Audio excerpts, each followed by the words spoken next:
Girder.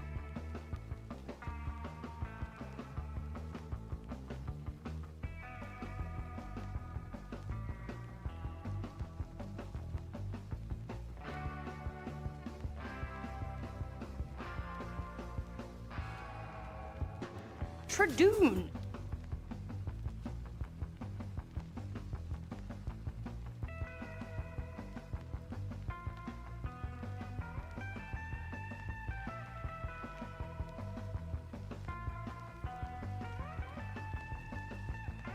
Tradoon.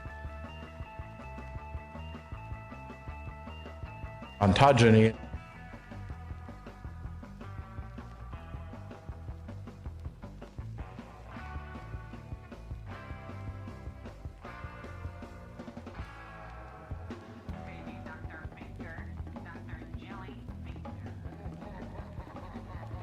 Tradoon.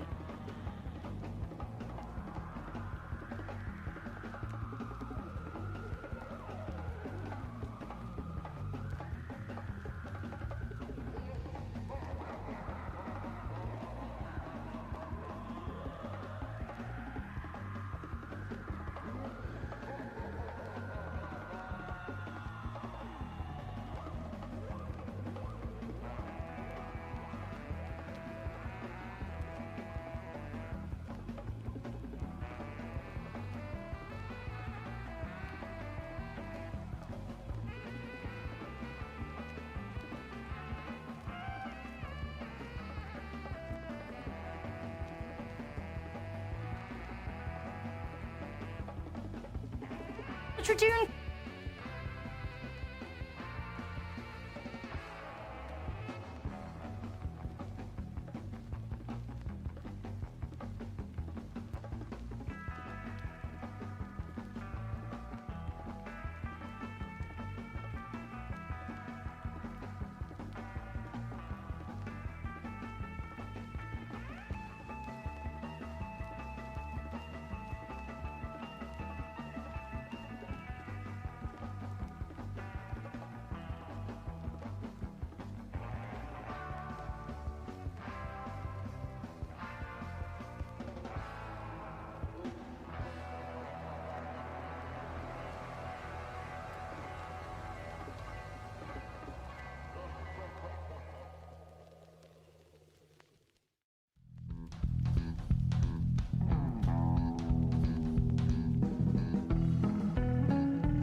Extinction is the motor of substantial change in evolution. If extinction didn't occur, a successful group would dominate and it would last forever.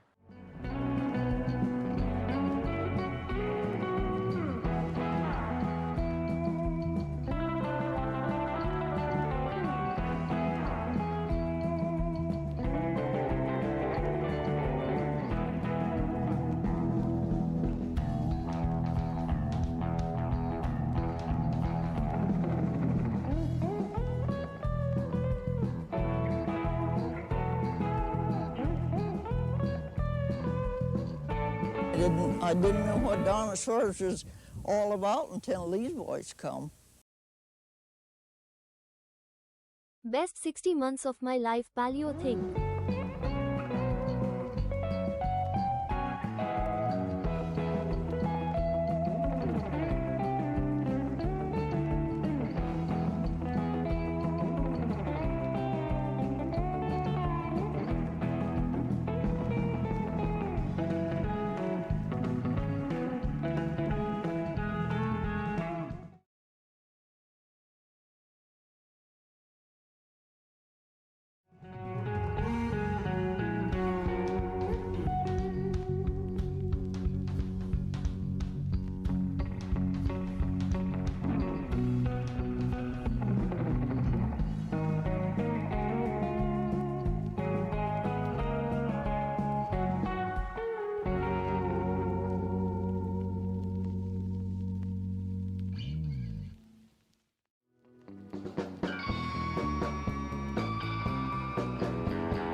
didn't know what dinosaurs was all about until these boys come.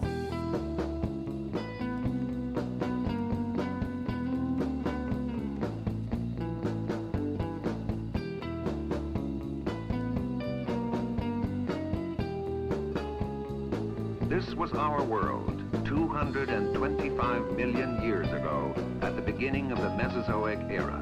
Posting swag, posting walk, posting wavy.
We come to this place for science.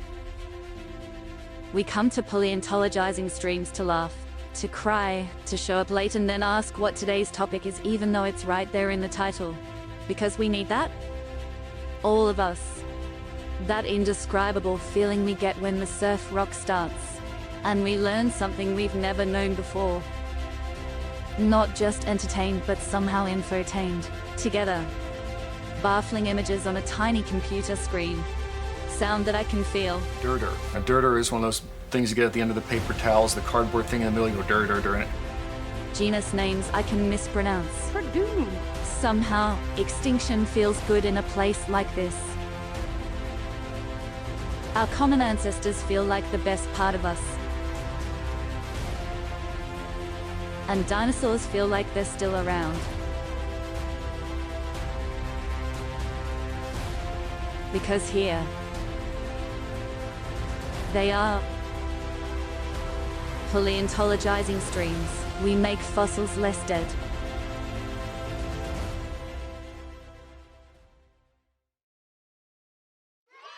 Well, hello everybody, and welcome back to Paleontologizing. Oh man, I missed you all. I had the most wonderful vacation, and I can't wait to tell you about it. Holy cow, is there a lot to discuss. A lot that I've learned, a lot to share with you. Oh man, but I'm just glad to be back. This is the longest hiatus I've taken from streaming since I started 5 years ago. It's crazy to think about, but yeah. I just got back from Puerto Rico at about 4 a.m. this morning. So yeah, it's been a very busy few weeks, and oh man, I'm excited to tell you all about it. Welcome everybody. If anybody's here for the very first time, allow me to introduce myself real quick. My name is Danny Anduza. I'm a dinosaur paleontologist. As a paleontologist, I study fossils. As a dinosaur paleontologist, I study dinosaur fossils. Dinosaurs are what I publish on in the scientific literature, what I present on at scientific conferences. Dinosaurs are what I dig up during the summers. We're going to be back out in the field in, what, less than 2 weeks now, I think? May 29th is going to be my first day out in the Almond Formation of western Wyoming. I see Paleo Ken here in the chat. Really excited to see you again, Ken. It's going to be great.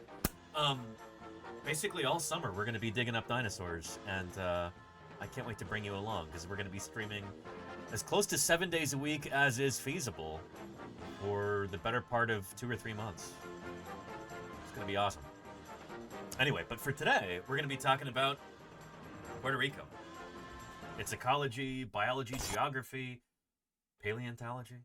Delevely, thank you for the follow. Welcome. Gifted 3 months of tier 1 to RLEIO501. And thank you, Lenina. 414 months in the chat. Holy cow, I appreciate that. That's my dad in the chat right there. RLA0501. Dad, I hope you're doing well. It's good to see you. Can't wait to tell you about the trip. Yeah. Yeah, oh, and the book from St. George arrived yesterday. Very nice, Starma. My book from Krista Sadler arrived at some point too. It was waiting for me when I got back. We'll be talking about that soon. But yeah, here. We're going to be focusing on Puerto Rico for today's stream, but we will get to this, which I'm very excited about. We'll maybe talk about this a bit tomorrow, but I sent an email to Krista Sadler about this. We're going to be doing an interview with her, but if you pre-ordered this book, it should be arriving very soon if it hasn't shown up yet. So, yeah. I'm in the book, and I'm thrilled about this. Anyway, we'll get to this later. Holy cow. And again, if you're going to be watching this summer's streams, especially in July and August, you're going to want to get this book so that you've got background information on what's going on stream. This is the book about the Cedar Mountain Formation. Dinosaurs like Utahraptor, Gastonia, Ned Colbertia, and our new iguanodont is going to be featured in here too. Very excited about all of this. So, anyway, we'll get to that later. But, yeah, and is it on Amazon? I don't think so, Starma. Yeah, go to thisearthpress.org, is it? thisearthpress.com. There we go. Dinosaur Frontier. So you buy it direct from the author. Cut out the middleman. None of this Amazon nonsense. Here you go. Yeah. Thank you, Claire. Excellent. And did I bring you any souvenirs? We've got photos to look at, Crimson Carnotaurus. And I got some stuff for my family as well. I don't know if I'll show that on stream because, well, we'll see. We'll see. But, holy cow, Murph. Look at this lovely Titamu bird. All excited about those 10 gift subs. Murph is overloading the system with 10 gift subs. Really appreciate that, Murph. Thank you, thank you. Holy cow. Look at how excited this lovely Paleonath bird is here. Oh, shoot. Holy cow. Thank you, Murph. Really appreciate that. And because we study fossils, especially dinosaurs, yeah, we capture the imagination of children. It's and that true. makes vertebrate 16-bit Eric and paleontology their a 27 gateway children for are all walking through science. that gateway right 16-bit Eric, thank you so much for the raid. How are you doing? How was your stream? Welcome back to Paleontologizing. Holy cow. I just got back from Puerto Rico. Instead of settling for knowing what dinosaurs looked like, we now need to know how they lived. Jedi Mega Man, thank you for the now. 31 awesome months. photos. I appreciate that. Oh, it's going to be great. We're going to be talking about some of the extinct and extant creatures in Puerto Rico, including these critters. Leatherback sea turtles. I desperately want to go back to Puerto Rico, maybe next spring, to do some special streams about leatherback turtles. So that's a new ambition of mine. We'll be talking about that too. And hey, Kaz the Dapper Lass, how are you doing? Hello, hello. And Do That says Eoxes, I really want to. I really want to. I've got to do a lot of reading and exploring to figure out how to do that right, but I want to see if we can stream some leatherback conservation.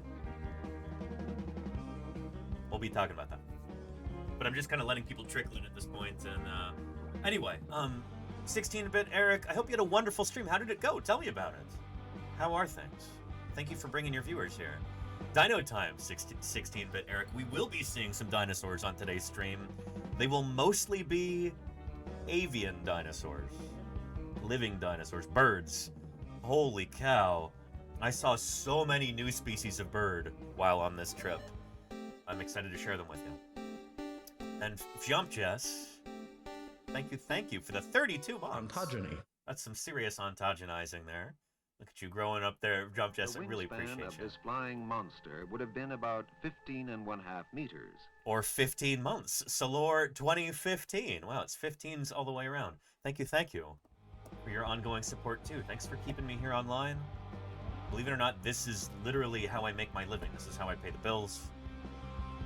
That's only because of the generosity of this community and your financial support that's possible, so thank you. Andy the Cupid, how are you doing? Welcome to Paleontologizing. Good to have you here. And Prehistoric Kenji says Galapagos Islands Finches reference? No, we'll be talking about a different kind of sauropsid vertebrate and their island evolution and endemism. I'm sorry, the what? The who? I didn't catch that. Can you repeat? One more time? Once more? Again, please? Did you catch that, chat? I'm sorry, the what? The who? I just keep talking over it. Dangerous Buttons, thank you for the 13 months. I appreciate you. Thanks for keeping me here online. Good stuff. Yeah. The yeast? I think that might have been right, Golganek. Yeah. Anyway, everybody, well, shoot. Before I forget, let's do a quick screenshot, post it to Blue Sky, let people know that I'm back. And, yeah. There we go. Control, print screen. There we go. Let's see if that is acceptable quality.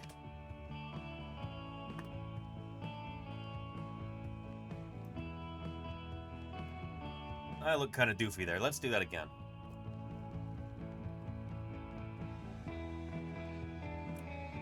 All right.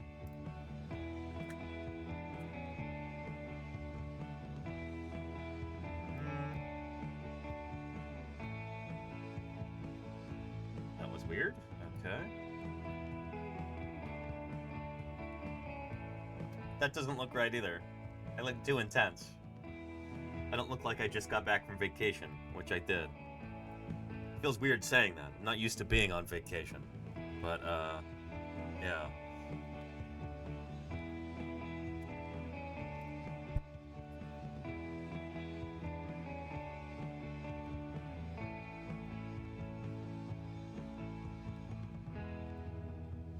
One more time. The extinction of dinosaurs is the absolute prerequisite to the evolution of large mammals and to He's our right, own you know. existence, for that matter. Thank you, Astronauts Food, for the follow. Welcome to Paleontologizing. It's good to have you here. Let's crop this down, and then get it posted to our social media over here.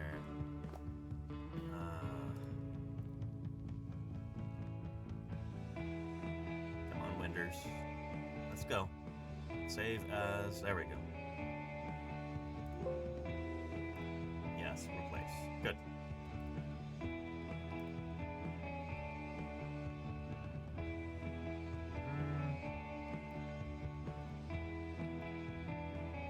Okay.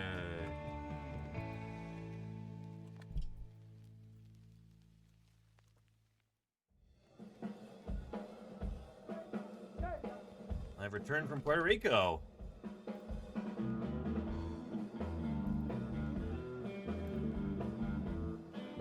And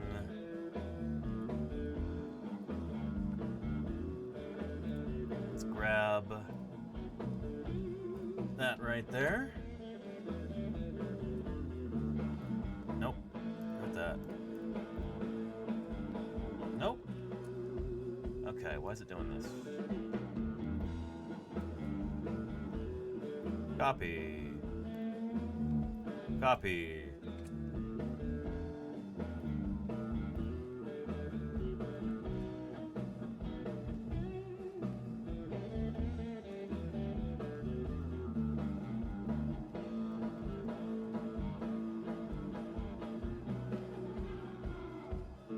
We're chatting all about island ecology and evolution in isolation, plus my new obsession with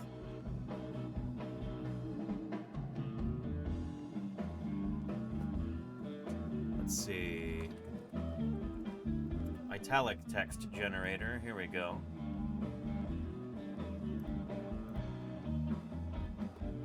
Los Dinglares.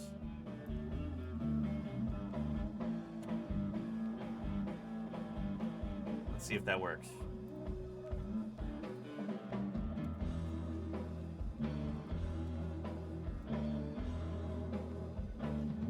Oh, they're back turtles. And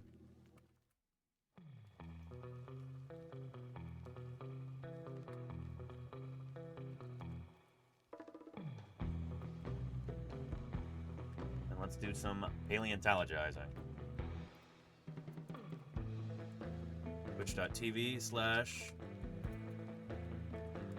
Paleontologizing.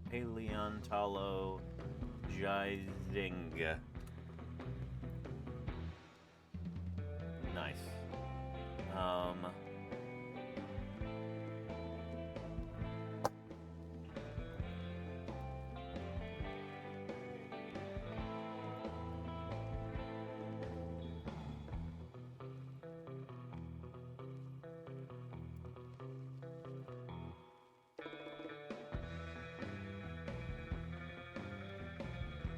alt text.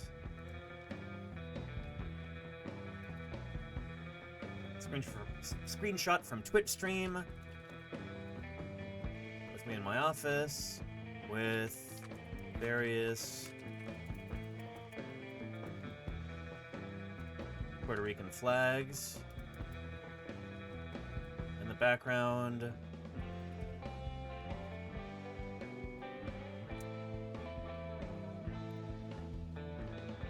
Ferns and framed illustrations of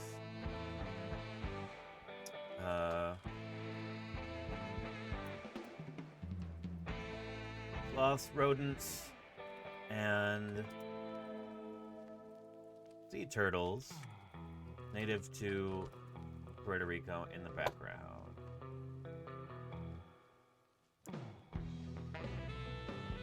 Alright, looks good. We post it? Hold on to your butts. There we go. Oh, and hello, sweetie pie. How are you doing? Here, let me give you a link to that, everybody. In case you'd like to engage with that post. There we go. How are you, sweetie? Wow, she missed me so much. It was crazy. Didn't you, sweetie pie? She was really, really happy to see me last night. And this morning. How you doing, sweetie? It's been like almost 2 weeks since you've had any treats. Yeah. Let's make sure we get that for you, huh? Yeah. Alright. You ready for some treats, or you just want some pets right now? That's what you want. Huh.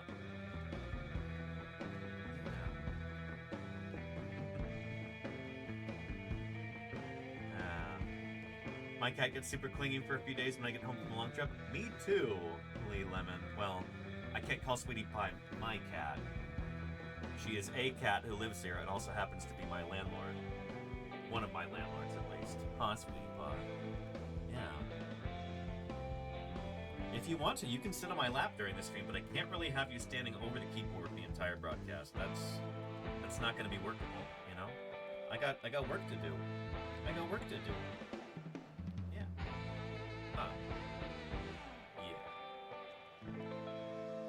Alright, let's get you some treats. Yeah.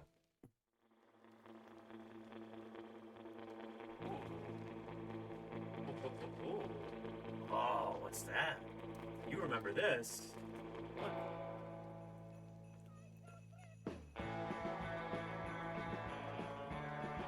Look at all those. Ah, que rico.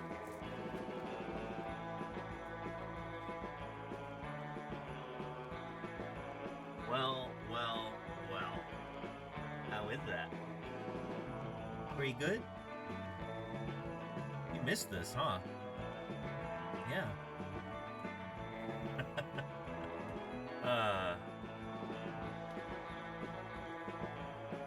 Anyway, it's good to be back, everybody. Holy cow. To be honest, I was a little bit leery about leaving for such a long time. I've gone for like 12 days or something. I've never gone that long without streaming. But I figured we're going to be doing a ton of fieldwork streams this summer. I'm going to be streaming about 7 days a week for like 2 months straight, pretty much. Yeah, it's going to be a lot of paleontologizing streams this summer, so I don't feel too bad about having taken a vacation, especially since it was my first like big real vacation in like 7 or 8 years, something like that. But yeah. But yeah. And Ms. Drop Bears has just found a new article. Earliest amniote tracks recalibrate the timeline of tetrapod evolution. Very interesting, Ms. Drop Bear. I think I've been hearing about these for a while. Are they from somewhere in Europe, right? Like Scotland or something? You want some more, Sweetie Pie? We can make that happen. We can make that happen.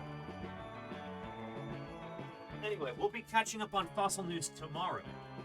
That's what's on the schedule. Today, we're going to be looking at photos from the trip and talking about island ecology and evolution. And, yeah. Kind of doing a recap of the trip. It's gonna be a lot of fun. The tracks are from Australia. Oh, they're different ones than the ones I've heard about. Interesting. Yeah. Okay. Very cool. Yeah. And Isle of Skye, I think most of that's early Jurassic, or middle Jurassic, Claire. If they're the earliest tetrapods, they're gonna be like Devonian. Yeah. What are you doing, sweetie? What do you think? Good stuff? Yeah? Oh, okay. Wow. Sweetie pie, everybody. Yeah. Good stuff. And did you go snorkeling, Danny? I tried to, Claire, and it didn't work. The facial hair wouldn't allow for a seal on the snorkeling mask. And so, I just got half a lung full of water. And I'm like, okay, nuts to that. But I was able to get onto a paddleboard and paddle around, and I got to see my very first sea turtle in the wild. I didn't have my phone on me at the moment, because there was one that came up right next to me. Little green sea turtle, carapace, probably about like that. Just amazing. But I only got one kind of crummy photo of it. I will show you. But yeah, I'll also pull up a map. We'll go through some photos. It's gonna be good. This was on the island of Culabrita. Let's see here. Which is one of the islands offshore of the main island of Puerto Rico.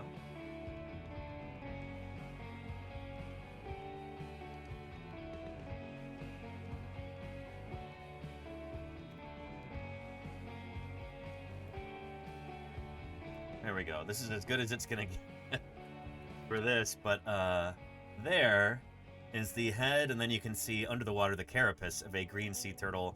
This one was coming up, surfacing, taking breaths, and then going back down to eat the seagrass.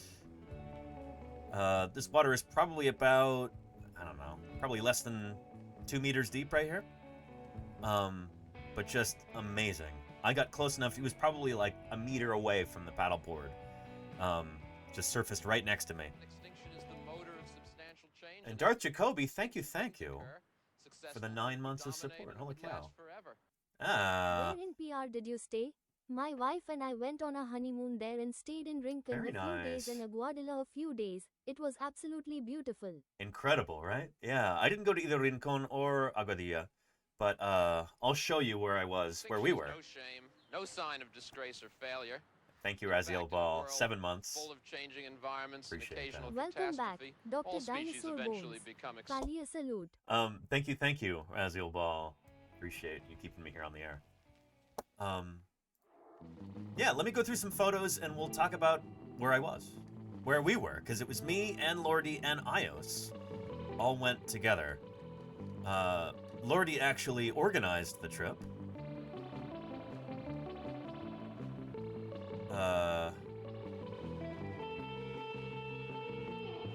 Yeah, here we go. Here's us on the air train at the airport on the way to San Francisco International Airport. Very excited.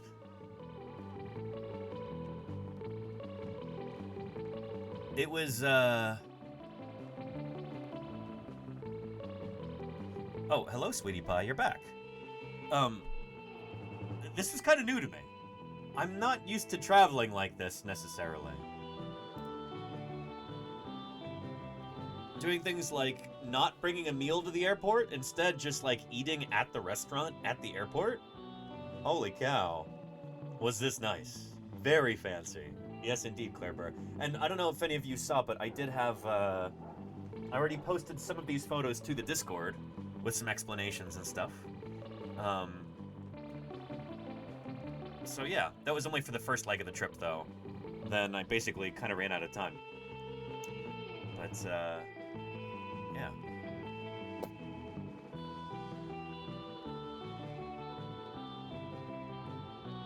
So we took a big plane to Newark Airport in New Jersey.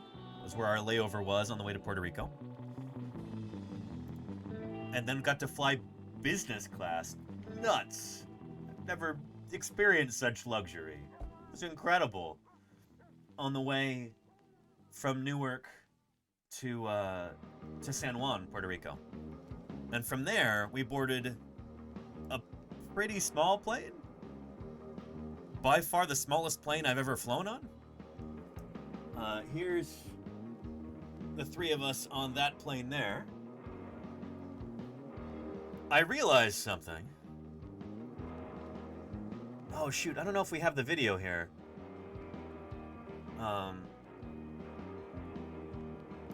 But this was a very small plane, flying from San Juan, Puerto Rico, to the island of Culebra.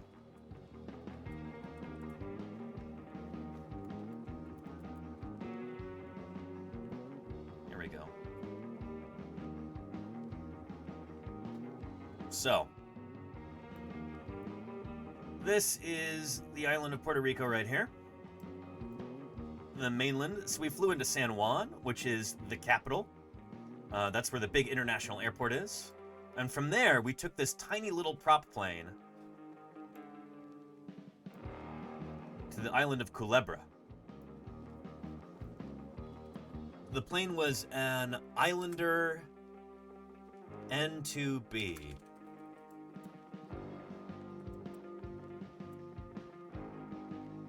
Nope, Islander 2N2B. There we go. The Britain-Norman BN2 Islander. There we go. I realized after getting into this plane, it seemed like a total of 4 passenger seats in the entire plane.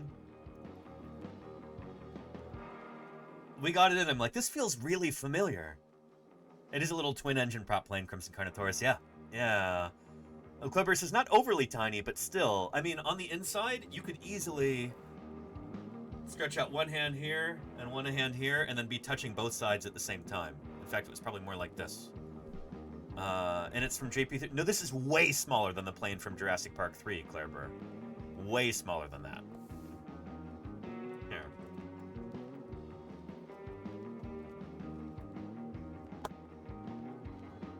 Yeah.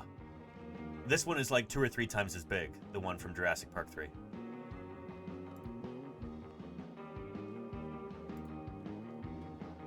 This one was... It was pretty small. And I realized that it really reminded me of something when we got in. I'm like, this feels really, really familiar. It really reminded me of my old Suzuki Samurai. My tiny little SUV that I had back when I lived in Montana.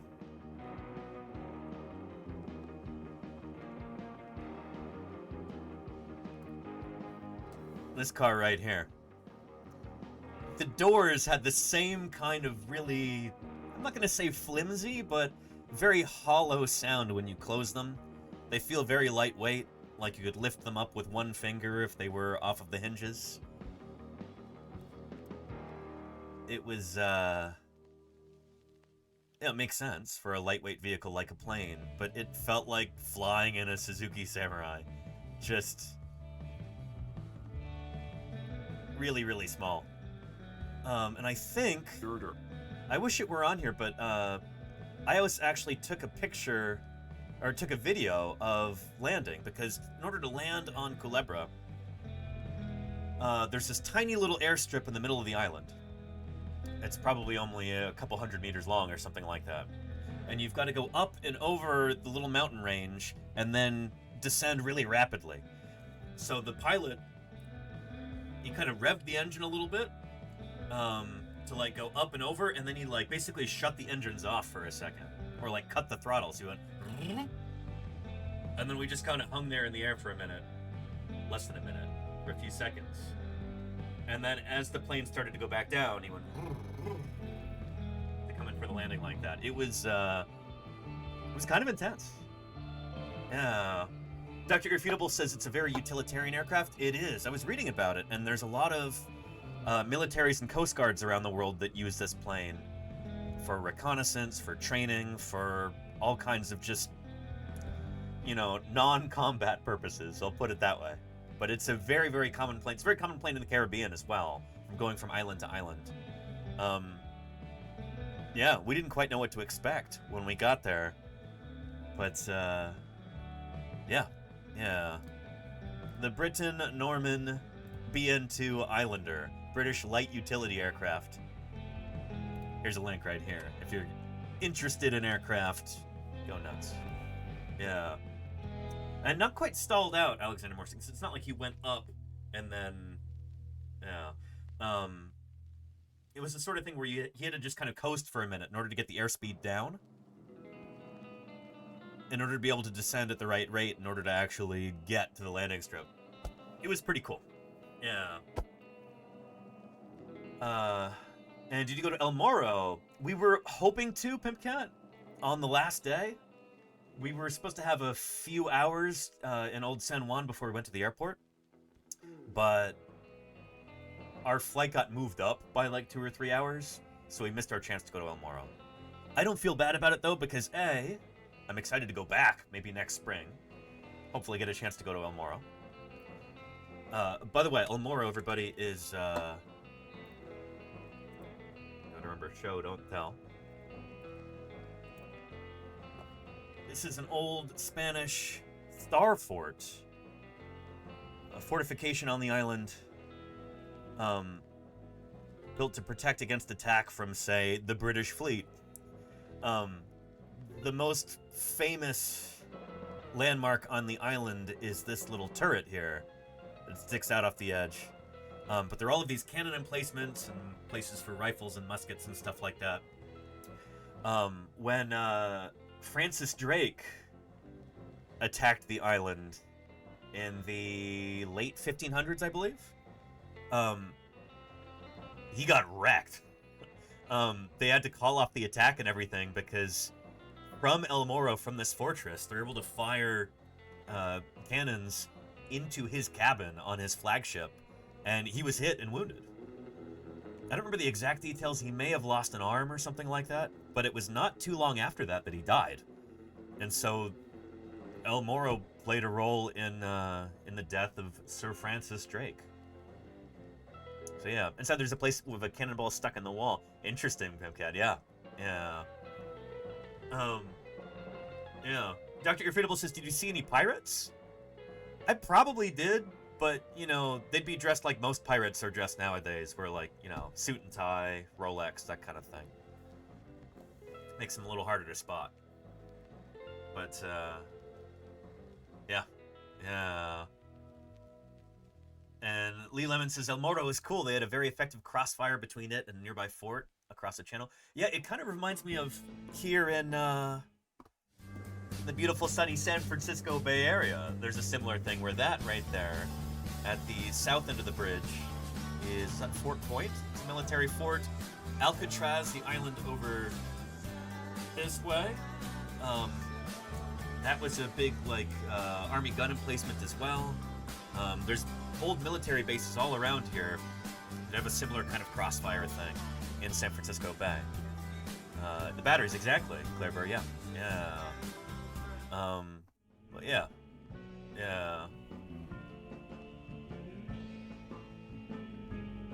Anyhow, Gimplex says losing arms is less than ideal for survival. It's true. Yeah. Unless you're, well, there's certain kinds of animals that do quite well losing limbs. They can even regenerate them, like axolotls and critters like that. But yeah. Anywho. So we took this, this tiny little plane to Culebra, and we got our rental vehicle there, which was really cool. Again, Lordy organized all of this, and huge shout out to her. She was our logistics and planning expert. She really outdid herself on this trip. This is easily one of the coolest, best, like, most fulfilling trips I've ever done. It was incredible. Lordy got us a Ford Bronco on the island. Here's a step-by-step guide to becoming a fossil. Granny Pantaloons, thank Step you. 1, die. For the 14 months of support, rather. Thank you, Granny Pantaloons. Appreciate you. I'm looking through my photos here, and they're mostly of different organisms for iNaturalist. But I'm sure somewhere here I've got a photo of the new Ford Bronco, which was, it was fun. The thing was a real gas hog. I think, at best, it got maybe 15 miles to the gallon, which is pretty pathetic compared to my vehicle back home, my Prius. But there it is there. Yeah, it was fun, you know? It felt really prissy compared to some of the more serious off-road vehicles that I've driven in the past. Things like a Toyota FJ Cruiser or even my old Suzuki Samurai. This felt like a real pavement princess by comparison, but it was still fun, you know? It's a fun vehicle, not particularly practical. But, yeah, it was neat. Had some good features on it, too.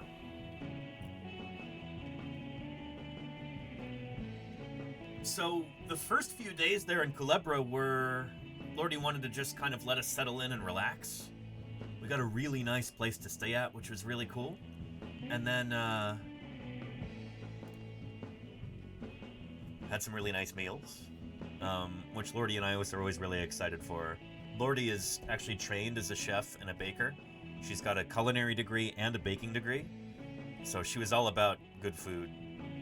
I guess this is before we got served, so it's just drinks at that point. But really, really nice. A lot of the different little restaurants that we went to were right there on the water. Kind of in the central part of Culebra. Again, for anybody just joining us, here's the main island of Puerto Rico. Right here. Immediately upon arriving in Puerto Rico, we took this tiny little propeller-driven aircraft to Culebra, which is a small island off the coast of the main island right there. Here's the main town. And so all throughout in here and over here too, they've got a lot of nice little restaurants that are right there on the water. One of the really cool ones that we went to, the first restaurant we went to actually, had some resident fishes outside. And when I say fishes, I'm not talking about goldfish. I'm not talking about little trout or something like that. I'm talking fishes. Atlantic tarpon. Some of these suckers are like 5 feet long, and they would just hang out there next to the restaurant. This photo doesn't really do it justice, but they were big. Atlantic tarpon are these predatory fishes. They're kind of reminiscent of Xiphactinus, if you're familiar with that Cretaceous fish. Here's Xiphactinus here. They've got that kind of upward turned mouth, which, yeah, I guess opens like that. Jolly good show, chaps. They're probably adapted to kind of coming up underneath their prey, kind of cornering it against the surface and gobbling it up. These guys got, you know, up to like 7 meters long. They were huge. They're not closely related to our Atlantic tarpon, but it's a similar kind of idea.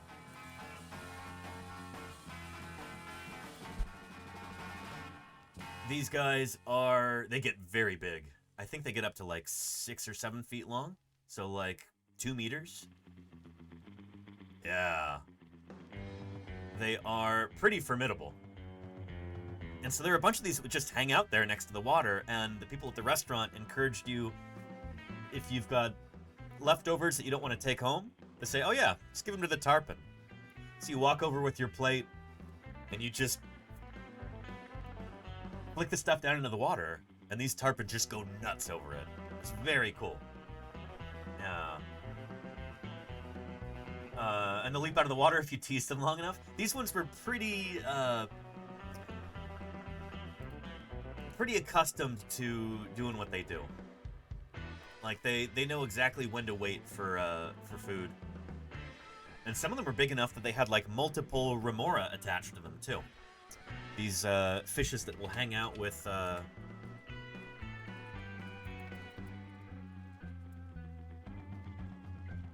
with other critters. It's an example of what we call commensalism. Yeah, so these guys are so cool.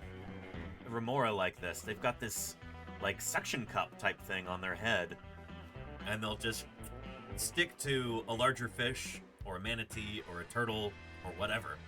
And they'll just swim alongside. They might create a little bit of drag and might make it slightly more difficult for their host to get around. But it's not like they're actively harming them or anything. It doesn't hurt at all. They might just be a mild annoyance. But they'll eat scraps and stuff that the larger organism doesn't get. Yeah, so there's an Atlantic tarpon with a remora stuck to the top. So yeah, you tend to see the remoras on larger marine organisms. Like I said, large fishes, sharks, manatees, sea turtles, stuff like that. But yeah. Arle says those are scary. I'd want them as personal security detail while swimming. What, the remoras or the tarpon? Yeah. They do they stick to fish at the top of their heads? They do, Petrodactylus, yeah. Yeah, here. I'll pull up a video. Here we go. There's a video from Wired. Water. No offense to the sea, but seriously, this image is getting darn near cliche. If fish hitches a ride on a shark or a whale, yeah, we got it. Look at all those. It's called a remora, but it's no cliche. It's actually far more fascinating than it lets on. Mm-hmm. If you guessed that the remora attaches to other creatures with suction, you'd be right. Yep. What you might not know is that the fish isn't suctioning with its mouth. My 50,000 a year has been well spent. Science streams. Welcome home to the single greatest science communicator of our time. Hope the vacation was awesome. It was beyond awesome, Belen. Thank you. Tier 3, 49 months. Holy cow, Belen. I appreciate you and your support. Thank you. I've got some ideas I want to discuss with you at some point about future collaborative streams, so we'll get to that later. But yeah, holy cow. Getting close to that year. Yes, indeed. Here, let me go back to Zitich. It's actually far more fascinating than it lets on. If you guessed that the remora attaches to other creatures with suction, you'd be right. Yeah. What you might not know is that the fish isn't suctioning with its mouth. Nope. The remora's suction cup is on the top of its noggin. Yeah. Check it out. Look at that. That hat is its highly modified dorsal fin. The same fin you'd see a shark sticking out of the water. Huh. When the remora is Makes born, sense. the fin is on its back, where it's supposed to be, but migrates forward as the fish develops. As an adult, by attaching to larger fish and even marine mammals like dugongs, the remora not only gets a free ride to save energy, but also a free meal. If it's stuck to a carnivore like a shark, after an attack, it'll gobble up the clouds of flesh. With its less aggro hosts... Ooh, there's a green sea turtle right there. You can tell by the shape of the beak and the fact that it's eating seagrass. It could be an Olive's Ridley. I don't really know what their rostral morphology looks like, but given that green sea turtles are the most common, it's probably a green. It probably intercepts parasites that fall off their skin. Things like tiny crustaceans called copepods. The thing is, models show remoras can slow down their hosts significantly. Oh. That and they can end up rubbing their hosts raw. Huh. So while fish and rays don't seem to mind the remoras, these suckers might in fact be parasitic. Oh, not commensalist. Like, come on, guys. Ever heard of a personal bubble? Interesting stuff. Here is a link to that video right there. And is it possible that Stethocanthus could have done the same? I think Stethocanthus is a little bit larger proportionally. And Stethocanthus, I think, is also sexually dimorphic. I'm trying to remember which one. Okay, yeah, it's this guy. Yeah, so sorry, watch out, sweetie pie. Yeah, so this is probably for display and for Yeah, I think this is one of the larger predators in its ecosystem. And I think the males and females look different. So if it is for something practical and useful like that, you would expect it to be consistent across both sexes. Which I don't think it is. I think it's thought that just the males had that. And anytime a feature is sexually dimorphic like that, it's usually not particularly... it usually doesn't have much to do with the animal's ecology. Yeah, Stephacanthus. Spine brush complex.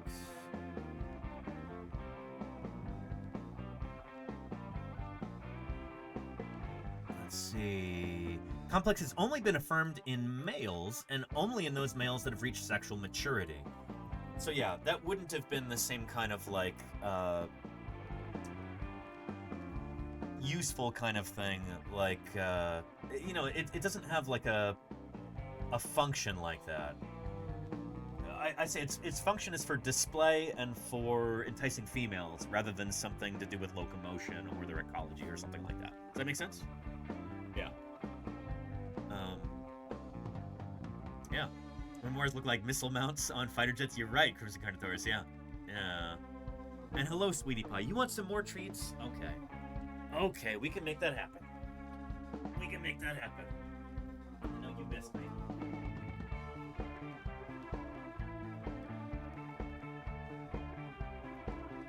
Oh, look at all this. Wow.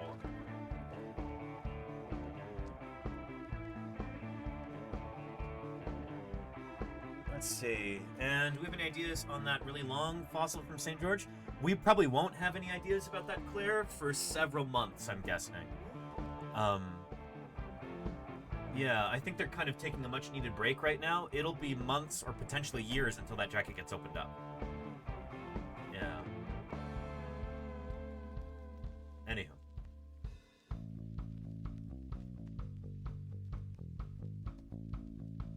Sweetie, but you're slobbering all over my desk.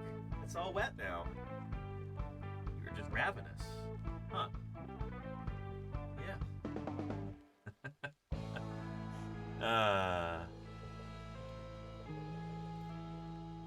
Ooh, good stuff. Good stuff.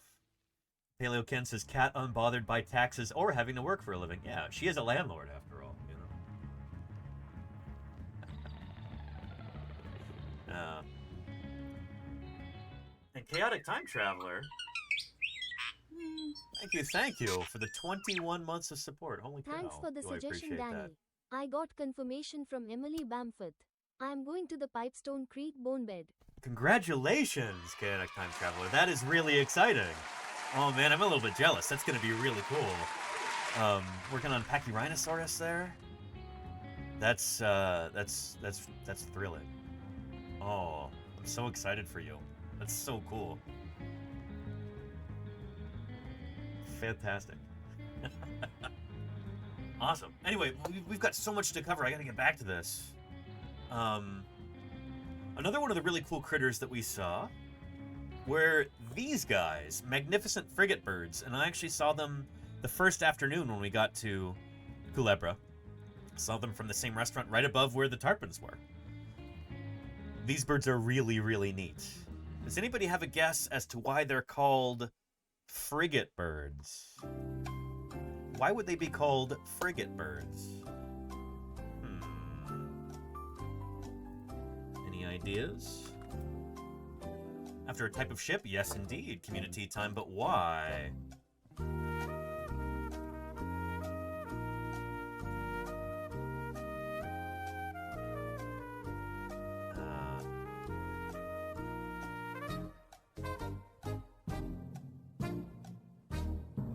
Let's see. Not Frigga from Norse Mythology Gamers Tavern Show. Interesting guess. They followed frigates at sea, says Canyon Arrow Boy, because of their speed, because they hang around frigates for scraps, because they are frigate adorable, says Broken Symmetry.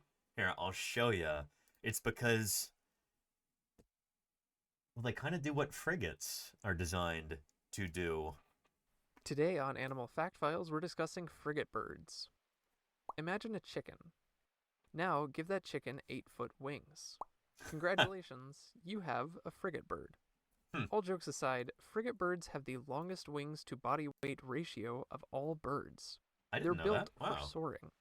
In fact, their legs are puny, and frigate birds can only manage a stumbling walk while on the ground. I actually didn't see any on the ground. Either. Though they spend most of their time at sea, they never knowingly choose to enter it. Frigate birds don't have... And go for Fluffernut. Fatality. Thank you for the 24 months. Thank you, Danny, for the 2 years of learning. Holy cow, go for Fluffernut. I appreciate you, Fluff. Thank you, thank you. It's good to have you here. Welcome. Good stuff. Trixie Horse says, listen, I've met a couple chickens and I never thought, man, this thing needs an 8-foot wingspan. I've thought that. Bad. Imagine, 20-foot wingspan on this chicken. Now we're talking. Their time at sea, Yeah. they never knowingly choose to enter it.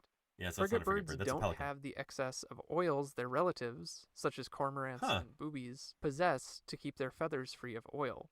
So it weighs them down if they get wet. So if this is a bird that primarily eats fish and squid and other marine small organisms like that, smallish, how do they get them?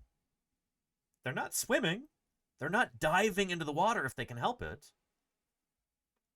How do they acquire that food? Golden X says theft? Yes. They get wet. Frigate birds live around the world in tropical and subtropical locations. Asking nicely. There are currently 5 classified species, and some exist only in small locales. For example, the Christmas frigate bird is endemic to Christmas Island in the Indian Ocean. Cool. Frigate birds use isolated oceanic islands as well as densely vegetated coastal mangroves as sites for their breeding colonies. Breeding colonies consist of hundreds to thousands of birds, and So that's a magnificent frigate bird there, male and and female. include other species like the aforementioned boobies. Generally speaking, frigate birds remain within 100 miles of their breeding colony year-round. But some, especially youngsters, can travel hundreds of miles from home. They look Frigate like birds kites are when they strong just hang there in flyers the and air. can remain airborne without touching land for over a month. Jeez. While in the skies, they're on the lookout for meals, which can include jellyfish and crustaceans they expertly nab from the water without making any sort of dive. So they can do that. They basically just fly along and then they can skim things like that from the surface. But that's not what they're famous for. Their favorite food, however, is flying fish. Oh, As we discussed I in didn't know our that. flying fish episode, these fish soar above the water, making them an easy target for a frigate bird. Frigate birds have another common name for their feeding strategies Yeah, here we go. This is what I was talking as about. well.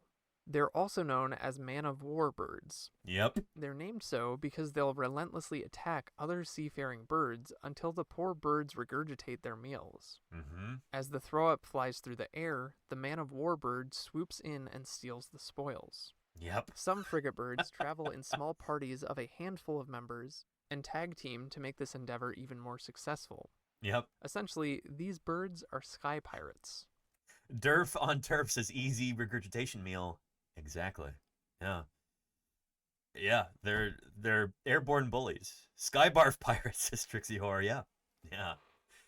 Also, what they'll do sometimes is they can spot another bird that's got food in its mouth, and they'll go up and they'll just bite on the bird's tail, and then that bird will go, "Oh shoot!" and like spit out the fish, and these guys will just swoop in and take it. When they aren't flying around annoying their neighbors, they're back at home eating their children.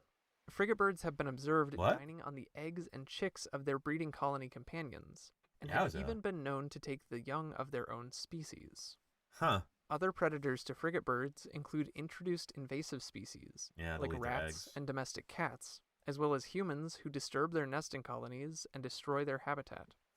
Frigate birds are well known. These birds are not nice, says Derf on Turf. I mean, they do what they do. So I was talking to somebody who knows a thing or two about Puerto Rican birds, and he was telling me that this throat pouch that the males have right here, this is the same kind of structure that you have in pelicans, the big dewlap, Except in these guys, it fills up with air, and it's difficult to deflate. So it can inflate pretty quickly, but it takes a long time for the air to come out because it's got almost like an organic valve.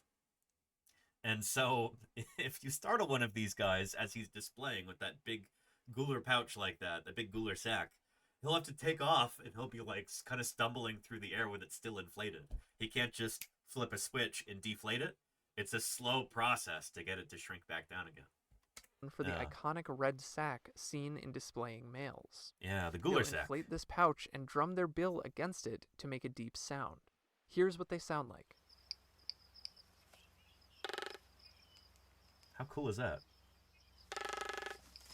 Yeah.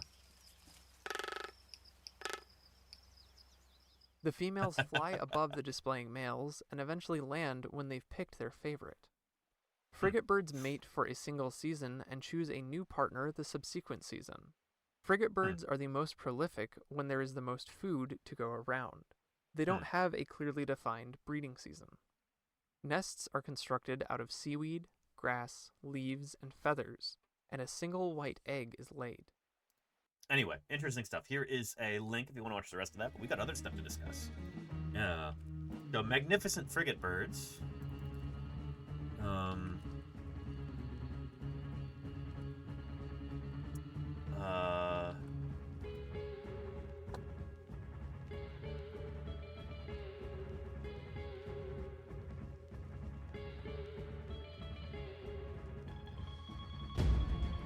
There we go. So there's... Is that another frigate bird there? I think these are females. Or that might be another species. I don't know who that is. But, yeah, watch this. So here's the frigate bird underneath. Coming up. Harassing this other bird here.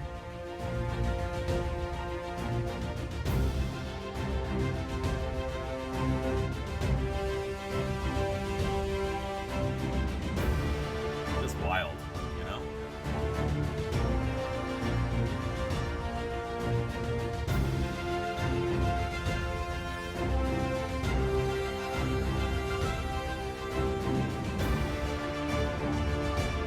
Very glad I did not have to do it. Sorry, Gamers Tavern Show.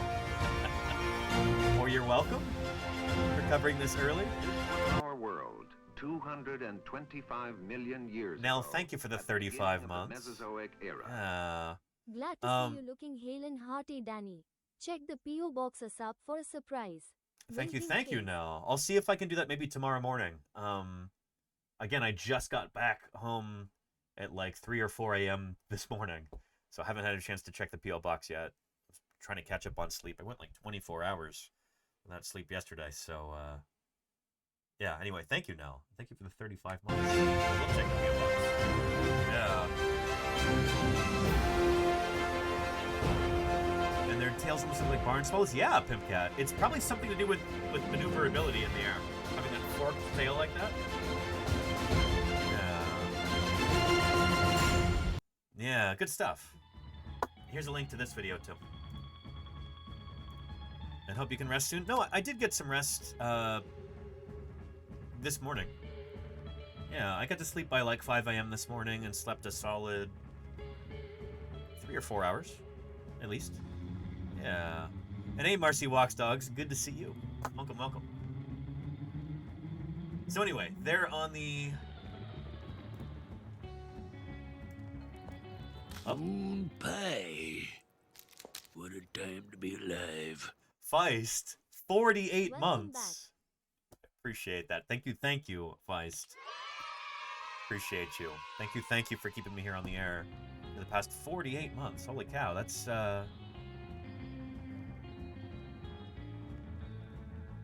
almost a whole year. Appreciate you, Feist. Good stuff. Anywho, yeah, we spent basically the first week almost on the little island of Culebra, off of the main island of Puerto Rico. And so during this time, Lordy actually chartered a a boat for us. So we had a Third, it may private not boat seem tour. like much. 500 bits goes Well, a thank long you, way Dinosaur towards Dave. supporting science. Our treat here on Trish. Hey Danny, I welcome appreciate back. that. I got my Thank first you. big fossil Lego display coming up on Sunday the 25th at Oh, Port very Macquarie nice. in SW. Very So if cool. anyone wants to see a heap of Lego fossils and other paleo builds, you know where to find me laughing face. Port Macquarie. Excellent, Dinosaur Dave. Very cool. Thank you for the 500 bits. Good luck with your exhibition. That's awesome. And thank you, Tone suspect Rebellion. the frigate birds have a tail like that as a sexual species signal. That might very well be true, Tone Rebellion. Yeah, we'll be talking about another bird that has a very unusual tail. Cheated, try blaming the dinosaurs. Thank you, Golganek, for those 100 bits. Beautiful. We got a hype train going. Excellent. Chew. Very, very cool. And a treasure train just started in my channel. Participants save 35% on 5 or more gift subs at level 5. Shoot, so if we can get to a level 5, and they all get discounted? Is that how that works? That's news to me. Yeah. Participants save 35% on 5 or more gift subs at level 5. Maybe it's just past level 5? I don't know. I guess we can test that. Interesting. If you buy 5. Third, it may Salamander. not seem like much. 500 bits goes a long way towards supporting science. Our treat here on Trish. Thank you, Salamander, for the 500 bits there. I appreciate that. And Lordy, thank you for the 5 gift subs. I appreciate that. Holy cow. Lordy really wants ukulele with those 5 gift subs. Wonderful. I appreciate that, Lordy. For science, says Lordy. Science. Yeah. Excellent. Good stuff. Treasure train level 2 achieved. Wow. Very cool. Lordy, while I've got you watching, do we have... Here, open Discord. Do we have that video that Ios took of our plane? Playing tag with you, Let's see. Thank you, Pimpcat, for the 100 bits. Excellent.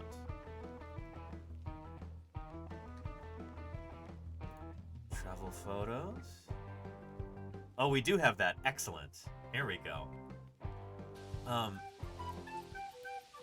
And Tone Rebellion, 5 gift subs there. Thank you, Tone Rebellion. Tone Rebellion is washing Beautiful. away the ads for 5 lucky mammals. That's a pacarana right there, which is actually related to one of the extinct endemic rodents of Puerto Rico, which we'll be talking about in a little bit. Thank you, Tone Rebellion. Good stuff. 5 chatters won't have to watch any ads for the next month. I'll be out digging up dinosaurs in Wyoming for 2 weeks before they have to see any ads. That's excellent. Thank you.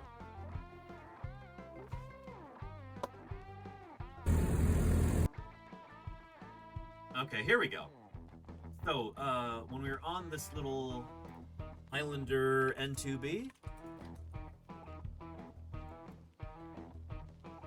Islander 2N2B, there we go. This little plane here, going to the island of Culebra. This is footage that Ios took from the plane as we were coming into land.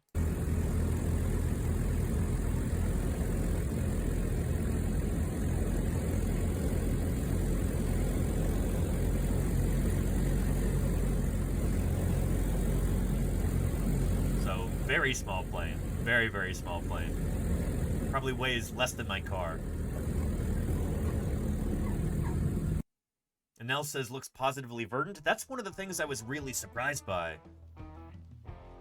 I'd read that Puerto Rico was very green. I'd seen lots of photos before, but we arrived just after even the western part of the island, which is usually drier, had a lot of rain. And so it was just greenery everywhere. If you're feeling a bit cheated, try blaming the dinosaurs. And Ken, thank you for the 100 bits. You didn't have to do that, Ken. I appreciate you. Thank you kindly. Wonderful. Yeah, locals were saying, like, it's some of the greenest they've ever seen the island. We got very lucky in that regard. It was beautiful the entire time. There was a decent amount of rain, but it mostly didn't interrupt any of our plans or anything. With just a couple of exceptions, it was wonderful. Just amazing.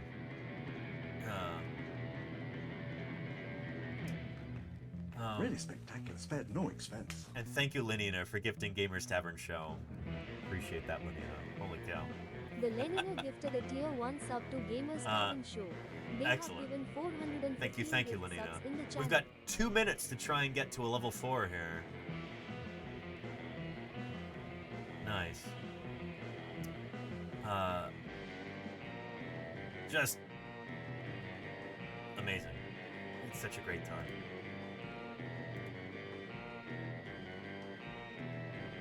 So yeah, that was Culebra. So the airport is, where was that? Gentle Freak 83, thank you for the gift sub. Gentle Freak 83 is washing away the ads for 5 lucky mammals. Good stuff. Phenomenal. Appreciate that. 5 lucky mammals won't have to watch any ads thanks to your generosity, Gentle Freak. Thank you, thank you. And on my end, all subs in sets of 5 or below are marked down laughing face. very nice, Dinosaur Dave. Excellent. Thank you for the 200 bits. Thank you, Dinosaur Dave, for the 5 gift subs. Beautiful. This is excellent. I really appreciate it. With those 5 gift subs. Oh, fantastic. Level 4 achieved. Well, well, well. Excellent. Holy cow. Superb. And look how much closer we're getting to our goal. By the way, I normally only stream Monday through Thursday, but since we've missed several days, I'm going to be streaming this Friday as well to help make up for that. So this is our sub goal for today, and then the next 2 streams. We'll see if we can get to that 149 there. In all the world, there are fewer than 40 full-time dinosaur paleontologists. Thank you, Community Time. Community Time just 3 of gifted them 5 are subs. leading this expedition. Really appreciate that, Community Time. Thank you for your generosity and your support of Science Outreach here on Twitch. That is excellent.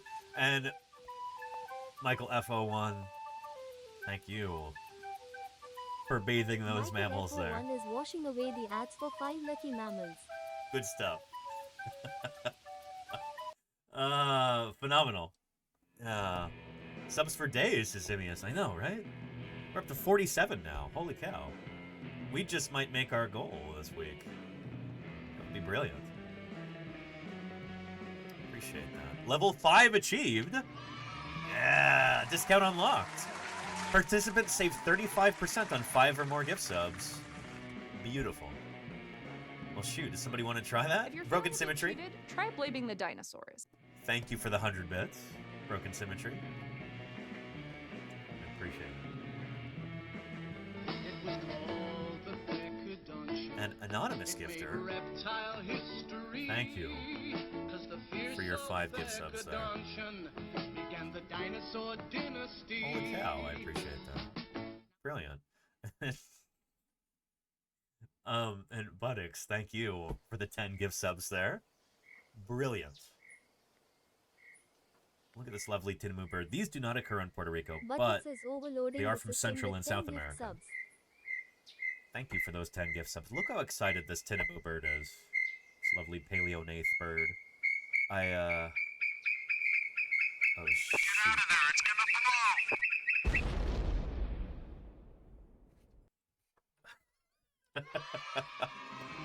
blow! Thank you. In all the world, there are fewer than 40 full-time dinosaur paleontologists. And thank you, Sloppy Salamander, for the 5 gift subs. Sloppy Salamander just gifted are leading this 5 expedition. subs. Good stuff.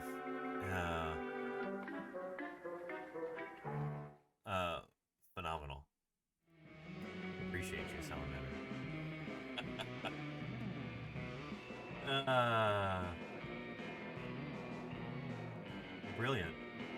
67. Holy cow. We might get to our halfway point. Even. Yeah. Phenomenal. Good stuff. Anywho.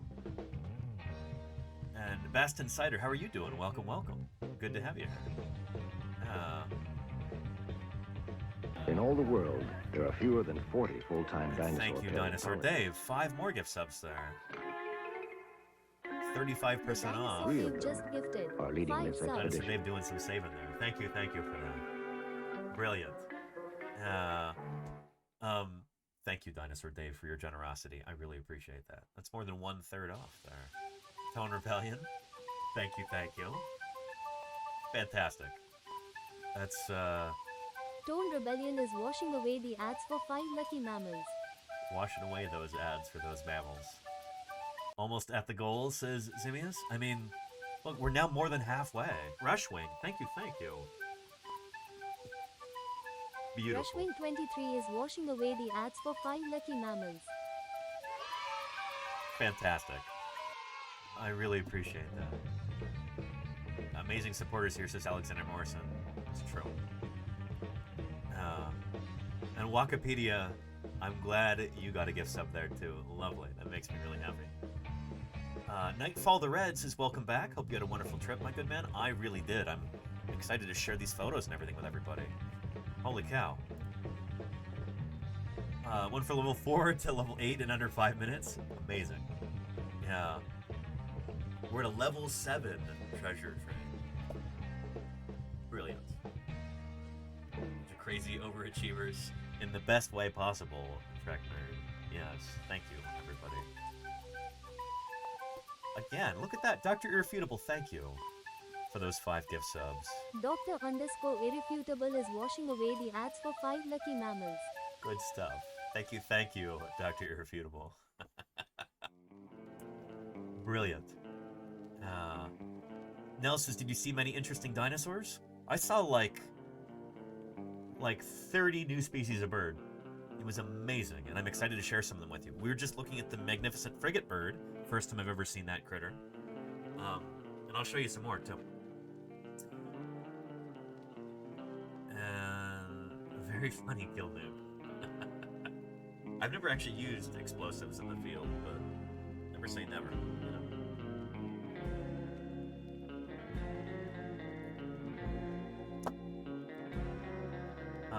Let's see if I've got some birds to show you here. Again, there's our magnificent frigate bird. And thank you, Loonisaurus, for the 5 gift subs. That's brilliant. Loonisaurus 700 is getting serious with those 5 gift And I subs. really appreciate it. Holy cow, Loonisaurus. Our harp train is still going. This is brilliant. 92 out of 149. Amazing. Yeah, nuts. And is your mic on? It definitely is Retro Roadshow. Yeah. And Niffler, thank you for those 100 bits. Fantastic. I really appreciate that. Yeah. If you're feeling a bit cheated, try blaming the dinosaurs. I often do.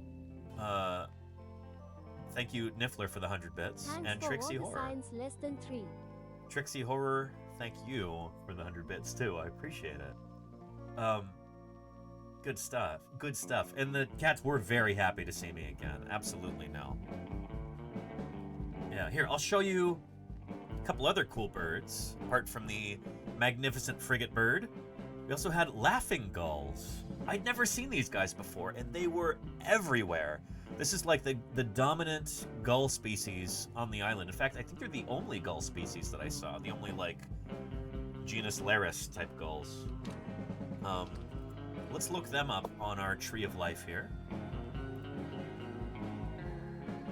They're called laughing gulls because of their kind of laughing call. Yeah, they're also silly. Yeah, exactly, Pate B. Yeah.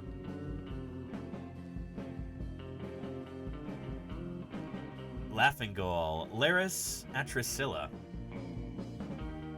Good stuff. So their closest living relatives are the Franklin skulls. No expense.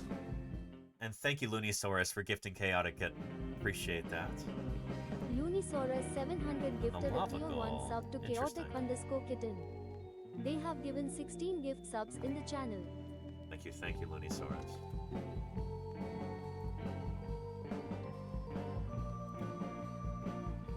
Laughing gull call. There we go, from the Cornell Lab of Ornithology.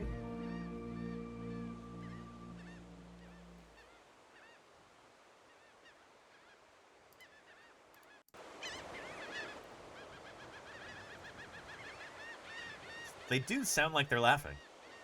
It's pretty neat. And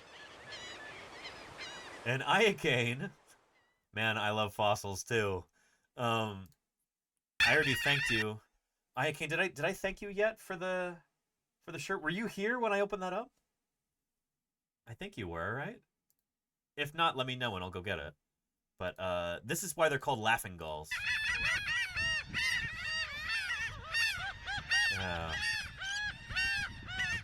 Seen it? Nice. Thank you again, Iocane. I hope you're doing well. It's good to see you. Yeah. Yeah, excellent. Excellent gift. And saw some really excellent birds. Those laughing gulls. And then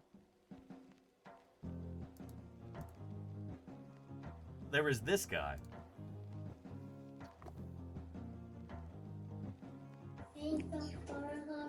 And Dinosaur Dave, thank you for the 200 bits. Yeah.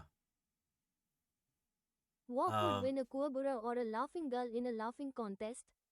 Asking for national pride. That's a good question, Dinosaur Dave. I bet you the laughing kookaburra would probably win in a laughing contest. It's probably louder. But I don't know. I think those two critters they do at least live at the same time, the present, but I don't know if they'd ever encounter each other. It's an interesting question. So this right here is a very curious bird. This is a pearly-eyed thrasher. And there you go. Yeah, Heox, you've got that exactly right. Pearly-eyed thrasher. We'll jump to them in our tree of life. There we go. Megarops is such a cool genus name.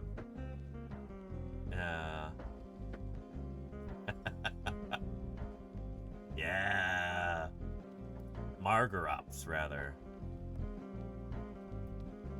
So these guys will eat small vertebrates. Very curious. This one decided that it really wanted to investigate what was going on inside this box.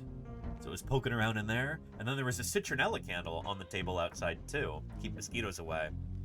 And it decided it really wanted to drink out of the citronella candle. So it's doing that, too. Left all of these puncture marks from its beak inside the citronella candle. Yeah. You know, they do what they're going to do. I like these guys. They've got a lot of attitude. They're,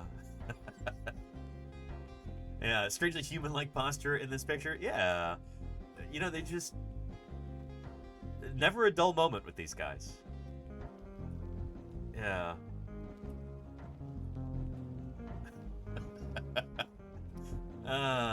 Good stuff. Here's a close-up. This is the one that I logged to iNaturalist. Yeah. It's very curious, very energetic, very, a lot of personality with these guys. Charisma maxing, says Alexander Morrison. Yeah. Yeah. So this is, yes, like Chaotic Kitten says here, this is one of the many dinosaurs that I encountered on this trip. Pearly-eyed thrasher. These lovely birds who are related to other thrashers and tremblers. Scaly-breasted thrasher, white-breasted thrasher, catbirds. Okay, so they're related to catbirds and mockingbirds. That makes sense. Mockingbirds and thrashers together form a clade. So they last shared a common ancestor about 15 million years ago, according to this tree. Very cool. Yeah. Nice. Very nice.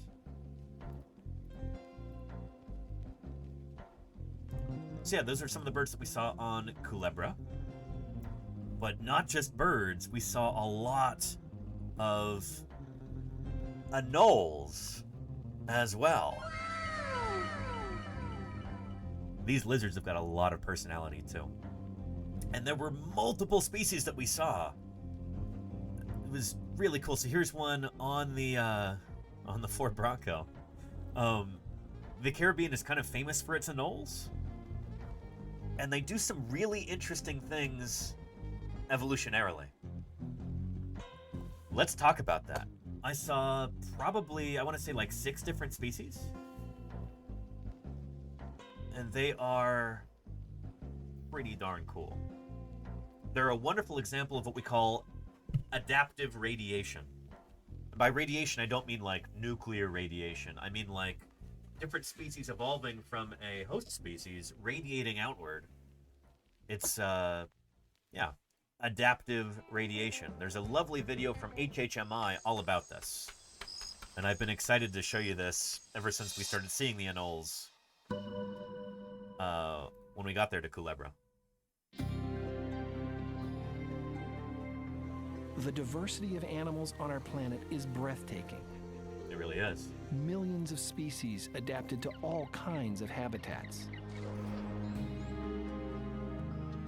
A lot of Ever since iguanas? Darwin, I saw a fair amount, yeah. understanding how so many species evolved has been a major quest of biology and biologists like Jonathan Losses. In the Caribbean, he's studying a remarkable group of lizards. Yeah, look at that dulip. We'll be back. He's finding clues to their origins in their bodies, their lifestyles, and in their DNA. Well, there's one out there. These lizards are providing fresh insight into both how new species form and why our world is filled with so many creatures. Yeah, really cool kind of case study in invertebrate evolution.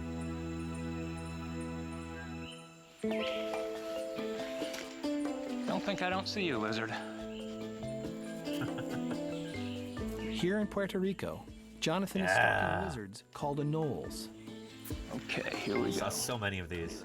And so how do you catch a lizard like this? Use a stick and little dental floss lasso. I should bring this with me the next time I go, maybe. I don't know if I want to harass the lizards too much. It's nice to just be able to see them and take pictures. But, With almost 30 years of practice, he's a pro at catching them. There we go. Wow. He's okay. They've got very strong necks. This actually doesn't hurt them at all. He's healthy, fine-looking specimen. Nice. Puerto Rico's anoles all feed on similar food, mostly small prey like spiders and crickets. Now, this is super cool because I've seen that, I've even shown this video on stream before. I think it was a few years ago. I'd forgotten that it's actually about Puerto Rican anoles. This is even more topical than I thought it was. So I'm thrilled right now. But they divide up their habitats in a clever way. Yeah. We call that evolutionary or ecological niche partitioning. The long-tailed slender species Jonathan caught lives in grasses and bushes. So this is a brush anole, I think it's called. And it's called a grass bush anole. There you go. Yeah. Grass bush. On the low parts of tree trunks and on the ground, a longer-legged, stockier species forages, called a trunk ground anole. And higher up the tree lives another anole species. On twigs and small branches like these, we find very small anoles with really short legs. Look at us. Look, that's nuts. Look how short the legs are. That's crazy. Slender lizard is called a twig anole. Huh. I didn't see these guys. I don't think I went up high Further enough. up the tree is yet another species. High up in the canopy, there's a large green lizard with big toe pads. He lives high off the ground. There's one right there. Oh yeah, he's big. Like apartment dwellers, each species lives in a different vertical space. Very cool. But here, each floor offers unique evolutionary opportunities to its inhabitants. This is so cool. And it's just a textbook example of adaptive radiation, as you will see. My next pub trivia team, Das Fuster. I really like, we call it bar trivia here in the States, but I really like that. Back in, when I lived in Montana, I had a bar trivia team, and I came up with the name for it.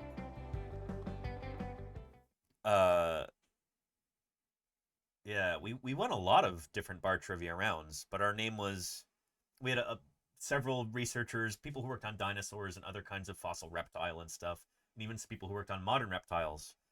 And so I was trying to come up with a name for the team, and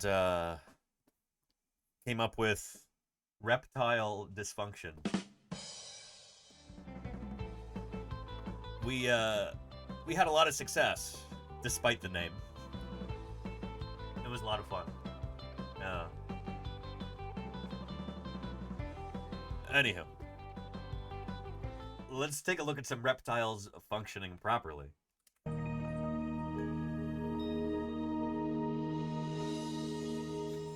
There you go, Lordy, yeah. The fact that lizards differ in leg length and toe pad size, depending on where they live, suggests that these differences in traits are adaptations to the lizard's habitats.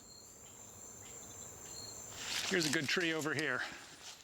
To test whether that is in fact the case, I came here to help Jonathan conduct some experiments. Yeah, these lizards, they're very cooperative. We begin by comparing the running ability. What do you recommend if reptile dysfunction is experienced? I guess looking for a veterinarian specializing in sauropsids. It's probably your best bet. Yeah. Anyway, our logo for that, which I drew, it was a snake that was like tied into a knot. It was fun, and it was going like, just like sticking out its tongue in a way that implied mild discomfort. Yeah. Of two lizards. Short legs. Okay, hang on. I came here to help Jonathan conduct some experiments. Yeah, these lizards, they're very cooperative. We begin by comparing the running ability of two lizards. Oh, okay. Which one of these do you think is going to be the faster runner? The one with the long muscular legs, or the one with the very short, stumpy, seemingly underdeveloped legs? I wonder which one's going to be faster. Short legs, yeah. One with long legs, the other with short ones. Let's do some tests. Let's start with this little lizard here and see how fast it can run up this broad surface. All right, I'll catch him if he makes it to the end. All right, here we go. There he comes. Wow.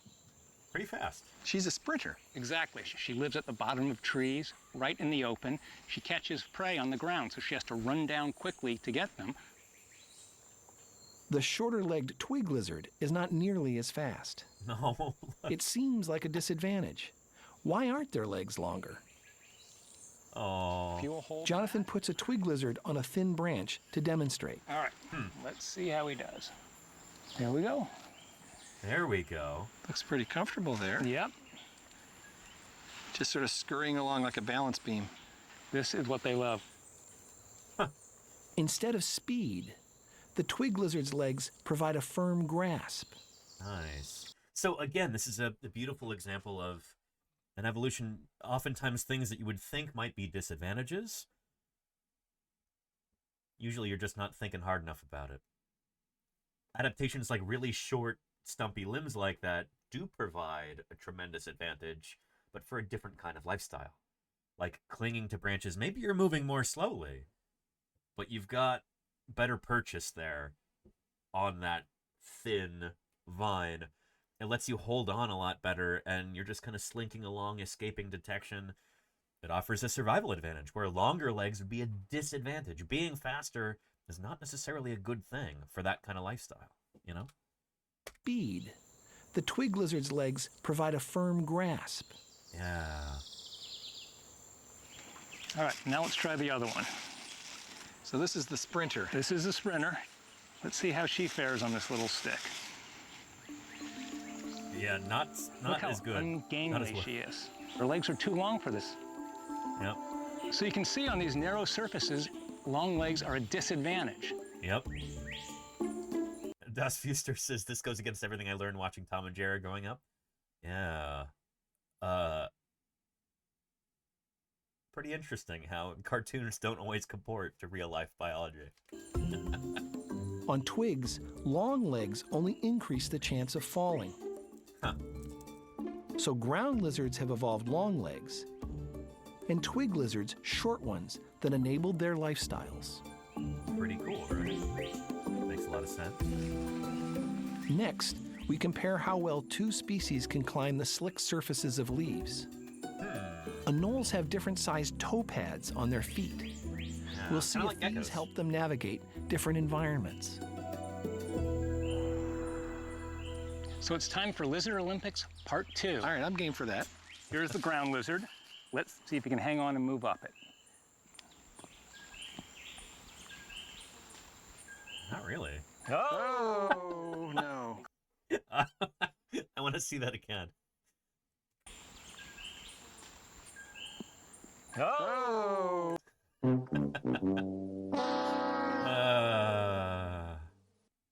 All right. Oh, no. Couldn't even hang on. Cannot hang on. Let's try it again. There he goes. He's getting up there. He's able to move up, but not very easily. All right, let's do another species. All right. Take a look at this guy. That's an anole. This is the big canopy lizard. Let's see how he does. Well, it's not a fair contest. He's so huge. There's no way for him to hold up his weight.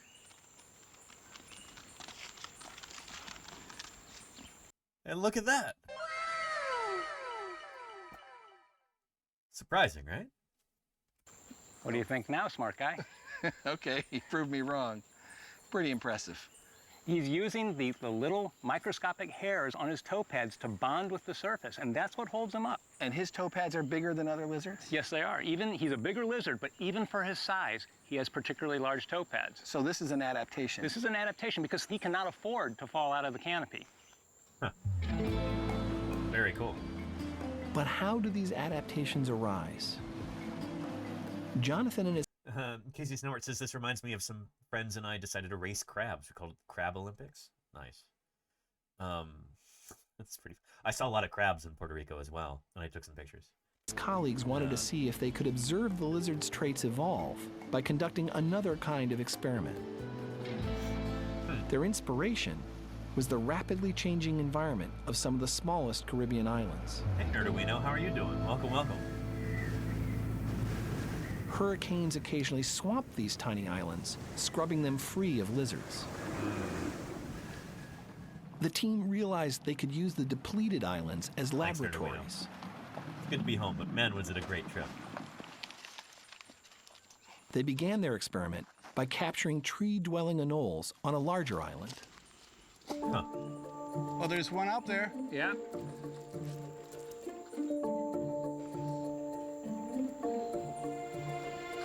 Good. Then they visited 7 islands that a hurricane had cleared of lizards. There you go. Paw machine, yes. Yeah. On each, they placed a female and male anole. Huh. Yeah, it's just like These islands have no couldn't trees, ruin it, yeah. only small bushes. In the sun or in the shade? How would the long-legged lizards fare on thin branches?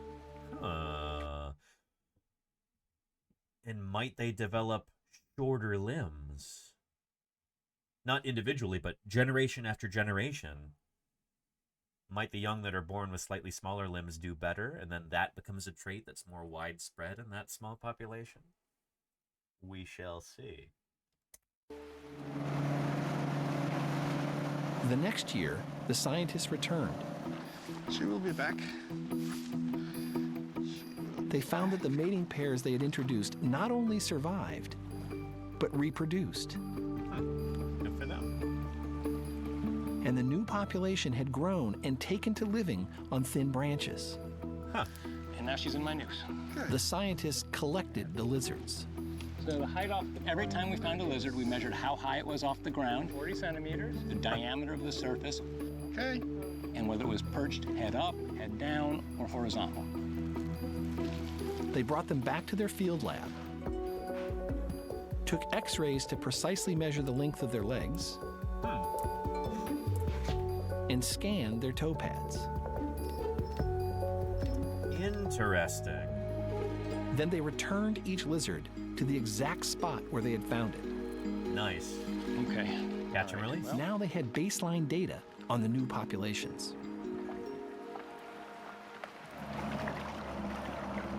A year later, they came back. All right, I think he gave us a slip. Okay, excellent. And discovered that the average lizard leg had shortened in just 2 generations. That's nuts. That's so fast. I mean, that's evolution for you.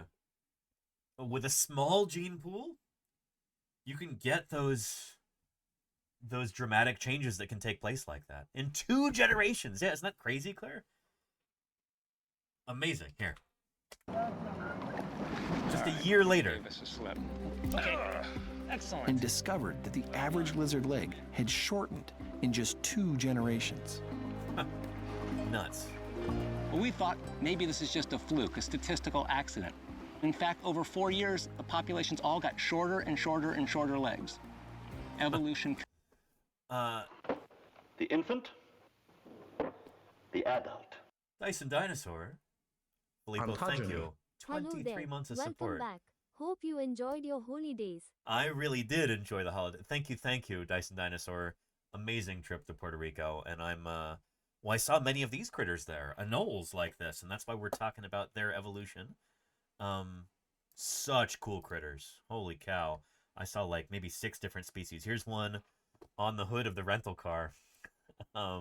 This I think is I think it's a bush grass anole. Yeah. Good stuff. Yeah. There. Can occur very rapidly when natural selection and shorter legs. Evolution can occur very rapidly when natural selection is strong. Adaptations like these explain how different body types evolve, but they do not explain how new anole species arise. It's changes in other traits that play a key role in speciation. Yep. Yeah. And Nightfall the Red, I already do have photos up on Discord. I don't have all of them yet, but the first few with some commentary as well. If I have time, I'll put the rest of the photos up there as well. I have a bunch of different species that I've also logged to iNaturalist. If you're on iNaturalist, you can see them there. Yeah. 2 groups of animals are defined. Nell. I like your song there. Good stuff. As different species when individuals from one group don't mate and reproduce with those from the other. So for a population to become a new species, something has to prevent its members from breeding with members of closely related populations. We call this reproductive isolation, and that's necessary for speciation. If everybody's still breeding, you're not going to get new species that develop. You need something that happens that separates them into different populations. They no longer breed, and they start evolving in separate directions. Eventually, they become new species. And did I hear the iconic Coqui frog sound? I did indeed, Heox. Yes. I even took video of that. In fact, let me find that real quick.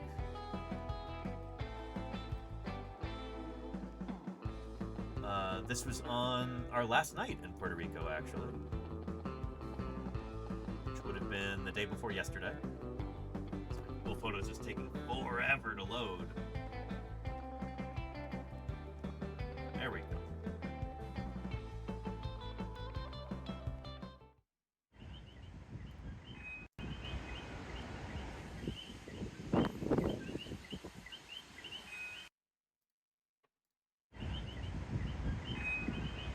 You can hear those cookies. There's the beach there. Yeah.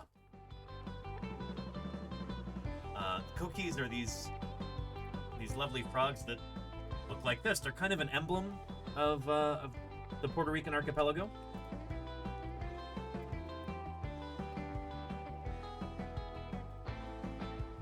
There we go. Some of them are very small. Some of them are a bit larger.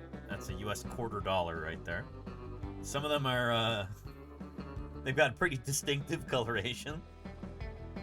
But for the most part, they tend to be kind of dead leaf colored, like this. Yeah.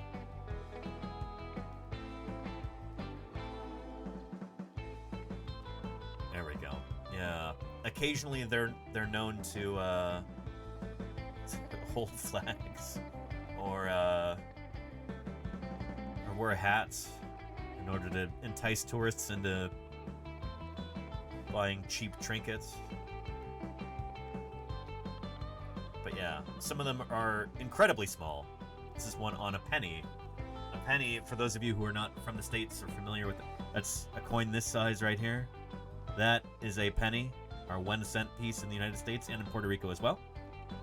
So yeah, some of them are among the world's smallest species of frogs, as I understand it. I think there's something like between 10 and 30 different species. I forget. I didn't actually see any while I was there. Okay. Eleutherodactylus is the genus.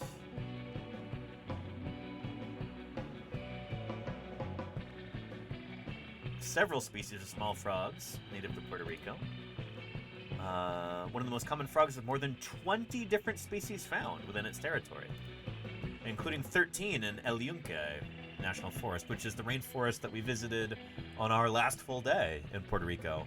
And I've got very cool photos from there that I'll show you in a little bit. But anyway, they are really neat critters. But let's go from them back to our anoles. I want to get through this video because it's definitely worth watching, and it illustrates some really cool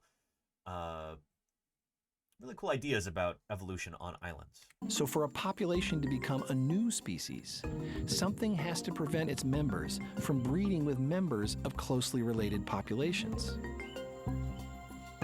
This is called reproductive isolation. Bingo! I just mentioned that. One way a species can split into two is for populations to separate geographically. Yep. Over many generations, they can undergo enough changes in their respective habitats that if and when they come back together again, they don't mate. Yep. They just become kind of two different. So what kind of changes keep anoles from mating? Anoles have a flap of skin under their throats called a dewlap, which males display to attract females.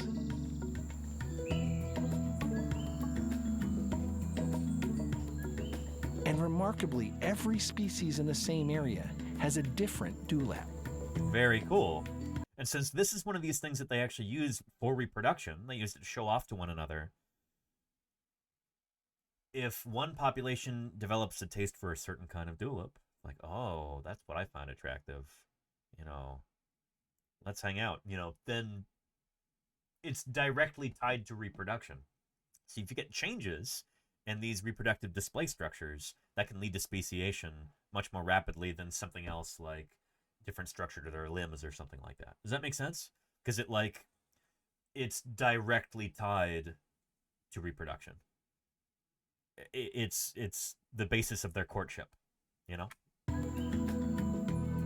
So a change in a dewlap is a critical step in the formation of new anole species. Does that make sense? Jonathan, why would these dewlap colors change? Consider this grass lizard that lives here in the forest where it's relatively dark. And if we look at its dewlap, you can see it's pretty light colored. Now suppose that a population of these lizards ended up in an area that was much more open and sunnier. In that case, a light colored dewlap isn't very effective. So over time, the population would evolve by natural selection to have darker dewlaps. Does that make sense? A light-colored dewlap, where it's really bright out, you're not going to see it as easily. You want a darker, more saturated one, so it can be more visible in direct sunlight. And we might end up with this one. And he's got a much darker dewlap, much more visible in a light, open habitat. See? If for some reason these two populations come together, the females would no longer recognize the males as members of the same species. They wouldn't mate. They would be reproductively isolated.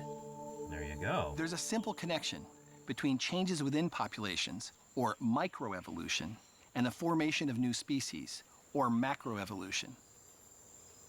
When changes within populations include traits involved in mating, like dewlap color, then the stage is set for the formation of new species. I want to push back against that just a little bit because there isn't a hard line, as I understand it, between micro and macroevolution. It's on a spectrum, you know? You get enough small changes that accumulate over time, and that leads to macroevolutionary change. Like, it's not like it's not a difference in kind, it's a difference of degree, if that makes sense. And Geo Jim, thank you for the raid. GeoJim 2000. How was your stream? 15 raiders are about to get flattened by dinosaur content. Good stuff, Geo Jim. Thank you for the raid. I hope you had an excellent stream. Welcome back. I've just returned from Puerto Rico.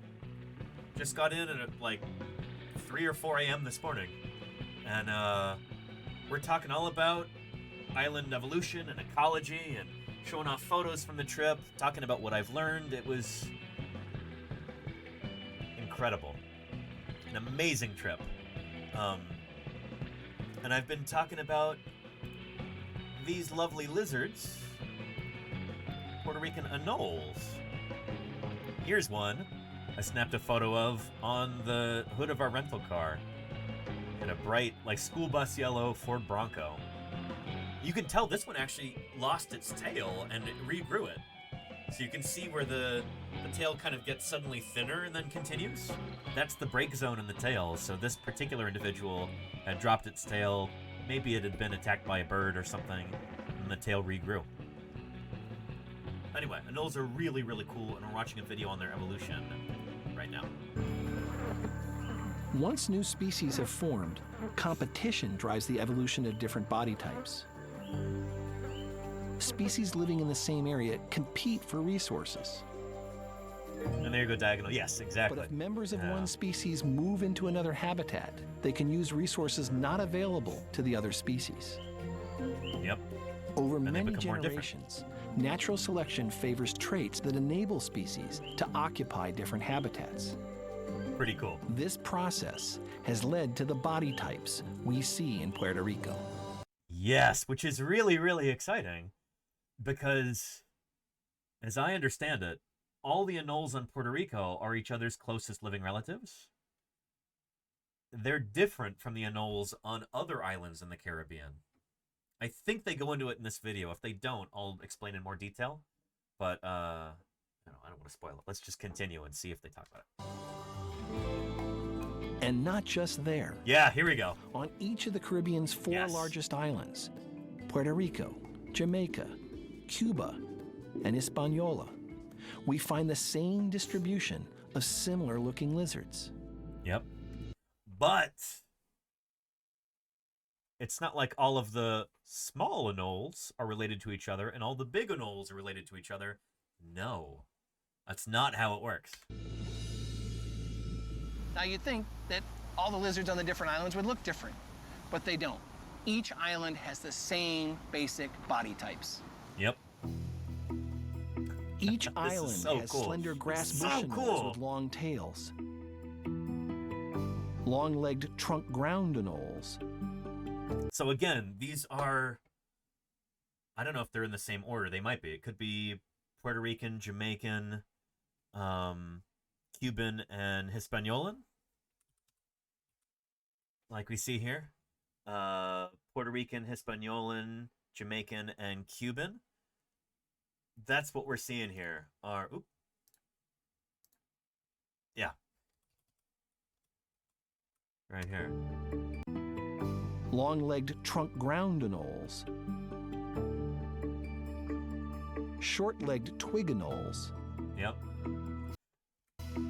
and canopy anoles with large toe pads. Notice how they're all green to live up in the canopy. How did each island end up with the same body types? I wonder. Did each body type evolve once and then spread to the other islands? No, that's not how it happened. Or did each type evolve independently on each island? Yes. You'll see. So I'm going to be sequencing some additional markers for this. To find out, Jonathan and his colleagues sequenced the DNA of anoles from each island. They examined the same stretch of DNA from many species to uncover their evolutionary relationships.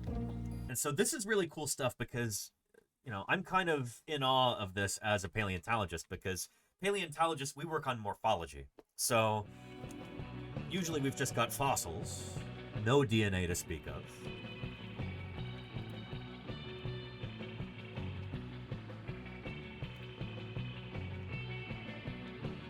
And so, you know, we're looking at skeletons. You look at the differences, you can code different characters, you can get a computer to spit out a family tree for you, but morphology can be deceptive sometimes. You can get convergent evolution, where two separate species might evolve a very similar kind of morphology. So sometimes the shapes of the bones can kind of trick you a little bit. In order to get a better handle on exactly what's going on evolutionarily, you gotta look at DNA, which is exactly what they were doing. You can also get convergences in DNA, but it's easier to be a little bit more objective, I guess, when you're looking at the DNA as opposed to the skeletal morphology. On each island.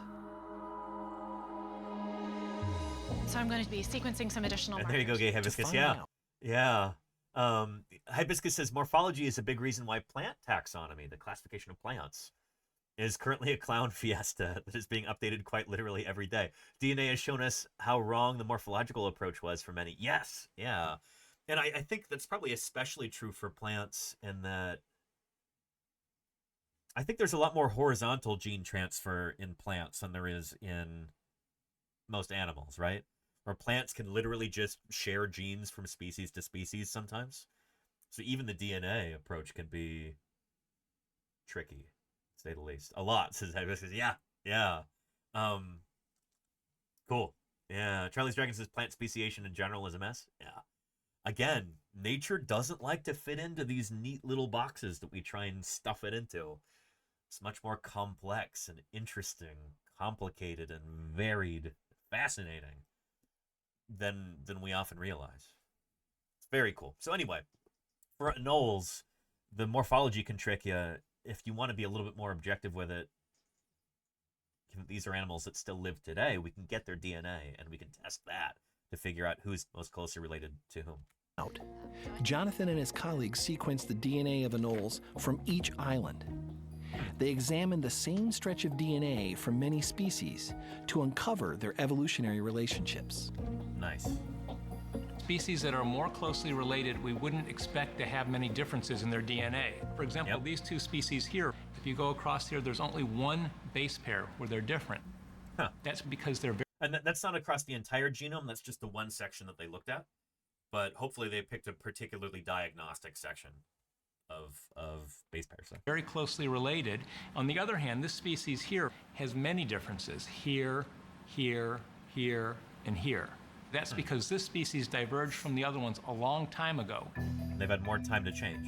More After evolution has determining occurred. which two species were most closely related, they joined them together with a node representing a common ancestor. We call that a clade. We talk about clades a lot on this channel. For some of you, this is going to be a new concept. But a clade is a group of organisms that share a common ancestor. So they both evolved from the same parent species. And then clades can get bigger and bigger the further out you go. But a clade is just a group that's the ancestor and all of its descendants. So these two form a clade, and their ancestor would be part of that clade too. Does that make sense? Then they joined these to the next most closely related, until all the lizards were united in a phylogenetic tree. Yep. And so these ones here form a clade. These three here form a larger clade. These two form a clade together. See, they share a common ancestor. They come off that same node. But then these three and these two, they form a larger clade. They all came from the same ancestor here.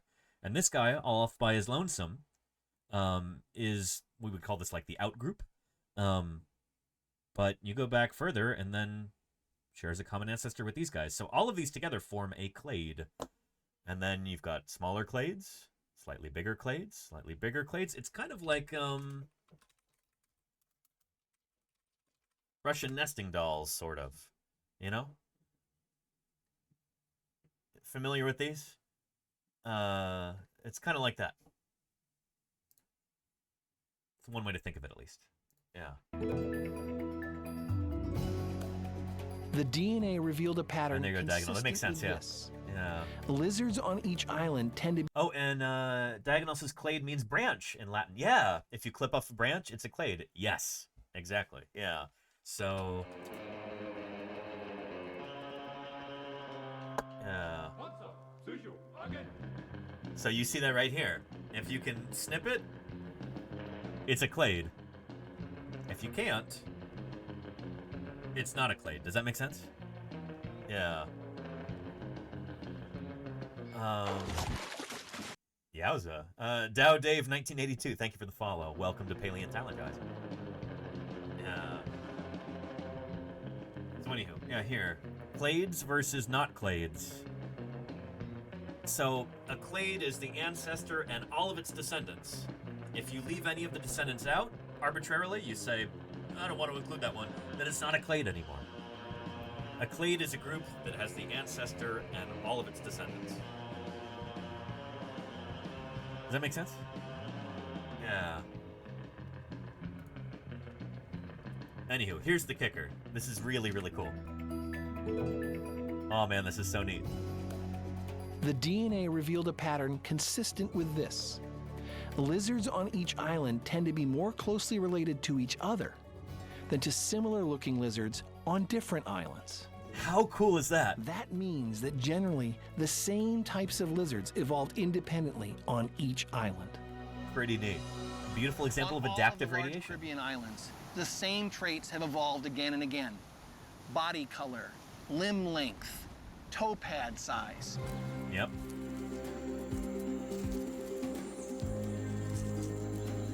Moreover, this repeated filling of habitats on each island by anoles illustrates why our planet has so many species. Pretty cool. The simple reason why there are so many species in the world is that there are so many habitats. And each habitat provides numerous ways to survive. In the Serengeti, zebras eat the tallest, coarsest grass. Wildebeest, the medium-height grass. And Thompson's gazelles, the shortest. Huh.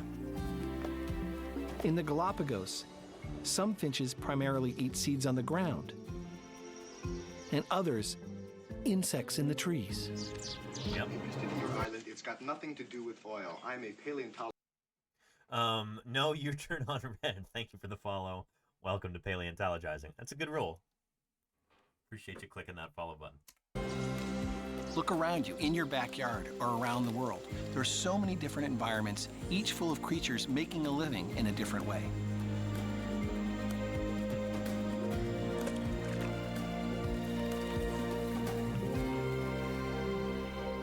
Very cool.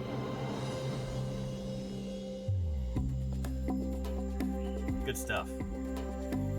Here is a link to this lovely video from HHMI, Bio Interactive. Stellar stuff. Really excellent. There were so many cool things that Oh, Helvetica Scenario, thank you for the 10 gift subs. Oh, Mark Melbourne, thank you for the 10 gift subs. Thank you, Mark Melbourne. Holy moly. I really appreciate that. Look at this lovely tin bird. Super excited at your generosity there. Oh, shoot. Holy cow.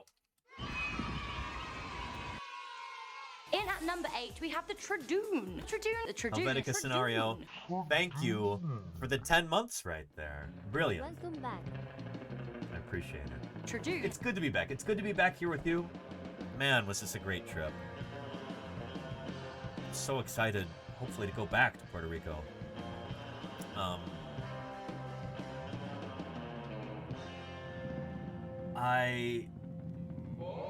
I didn't quite know what it was going to be like. My dad's side of the family has Puerto Rican ancestry. So my, I think, great-great-grandparents are from the island. And I'd grown up hearing about Puerto Rico. I have family members who have been there multiple times. I've never really had a real chance to go until now, and holy cow, it's hard to describe.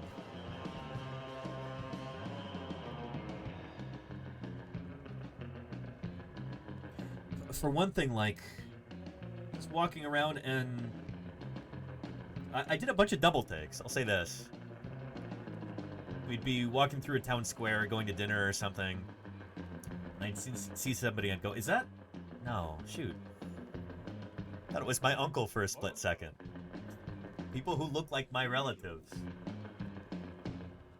It was kind of strange, but felt really familiar and really cool.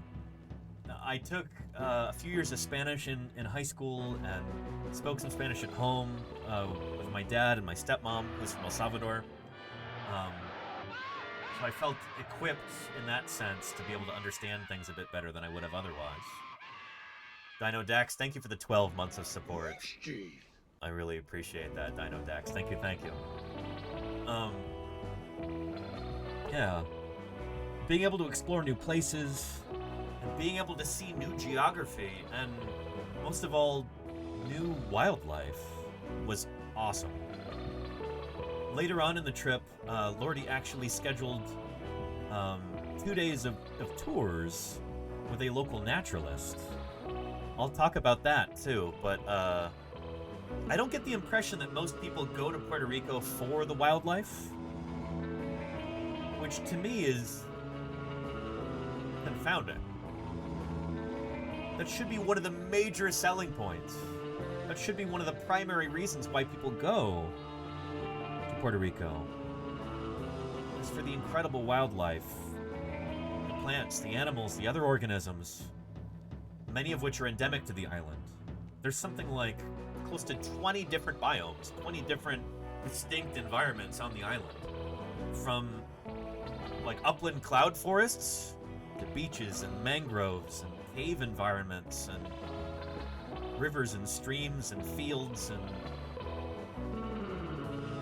it's a remarkably varied place for how small the island is.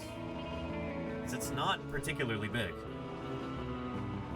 Here's Culebra, little island that we started off on, but there is the main island of Puerto Rico there. And it's what, I think like 50 miles north-south and like 100 miles east-west. It's not a very big place. You just have all of these different habitats crammed into it like that. You know, from sea level up to tall mountains that I think are over like 1,000 meters tall.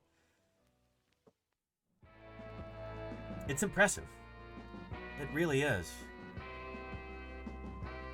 Yeah. And Hiox says, did you try mofongo? That was my favorite meals that I had on the trip were vegetable mofongo. Holy cow, is that good. Lordy is gonna learn how to make that, and I'm really excited.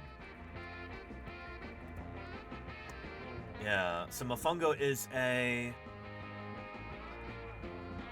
it's like how do you describe it? It's like a starchy, mashed, just a bunch of different stuff, spices all kind of mixed together. It's often made in like a bowl.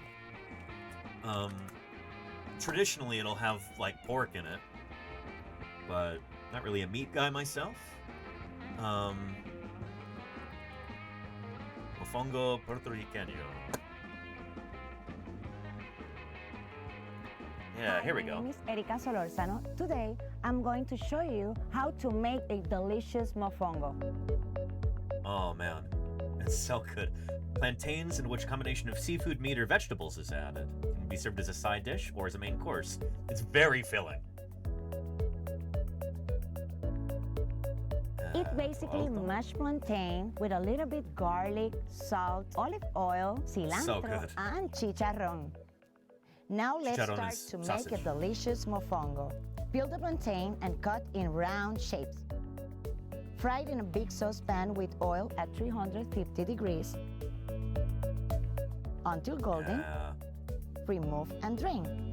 So it is a lot of work.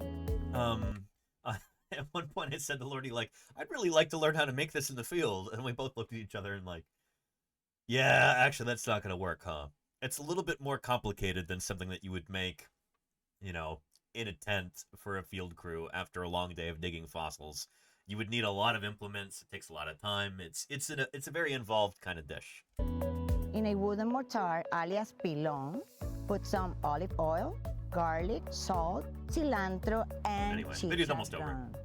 Add a plantain, mash, and mix all ingredients. Staying at base camp all day? I know, right, Jody Fish? Yeah. And the mofongo is ready to serve. Yeah. So good. Next. Holy cow. Yeah. That was my favorite meal, and I had this like probably 4 or 5 times while I was there. Just excellent. I might even have a photo. I better have taken a photo. I should have. But yeah, I'd actually never really had this before. I grew up eating Puerto Rican food. But you know, a lot of it was stuff that I didn't particularly like. Stuff that's like salted cod, kind of a smelly fish kind of dish. I never really liked that. I would have Puerto Rican beans, but it was never really necessarily my favorite. Oh, here's Lordy and Ios there with some mofongo. I think the one that Lordy got there, it's got shrimp. Yeah. Yeah, salted cod is bacalao. Exactly, Helvetica scenario, yeah. Yeah. And there are always kind of jokes in my family, like, oh, bacalao, you know, some members of my family really like it, but, you know, it smells like it doesn't smell the best. There are a lot of jokes about that. If you're feeling a bit cheated, try blaming the dinosaurs. And Hugin, no, none of those, Hugin. Bipedal lizards that bite and are venomous from the historical text of Jurassic Park LUL. No, that was Costa Rica.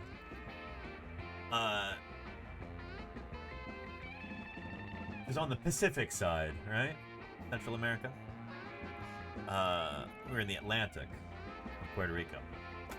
Yeah. Oh yeah, there's veggie mofongo that I got, and it was really interesting in that at different places it would taste very different. Like everybody's got a different take on it. So this one was, there's a lot of tomato in it. I was telling Lordy, like, this is gonna sound very almost low class, but it's kind of giving Chef Boyardee in a way, in the best possible way. Kind of like heavy tomato notes in it, but really, really good. Yeah, a regional, traditional flavor profiles even there. Yeah, not even like regional, it's just like restaurant to restaurant. Different chefs will have a different take on these classic dishes, and it was, oh man, it was good. PvP Jumper, how are you doing? Welcome to Paleontologizing. Thanks for joining us. Yeah. Yeah. The black beans I had were amazing. Yeah, arroz y habichuelas was a dish, rice and Puerto Rican beans. Arroz y habichuelas. Yeah, I don't know exactly what they put in it, but it was amazing. And Lordy said she's going to try and learn how to make this as well. I can see that becoming a staple. Yeah. Oh yeah. Good stuff. And habichuelas, Puerto Rican beans, exactly, Heox. Which, in my family growing up, we just called them Puerto Rican beans. I didn't realize that there is a name for that. I hope my dad isn't watching right now and just like slapping his forehead. Like, of course we called it that. You just don't remember, Danny. But I don't remember. We always just called them Puerto Rican beans. But yeah, it was kind of a family specialty, but it always had like pork in it and stuff. There was like a very specific way to make it. My great uncle's recipe.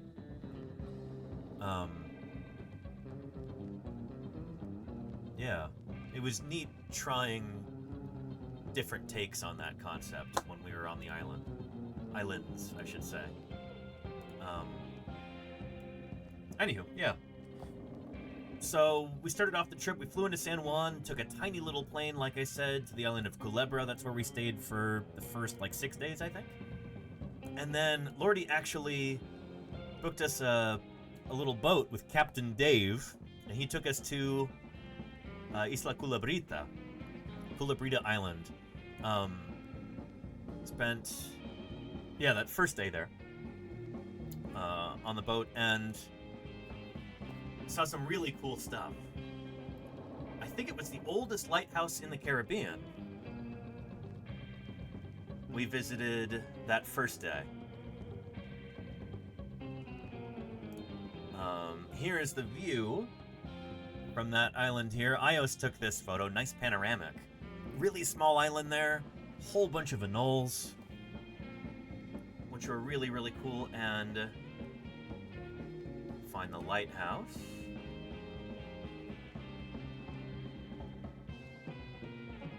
Let's see here.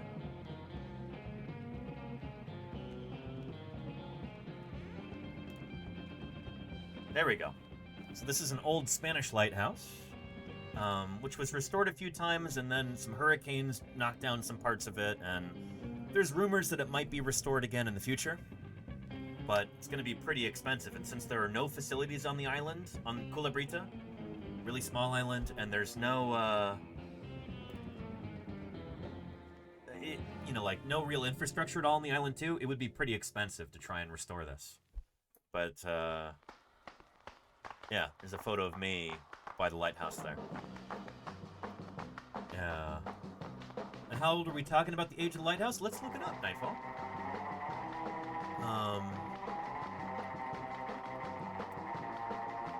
Culebrita. So Culebra, the name means Snake Island. So Culebrita is Little Snake Island. Island is home to the Culebrita Lighthouse. Faro Culebrita. It's the only remaining Spanish-era structure in the Culebra archipelago.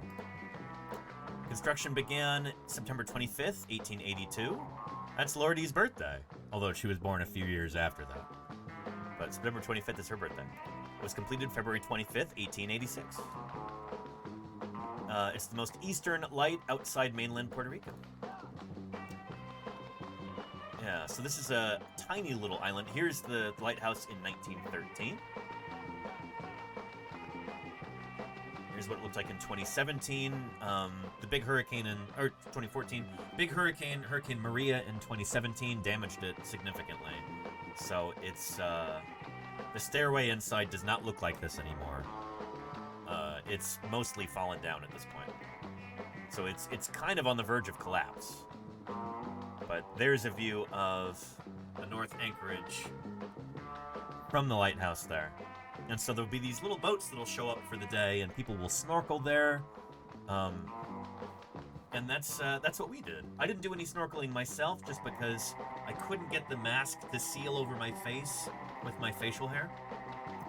But there was a paddleboard that I got to borrow, which was really awesome. And so I was able to paddle around and see some really cool ocean life. In fact, as soon as we got there, here's the boat right there. Little tiny boat. Well, not tiny, but, you know.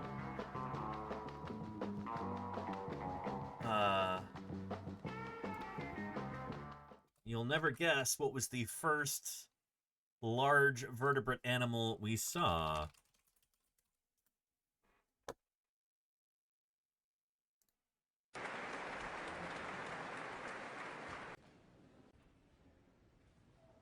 There we go.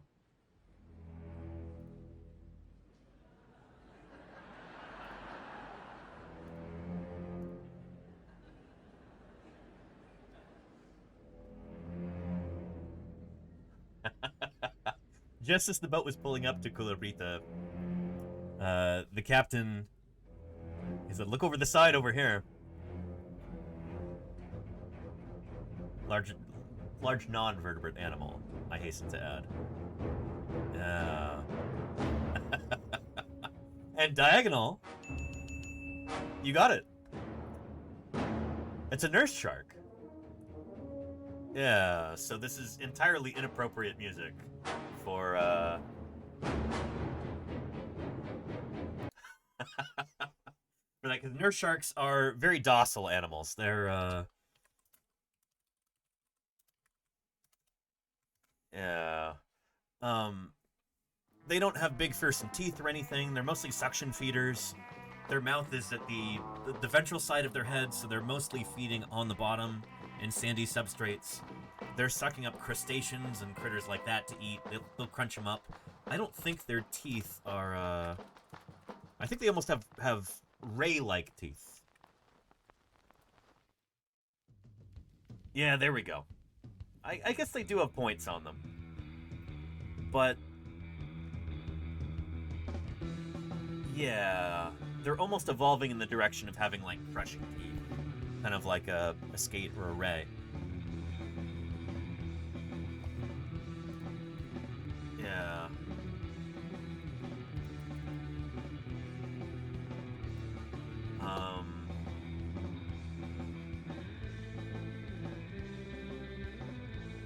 Yeah.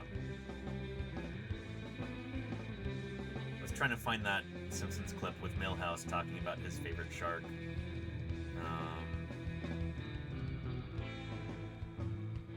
Yeah.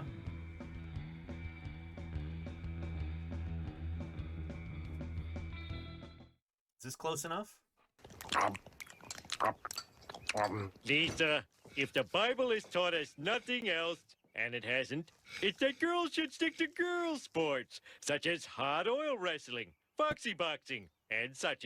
I think women should be able to play any sport men play, but hockey is so violent and dangerous. Look at Milhouse's teeth. Mom, will you stop showing us those? I have to join the team or I'll get an F that will haunt me for the rest of my life. Do you have my teeth? No. Anyway, yeah, a nurse shark's teeth are not much more formidable than Milhouse's teeth. Yeah. And sharks are vertebrate. I know, I said vertebrate animal, Diagonal. My mistake was I didn't say non-human large vertebrate animal, which I should have, because humans, by Cenozoic standards, well, by Holocene standards at least, humans would be classified as large vertebrates. Anywho, yeah. Anyway, so we saw nurse sharks, or a nurse shark. It was the only shark I saw on the whole trip, but very, very cool. I was pretty stoked for that and logged it to iNaturalist. And then a whole bunch of other different critters, including several species of anole. Here is one eating a bee. He's just there sitting with a bee in his mouth. Let me take a picture of him right up close. It's pretty neat. Very obliging, the anoles on Culebrita. Here's a larger one that I was able to get pretty close to. Take some decent photos of. Pretty neat. And then we had these other lizards as well. These are called amoebas. Not amoeba, but amoeba with a V. They're also called Puerto Rican ground lizards. So they're, I think, distantly related to skinks, more closely related to tegus, which are these big, charismatic lizards that live in South America. So the Puerto Rican amoeba, there we go. Common Puerto Rican amoeba. These guys are really neat, and they get big. So I think they get up to like 18 inches long. And we saw several of them. At one point, we went to like a big garden shop on Culebra, and there were big amoebas there scurrying around. And this is during their breeding season, so they were pretty brightly colored. They had these lovely, there we go, almost like this, not quite that vibrant, but this blue coloration to them like that, which was really, really neat to see. And these big stripes on them, too. Yeah, good stuff. And no, not Timu, Dustfuster. Tegu. Yeah. These big old lizards that live in South America. So a lot of the wildlife that we see in Puerto Rico is derived from South American species. And actually the Taino people, who were the original human inhabitants of the Puerto Rican archipelago, originally came from South America too. So there's big South American influence on the biota of Puerto Rico, and the amoebas are related to these tegus from South America. Yeah. They're pretty cool. Yeah, red tegus are... That's often the species that you see in like popular media and stuff. These were actually in a few old movies. I think these are in King Dinosaur. This pretty terrible...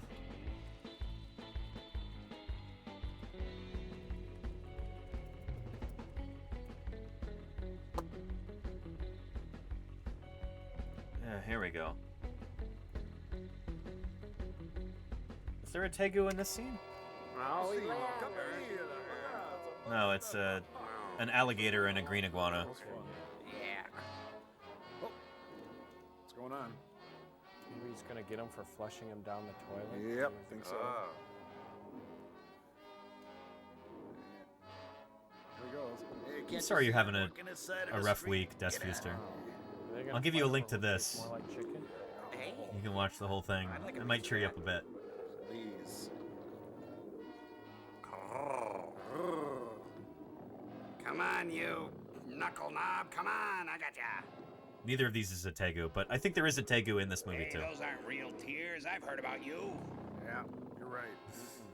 Well, it's an alligator, not a crocodile.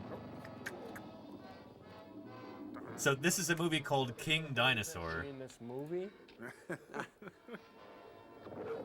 Hey. Terrible film.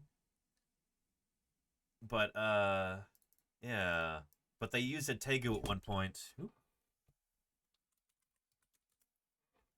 They just film lizards up close, and they try to pass them off as dinosaurs. Terrible film.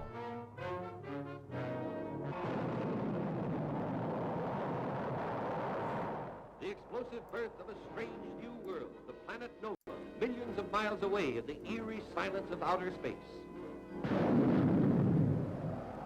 Man's rocket takeoff on an amazing voyage of exploration with a strange crew of 4 daring adventurers on board.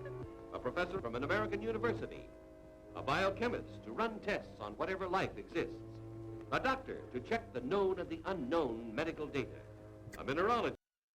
Known and unknown medical data. I do appreciate that both of the woman characters in this they do at least get to be scientists, which is kind of rare for the 1950s, but... Just to search for the radioactive materials that gave this new world birth. Was it a V2 rocket? It totally is, Alexander Morrison, yeah. See their terrifying battle with savage beasts never known on Earth. The wild fear when mankind is brought face to face with giant mastodons from eons long past. That elephant is not happy about all this fake wool and these tusks being applied to it. It's like, get these off! Poor thing. A prehistoric world comes to life again today, millions of miles away in space. One of these is a tegu, I think. The horror of huge, maddened monsters raging for the kill. The Battle of the Titans. There's the tegu there. And it is actually really... No, is that... No, it's an alligator, I think. Yeah, it's rolling like an alligator. Hand me that berry pistol. Are you thinking of Ralph and Pat? I hate to bring them into this. It's our only way out of here.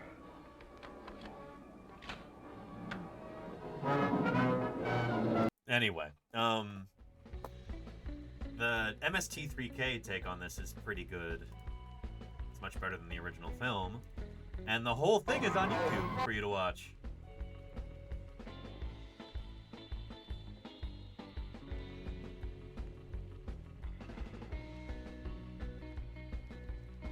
see. Do we have a transcript? We do, yes. Okay.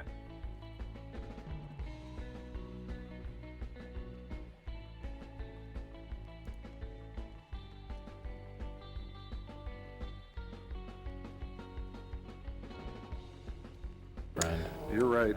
Hey, they made it already. It resembles the Tyrannosaurus rex of Earth's prehistoric age. Sorry, no way. Tyrannosaurus rex. King dinosaur. Have breakfast with the king. Sorry. That's a lizard from This Pet monster World. dominates Nova just as similar ones dominated Earth 125 million years ago. It's like living in the past. It's an iguana. Come on. Good likeness, isn't it? Yeah. Well, who cares? No one's ever going to believe us anyway if we are. That's a scientist for you. Hey, help me. Anywho, here's a link. The whole thing is on YouTube. Maybe bookmark it for later, if that sounds like a good time. And there you go, yeah. Diagonal says, shoot, what was his first name? Was it Gary? Lippert would reuse the alligator iguana battle over and over in his films and sell it to be used in additional films? Yes. Yeah. Thanks so much, says Das Fuster. Yeah, I hope you enjoy. Anyway, where were we? We were talking about... Oh yeah, we were talking about amoebas. A-M-E-I-V-A. Amoeba are these big lizards. The Puerto Rican common amoeba But the lived up to their name. field isn't narrow to what we understand.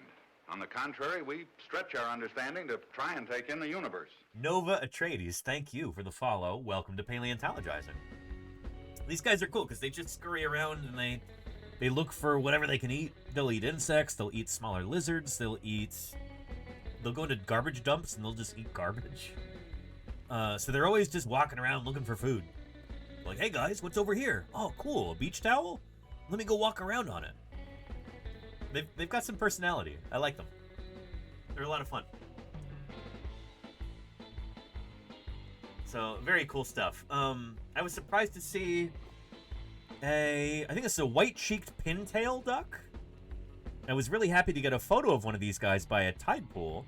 I'm like, wow, is this a vagrant or an exotic? They don't look like they belong here. And then sure enough, they're actually all over the main island.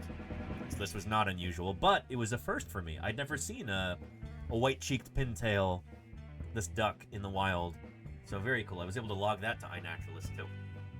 And then we were hanging out by these tide pools, and there was this fish that I got. I don't know how many photos I got of it. So many.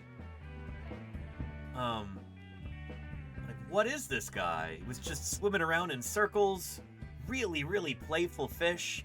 Would swim up to other fishes and kind of chase them around and swim circles around them, and just the most joyous little fish. And it turns out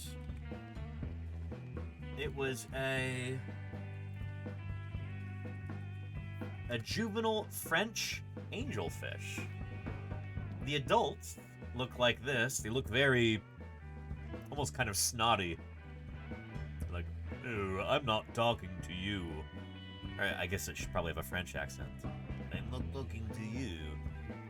But the juveniles, super cheerful and playful and just... Dinosaurs hold a really special cool. magnetism for children.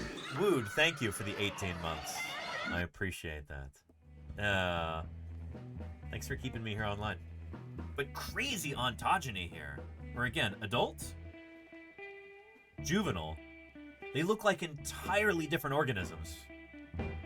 But that's, again, that's ontogeny.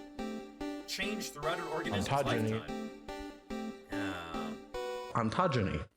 Ontogeny. Just like in dinosaurs, some ray fin fishes Ontogeny. have got pretty Ontogeny. dramatic ontogenetic changes. There we go. From juvenile to adult. Nuts, you know? Yeah. Sigue nadando. Claro que sí, Arle. Yeah.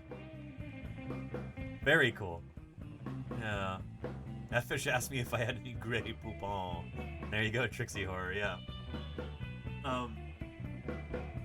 Yeah, pretty wild, just how different they look.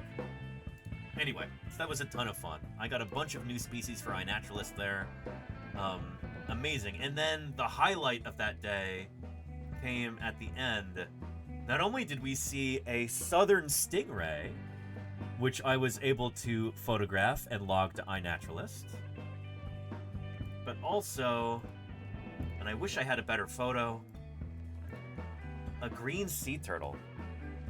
Just a small one. Again, a carapace maybe like this, so a very small individual.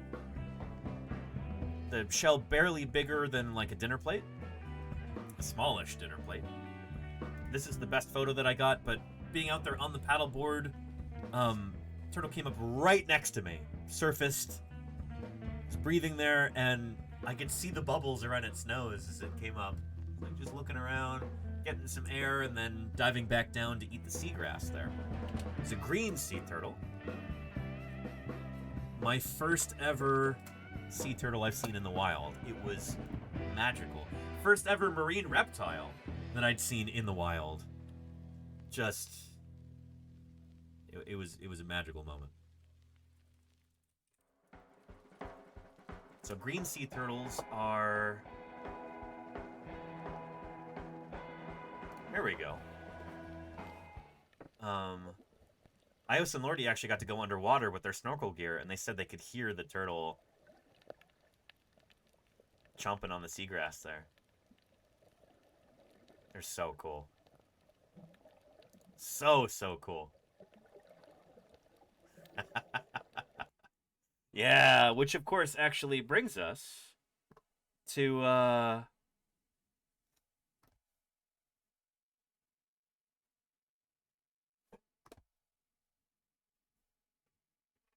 turtle time.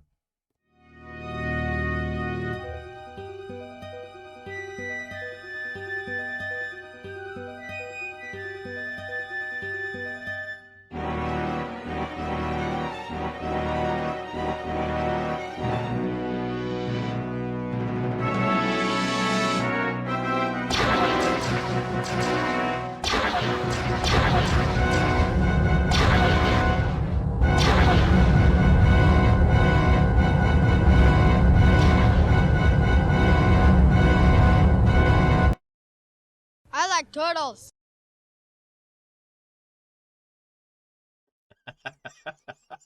So, on one of our last mornings there on Culebra, Lordy and I went to go to the beach, a different beach. We visited like, I want to say like 5 or 6 different beaches on Culebra, in Culebrita. And you'll never guess what we saw. Well, probably have an inkling that it's related to turtles, and it is related to turtles. There was this really lovely hand-painted sign by the beach there on the, I think, north side of the island, about leatherback turtles. Leatherbacks have always had a special place in my heart, but after being here in Puerto Rico,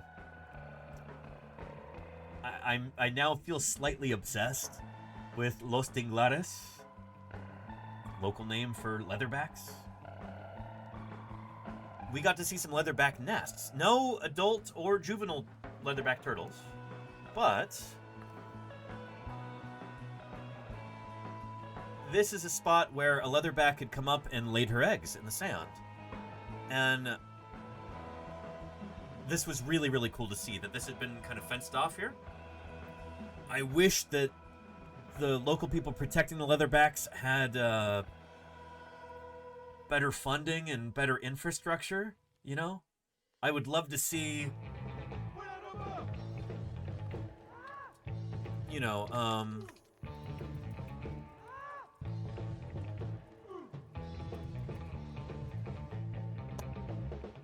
I'd much rather prefer to see something like this around the nest to keep people out.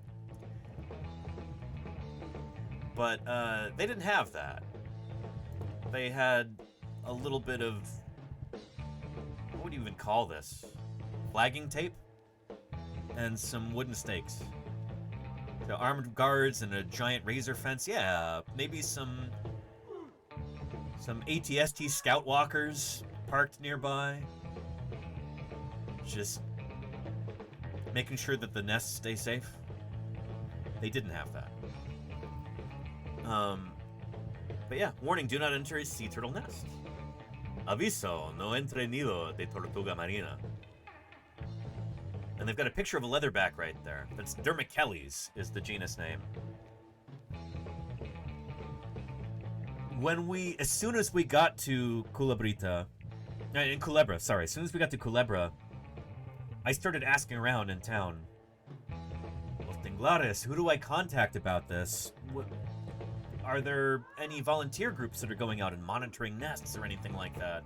Is there anything that I can do to join a group and maybe help with conservation in some way? When my dad and my brother and my stepmom went to Puerto Rico back in 2012, they actually got to like join a group that went out at night with those red headlamps to visit some turtle nests. I really, really wanted to do that.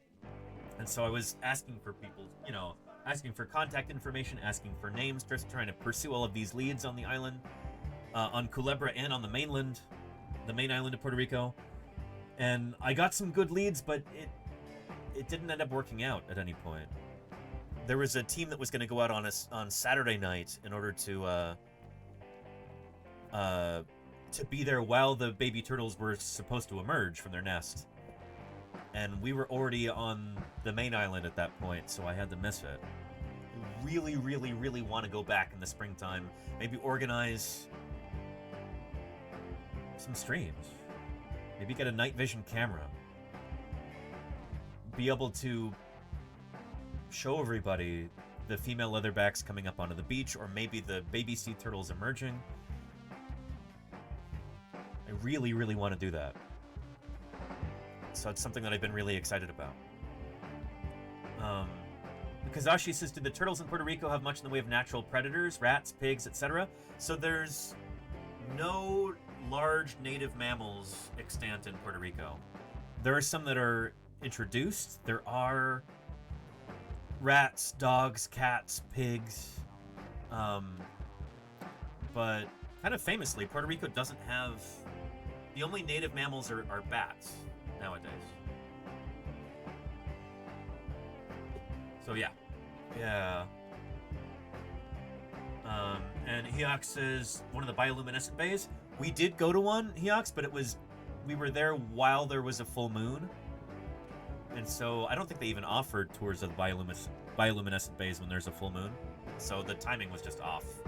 It'd be really nice to be able to do that next year, but we'll see. But my number one priority in going back, I want to see some leatherbacks. I want to be able to organize, well, streaming something like this. It's very rare to see a female leatherback on the beach during daylight, so this is really, really special right here. My name's Mark Morin-Bras from the Vieques Conservation and Historical Trust, and I just... So Vieques is the second largest island in the Puerto Rican archipelago, just to give you some perspective here. So there's Culebrita, there's Culebra, there's the main island right here, and this is Vieques. So Vieques was, for many, many years, used as an American munitions testing island, basically. So they just bombed the heck out of this island. They would use it for like practicing troop movements and exploding ordnance and all kinds of stuff. And there is still a ton of unexploded ordnance on the island. It's actually not the safest place to be, just because there's so many bombs, grenades, probably mines, so many other things here. But the people of Vieques have been fighting to get that stuff cleaned up so that the island is safe and beautiful again. But this island Vieques here, off of the east coast of the main island of Puerto Rico, that's where this video takes place, right here. Got to one of the dreams that I always had in my life, to swim during the day with a leatherback turtle. And we're here with Eric Bermudez for United States Fish and Wildlife Service, who's going to tell you all about it. Yes, we had a leatherback nesting on the Navío beach. So Mark called us to come and check it. We found that the turtle was nesting and lay about amazing quantity of nests of eggs.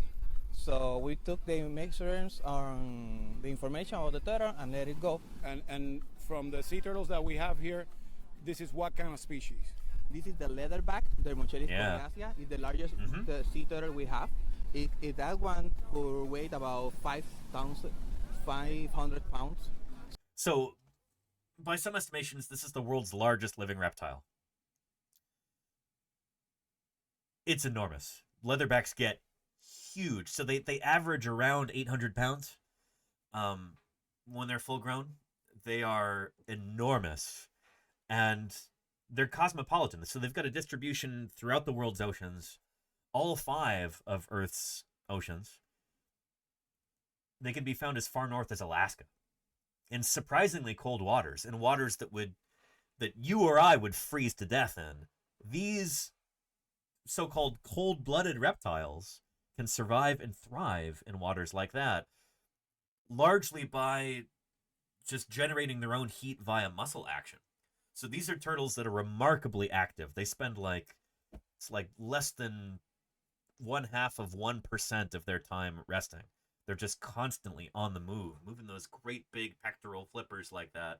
It generates body heat for them, so they're able to survive in really cold waters. So it's the largest sea turtle we have. And Pellet Nightwing, how are you doing? Welcome, welcome. Eric, we had the really good chance to see it, take a lot of photographs, which is a rare thing. You don't get to see all of that, a little underwater video. But you also injected something into it. Yes, we put 2 kinds of mark. We put the inconel mark. It's a kind of piercing on the rear flipper. The little tag there. One mark is a pit tag. We put it inside of the... On a pit tag, so like the pit tag that you would put on a dog or a cat, like, the little, like tag that you inject, where you can like pass a scanner over it. You put this so they can track this turtle in the future. If it ever turns up again, they can, they can figure out, oh yeah, it's the same one. Moscow in the front of the front flipper. Just a beautiful animal. They're so cool. Leatherbacks like this, they're ancient. They come out, but they usually don't come out during the day, right? I think it is RFID, Trixie Horror, yeah. So maybe have a long time trying to come out to lay eggs during the night, but she couldn't make it, so she decided to come out during the day. And what are they doing with the... Very rare to see them during the day. We relocated the nest. We took the data from the nest. We were going to place the nest in a safety area because the turtle lay the eggs near the shore. So the eggs are too close to the surf. And the eggs risk drowning if the tide comes up. So they might even bring the eggs back to a facility or something, but chances are they're just going to rebury the eggs in a safer spot on the same beach. Water line. So we remove it to up in the beach to be safe during the 65 days it takes to develop into turtles. 65 days? That's a long incubation period. You have a lot of leatherbacks nesting in Vieques? For this season, it has been low. We have about 10 nests on all the area. But we hopefully have more during the season. We're starting. Look at this, this is just an amazing. Endangered creature. We don't have a lot left in the world. All the sea turtles are protected because they are considered an endangered species. Extinction is no shame, no sign of disgrace or failure. In fact, in a world full of changing environments and occasional catastrophe, all species eventually become extinct. Yes and no, but, well, kind of. Unfortunately, these turtles are in danger of extinction, like, entirely because of human activity. Bosman18, thank you so much for the 7 months of support. Really appreciate that, Prime. I used to live in Bozeman, Montana. Is your username a reference to that? Related in any way? Anyway, Bosman, thank you so much for the Prime there. I appreciate it. And Miss Art Rules, how are you doing? Welcome back. I had the most amazing time in Puerto Rico. And saw multiple nests from leatherbacks. And what can people out there do to protect this species? Don't disturb them. and keep the beaches clear because if she can come out and get tangled with ropes and things That's like that. so cool seeing daytime footage of a leatherback in shallow water like this. You never see that. The federal or in the state. That's a nickname from work. Oh, okay, got you, Bossman. Okay. Oh, like Bossman. Like Hefe. Nice. Yeah. Work with it. It's Mark Martin Brass and Eric Bermudez from Vieques. Very cool. Very, very cool. Look at that. Just amazing. So cool. I wanted so badly to see some leatherbacks while we were there and didn't get a chance to.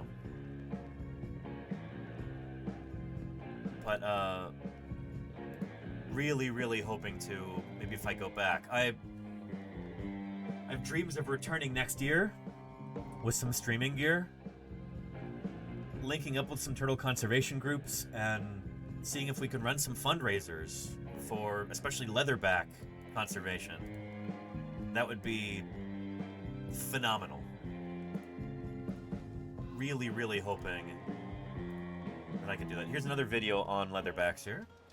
Here in the San Juan area, we also have the leatherbacks nesting area that are being impacted by the fast sea erosion. We have lost since 2018. Hilda Benitez grew up a few blocks away from Ocean Park Beach, the most popular beach in San Juan, Puerto Rico. And Alexander Morrison says, like those elongated ridges on the shell. So yeah, the shell is almost a misnomer with leatherbacks. Like, we'll talk about this in a minute after this video. But they're called leatherbacks because they don't have a hard carapace made up of these, like, osteoderms that all abut one another.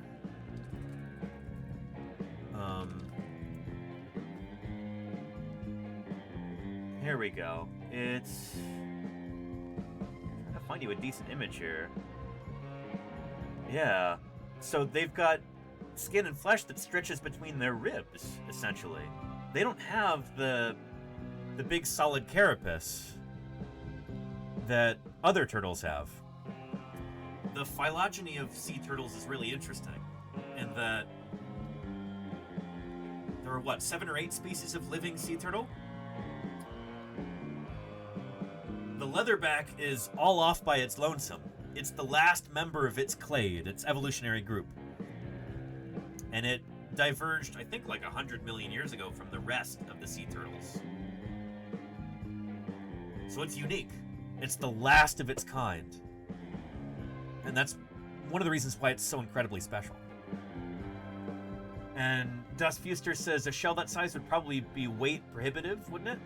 No, not really, because for a critter like this, they're neutrally buoyant, so they exist in the water. Weight is not a problem for them.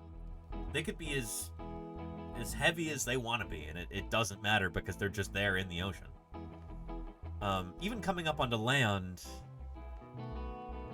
you know, they only have to do that. Only the females do that. They could be heavier. Like, you could have a sea turtle with a solid carapace that could probably do just fine.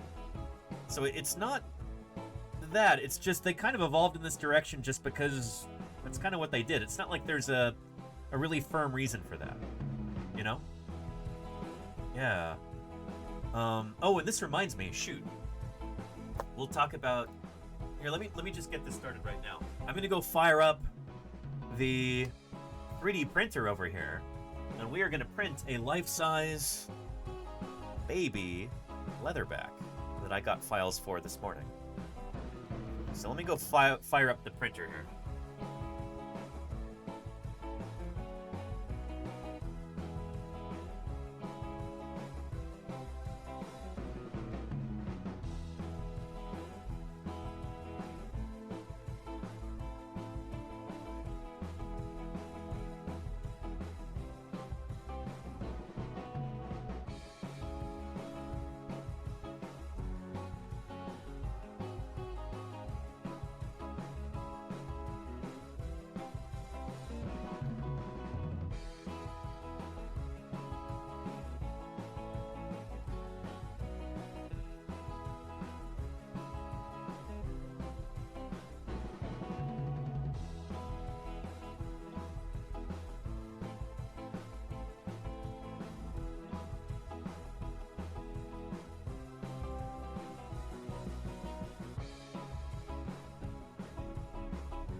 Okay. It's heating up right now, and then we'll get it started. Let me find our... There we go. Our file here. There we go. I've already scaled it. So this is a baby leatherback to be printed at life size. So let's put a brim on that. 5% infill should be good. 1 hour, 40 minutes. That's it. Excellent. Nice. Actually, does this need to be repaired? Let's do a fix through netfab service. Alright. And Wombat Hole, thank you for the 26 months of support. Ontogeny. I appreciate that. Thank you for keeping me here on the air. Appreciate that tremendously. Let me take the old filament out of this real quick.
All right. So far, so good. We've got the file repaired there. Excellent. Okay, 1 hour, 41 minutes. That'll work. Let me go grab the data card.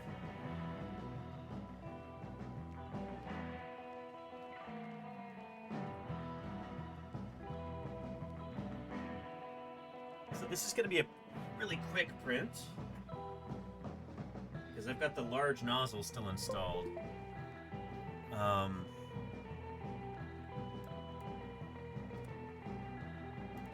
Delete. All right, and export G code.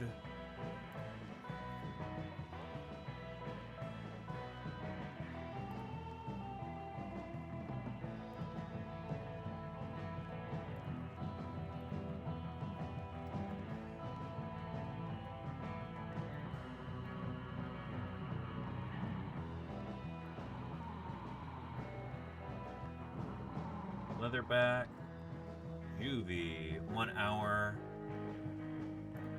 41 minutes. Save. Excellent. Beautiful. Let's get that fired up.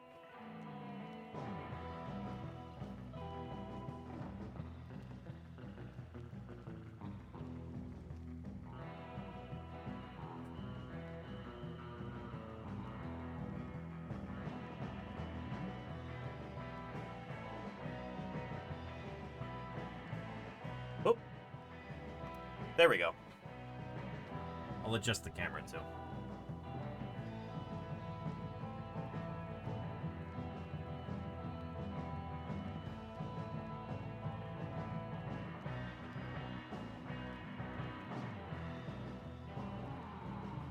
Excellent. Yeah. Kazashi says, when I eventually get a 3D printer, I'm going to have to grab this model. I can give you a link to it right now, actually.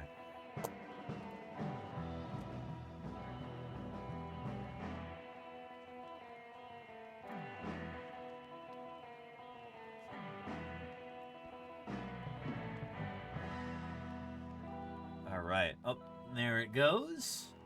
So it's just going to do the first layer. I'll check on the first layer to make sure that it's actually going to adhere properly. I probably should have cleaned the bed in advance, but we'll give it a shot. Anyway, here is the model. on Sketchfab. So it's actually animated. If any of you are animators or have use for that, there's the link.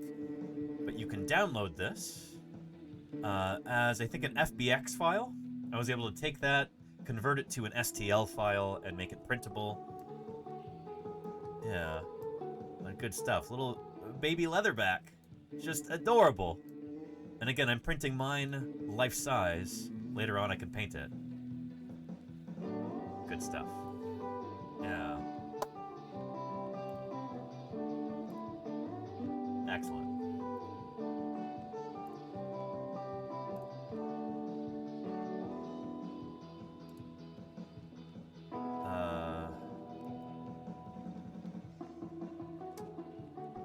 Here we go. Let me go put some eyeballs on this, make sure that the filament is actually adhering to the bed properly. I can't see it with this low-res camera, so let me go look at the actual thing.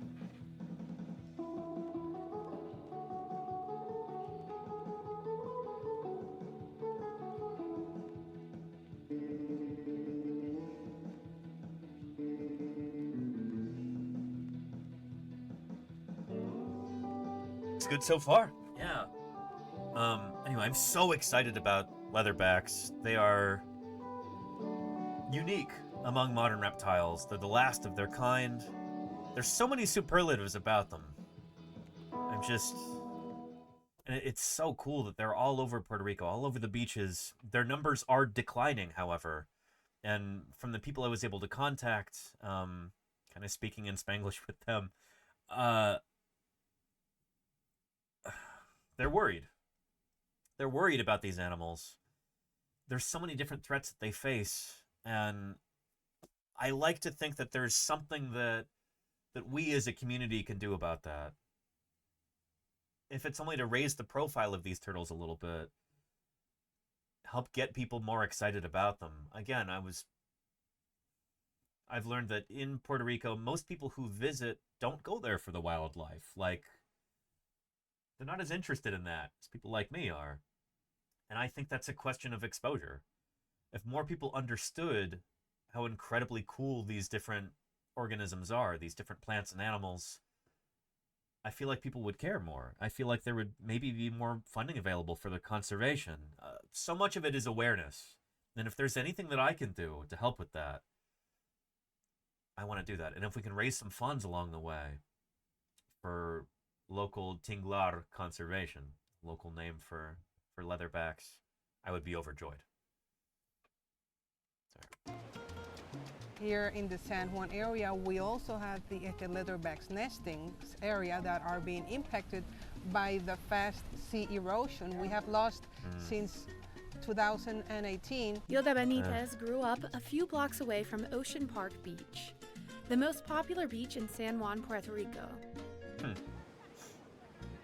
The founder of the turtle conservation group, Siete. Kleber says, did they give you a local leatherback protection group that we could spread the word for? Maybe a donation link?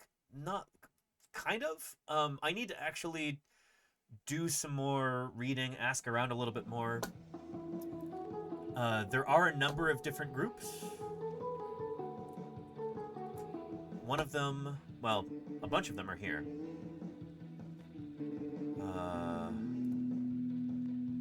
Let's see.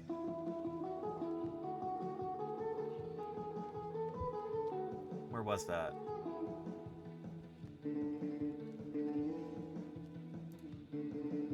There we go. Yeah. Grupos tortugueros, so like turtle protectors on the whole island. So CEN was one of the major groups. We stayed in Luquillo for the last few nights in Puerto Rico. This is the group there. But Yo amo el tinglar. I love the leatherback. They're kind of responsible for this part of the island here. Yeah. Somebody take a screenshot, because I can't actually... I have this in my text messages. I can't give you a link to it. It won't work. But yeah, there's a bunch of different groups. So right now I'm trying to figure out who to talk to, which groups could benefit from donations the most, that kind of thing. But all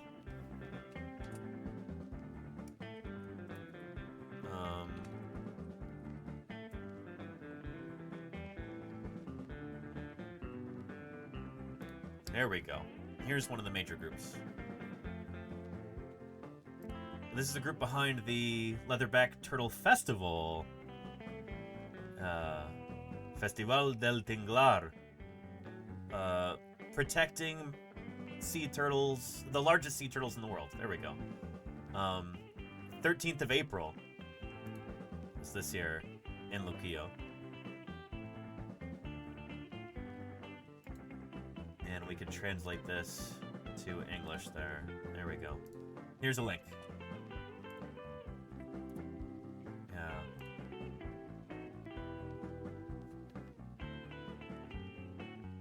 Anywho, so I'll be looking into that.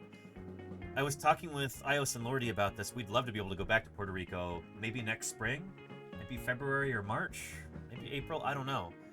But I've got a lot more reading to do, a lot more asking around, a lot more gathering information. But I want to do a big thing. Multiple live streams from the island. Making merch that we can use as a fundraiser event. I want to design and print a bunch of t-shirts that I can ship to people and use that as a fundraiser. I'm excited. I'm excited about this. I want this to be one of our big arcs for next year. It's going to be good. It's going to be good. The founder of the turtle conservation group, Siete Quias, sweeps sand along the beach daily, looking for leatherback turtle nests. Like 100 meter more off. And It's Fleur says, cool, I'm from Puerto Rico. Ah, ¿eres de Puerto Rico? Qué rico. It's Fleur, very, very cool. Yeah. Awesome. It's my first time ever going to the Puerto Rican archipelago, even though mis ancestros son de Puerto Rico, en el lado de mi papá. I'd never been before. It was magical. Beach just a couple of months ago. Turtle arcs is perfect. These Yeah. nests are being threatened with extinction. For the leatherback specifically, 1 in 1,000 survives.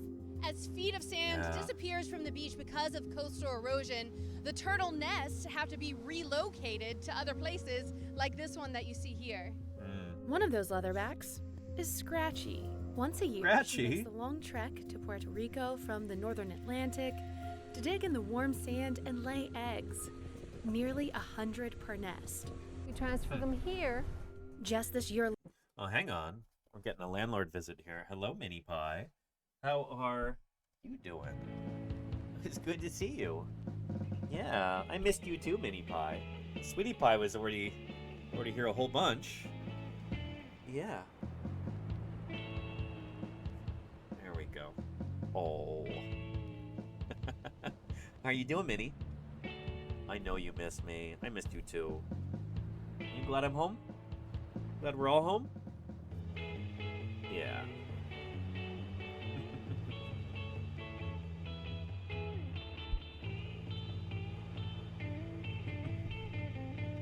Yeah, you want some attention? I'll give you some treats in a minute. Here. Let's get back to our turtles for a second. Alone, the community group had to relocate 5 of her 8 nests. Wow. 1, 2, 3, 4, 5. Scientists like University of Puerto Rico's geological oceanographer, Dr. Maritza Barreto, say some beaches are in danger of disappearing. More or less from 1 foot to 2 foot of look at that. The sediment are so compacted. And so we see the turtle, baby turtle, that was stuck in the head. We thought at the very beginning that we were saving turtles, and after many years, the turtles have actually taught us that they are saving us. Sea turtles play a vital role in our marine ecosystem. On their way, they eat jellyfish. They eat a whole bunch of jellyfish, 50 pounds of jellyfish a day each turtle. What do jellyfish eat? Jellyfish eat fish eggs. They eat baby fish. They eat all sorts of baby sea creatures. So if there was no control over the jellyfish population, there would be no fish. A healthy turtle. So that's incredibly important to understand. So sea jellies like this, aka jellyfish, are prolific predators. They eat all kinds of planktonic organisms. Lots of fish fry, lots of zooplankton, lots of, you know, the tiny little juveniles of sea stars and corals and all kinds of stuff. So if there are too many sea jellies, too many jellyfish, then you can have populations crash in all of these other organisms. So you need something to keep jelly populations down. It's true, Mini Pie. Yeah, she's hitting the soundboard there. Thank you for the emphasis. Yeah.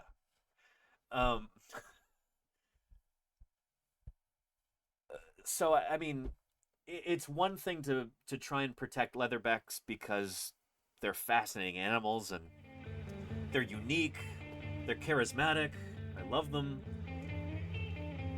But saving them also means saving the rest of the ocean. It's a knock-on effect, you know?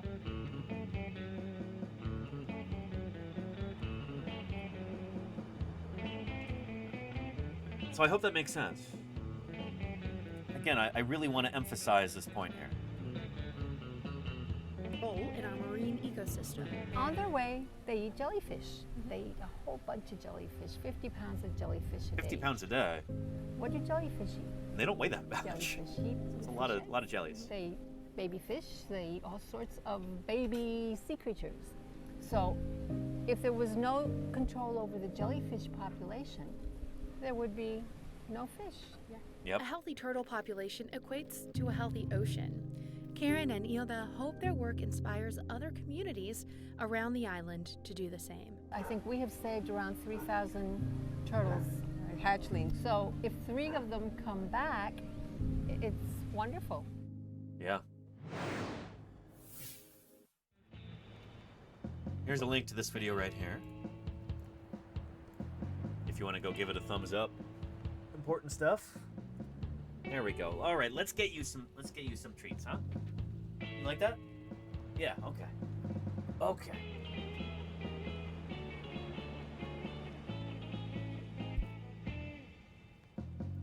Oh. Yeah, there we go. Look at those. My goodness. Here, while you're eating those, let me go check on the 3D printer. I think. All right, we're doing okay so far.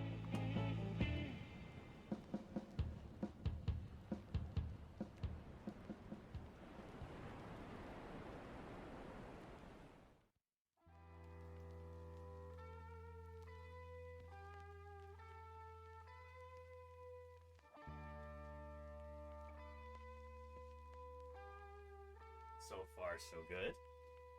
Ooh, what do you think, Mini Pie? Yeah. I didn't know what dinosaurs was all about until these boys come. Looky Lucille, 56 months right there. Holy cow. I appreciate that, Looky Lucille. Thank you for being such a long-standing supporter there. We appreciate that very much. Don't we, Mini Pie? Yeah. You want some more treats? Is that what you want? Yeah? Okay.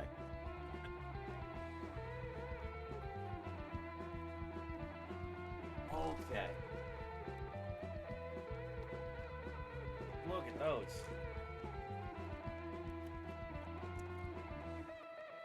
And is that 1,000 bits from Looky Lucille? Thank you. I don't know why our alert isn't firing, but thank you very much for that.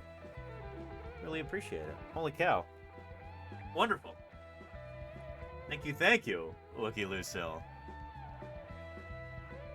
Good stuff.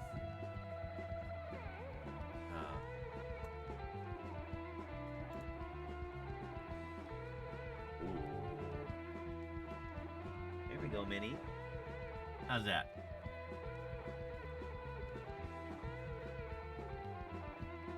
Just gonna hunker down here? Okay. Oh, do you hiccup? Just do a hiccup?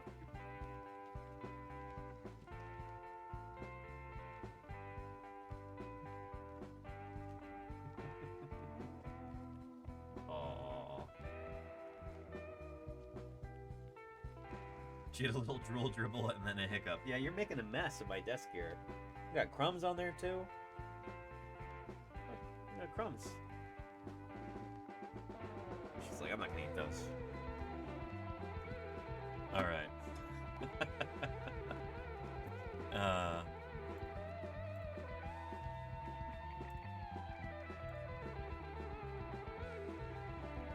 I think we've got an Attenborough video with leatherbacks, right?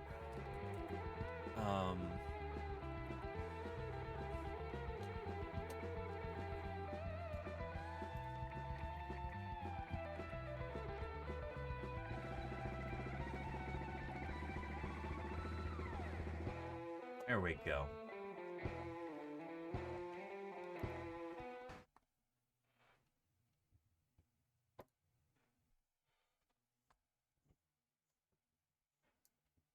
So this is not Puerto Rico. This is... Is this Dominican Republic, I'm guessing?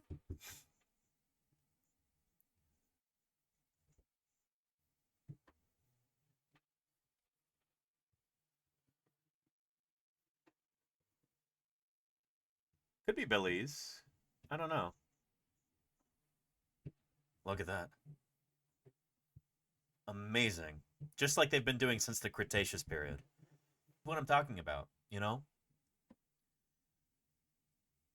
A big part of why these species are in decline is lack of education about them. People just don't know, you know? People are trying to get by, and if that's an easy source of protein, then...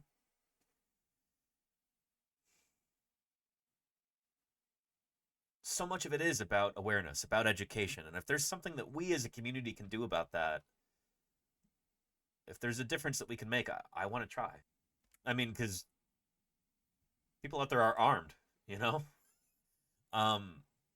That's no small thing to go out and try and protect turtles like that. Like, you got to be persuasive when someone has weapons. And precious this is what I'm 3D printing right now, is a life-size hatchling leatherback model.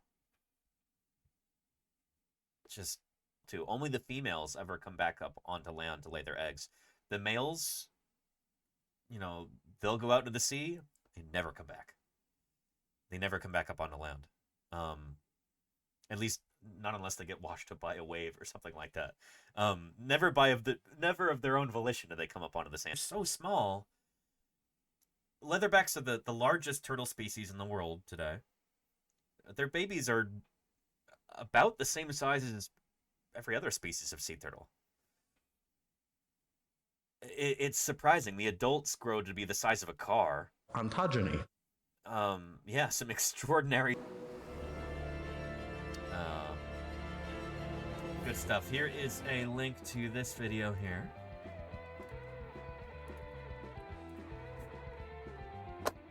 Awesome. So it'll be about another hour, I think, for this to complete. So by the end of today's stream, as long as nothing goes wrong, we'll have a baby leatherback to show off. Really excited about that. Now, there were, I don't know how many different beaches that we saw while on Culebra and the main island of Puerto Rico. There were, I think, 3 different nests just on this beach on Culebra.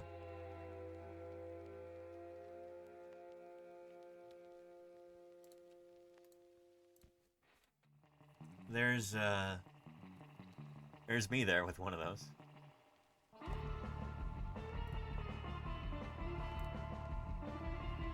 Here's a hand-painted sign there. Ley 93, 93-205.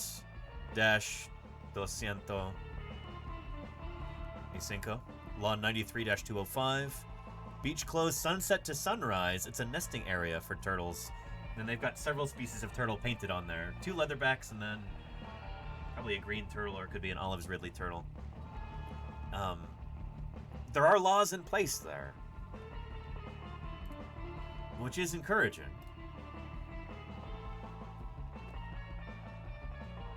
Another hand-painted sign in Spanish.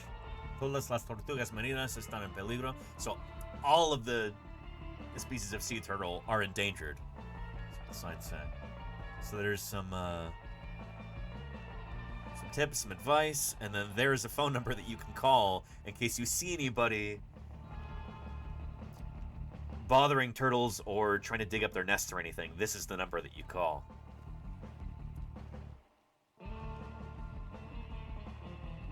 So I think we saw 3 different nests on that beach that were all roped off like that. And then when we were on the main island, we saw a bunch of nests on other beaches too, similarly roped off.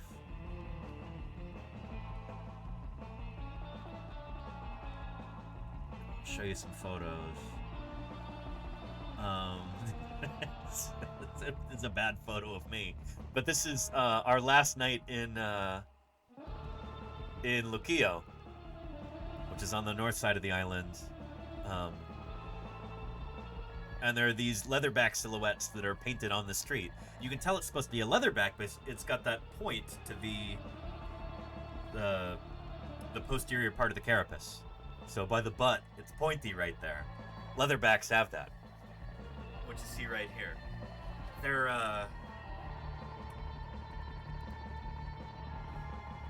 here.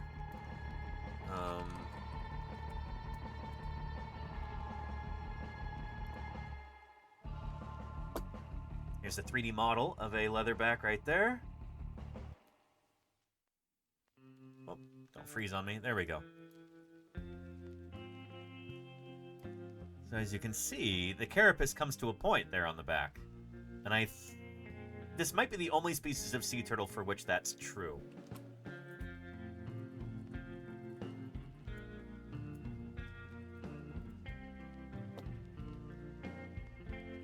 Yeah, because we've got 7 or 8 different species.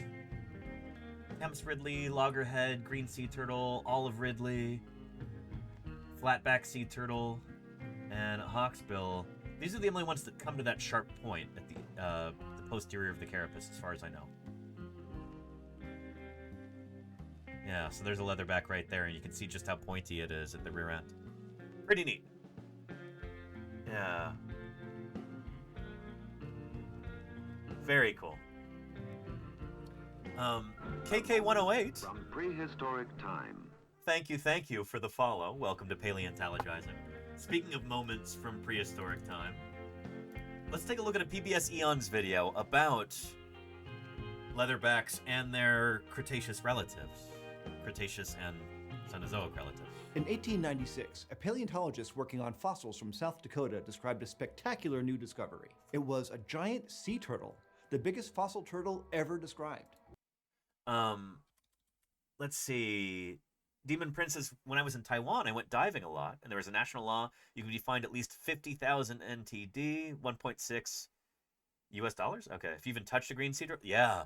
So a lot of countries around the world, including the US and Puerto Rico, have got laws in place about sea turtles to protect them. Yeah, it's a good thing. You're not even supposed to get particularly close to them if you can help it. But when I was out paddleboarding, looking for sea turtles, one surfaced right next to the board, which was really, really cool. So it's like, if they approach you, that's okay, but you're not supposed to approach them. It's considered bad form, and it might even be illegal. But 1.6 thousand. Oh, okay, gotcha. Yeah, we need stiff penalties like that, honestly, because these critters are very much endangered, and it is really tempting to go up and try and touch them.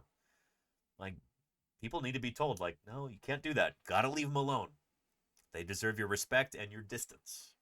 You know? It's kind of like the manatees in Florida. Exactly like the manatees in Florida at Das Fuster. Yeah. Same deal. Where you can't touch them, but they can touch you if they feel like it. If they choose you. That's cool, you know? Yeah. Pretty cool. Pretty cool. And is Turtles All the Way Down referencing turtles being in so many different environments, says Hybrid Vigor? No, I think it's supposed to be It's like a joke about, the Earth resting on a giant turtle's back, like in different cultures' mythologies. I'm like, well, what's that turtle resting on? Another turtle? Well, what's that turtle? It's turtles all the way down. I think that's the idea. Yeah. Anywho. Yeah. A tank with armed guards watching the beach? Interesting, Snow Denchi. There were no armed guards in Puerto Rico that I saw, but they did have wooden stakes with flagging tape around them, like we were talking about. Yeah. And nice, Demon Prince. Okay, cool. I think I've seen this same map. I think we've streamed this before. This is either Archelon or Protostega. I'm pretty sure this is at the museum in Lehi, Utah. Let me see if I can find that.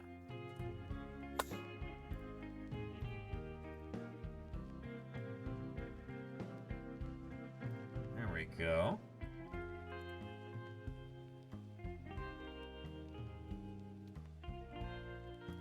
Yeah. So this should be toward the end. Yeah. So here's the still from the PBS Eons video. Check this out. Running around doing their thing on land. Sea levels rose in North America, kind of splitting the continent in two. You ended up with this big inland sea with all of these weird and wonderful animals inhabiting it. So this was in 2021 on that big summer road trip. Got a mosasaur, ammonite. So cool. This, of course, is Archelon. Is it Archelon, Danny, or is it Protostega? So this is signal I cut think out it there. might still be the largest turtle that ever lived. Just astonishing. Leatherback sea turtles today are pretty big. They could be like the size of a small car. This is like the size of a large car. Archelon. Still car size, just a bigger car. Largest turtle ever found, according to the signage. Its name means ruler turtle or king turtle, yeah. Like archosaurs, the ruling reptiles. Archelon. Ruler turtle. Pretty neat. So these bones along there are osteoderms that are fused onto the rib cage. So a lot of turtles will have these osteoderms, the bones that make up the plastron and the carapace. The plastron underneath, that are kind carapace of on top. star-shaped like that. They've got these finger-like projections. Trinychid turtles are like this too. On there. And That's so so like cool. a leatherback sea turtle, these guys, their shell is not completely enclosed, by bone. A lot of hollows in it. And like leatherback sea turtles, I would imagine these guys are probably endothermic. Like they probably generate their own body heat just by virtue of their size and, moving their muscles. Yeah. So endothermic means warm-blooded. Depending on who you ask, leatherbacks either are or aren't warm-blooded. It depends on your definition of warm-blooded. But they do generate their own body heat through muscle action. Like I was talking about earlier, they almost never rest. They're just swimming all the time. And that generates a lot of heat. So their core body temperature might be like 30 degrees Celsius higher than the ambient temperature in the water. So that's why why leatherbacks today can range as far north as the Aleutian Islands in Alaska. And again, swimming around in water that would be fatal to us. We would freeze to death. But these supposedly cold-blooded reptiles are able to survive and thrive there. But they're functionally warm-blooded by generating so much warmth anyway. Kind of, Lee Lemon, yeah. So you could say that they're homeothermic, like they can maintain... Well, are they homeothermic? They don't really maintain their own body heat internally through metabolism. It's mostly through muscle action. It's complicated. Again, like this idea of warm-blooded versus cold-blooded being like a binary, completely wrong. Metabolism is, again, like most things in nature, kind of a spectrum. It's not a sharp divide, one or the other. There's so much gray area in between. Pretty cool. Pretty cool. Pretty cool. Just imagine Say that too being like, you know, sitting under an umbrella on the beach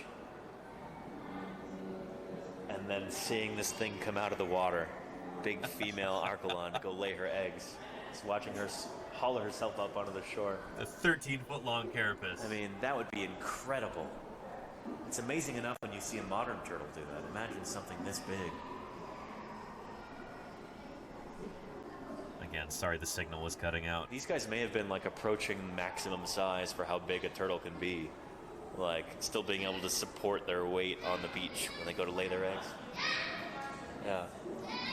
Yeah, very cool.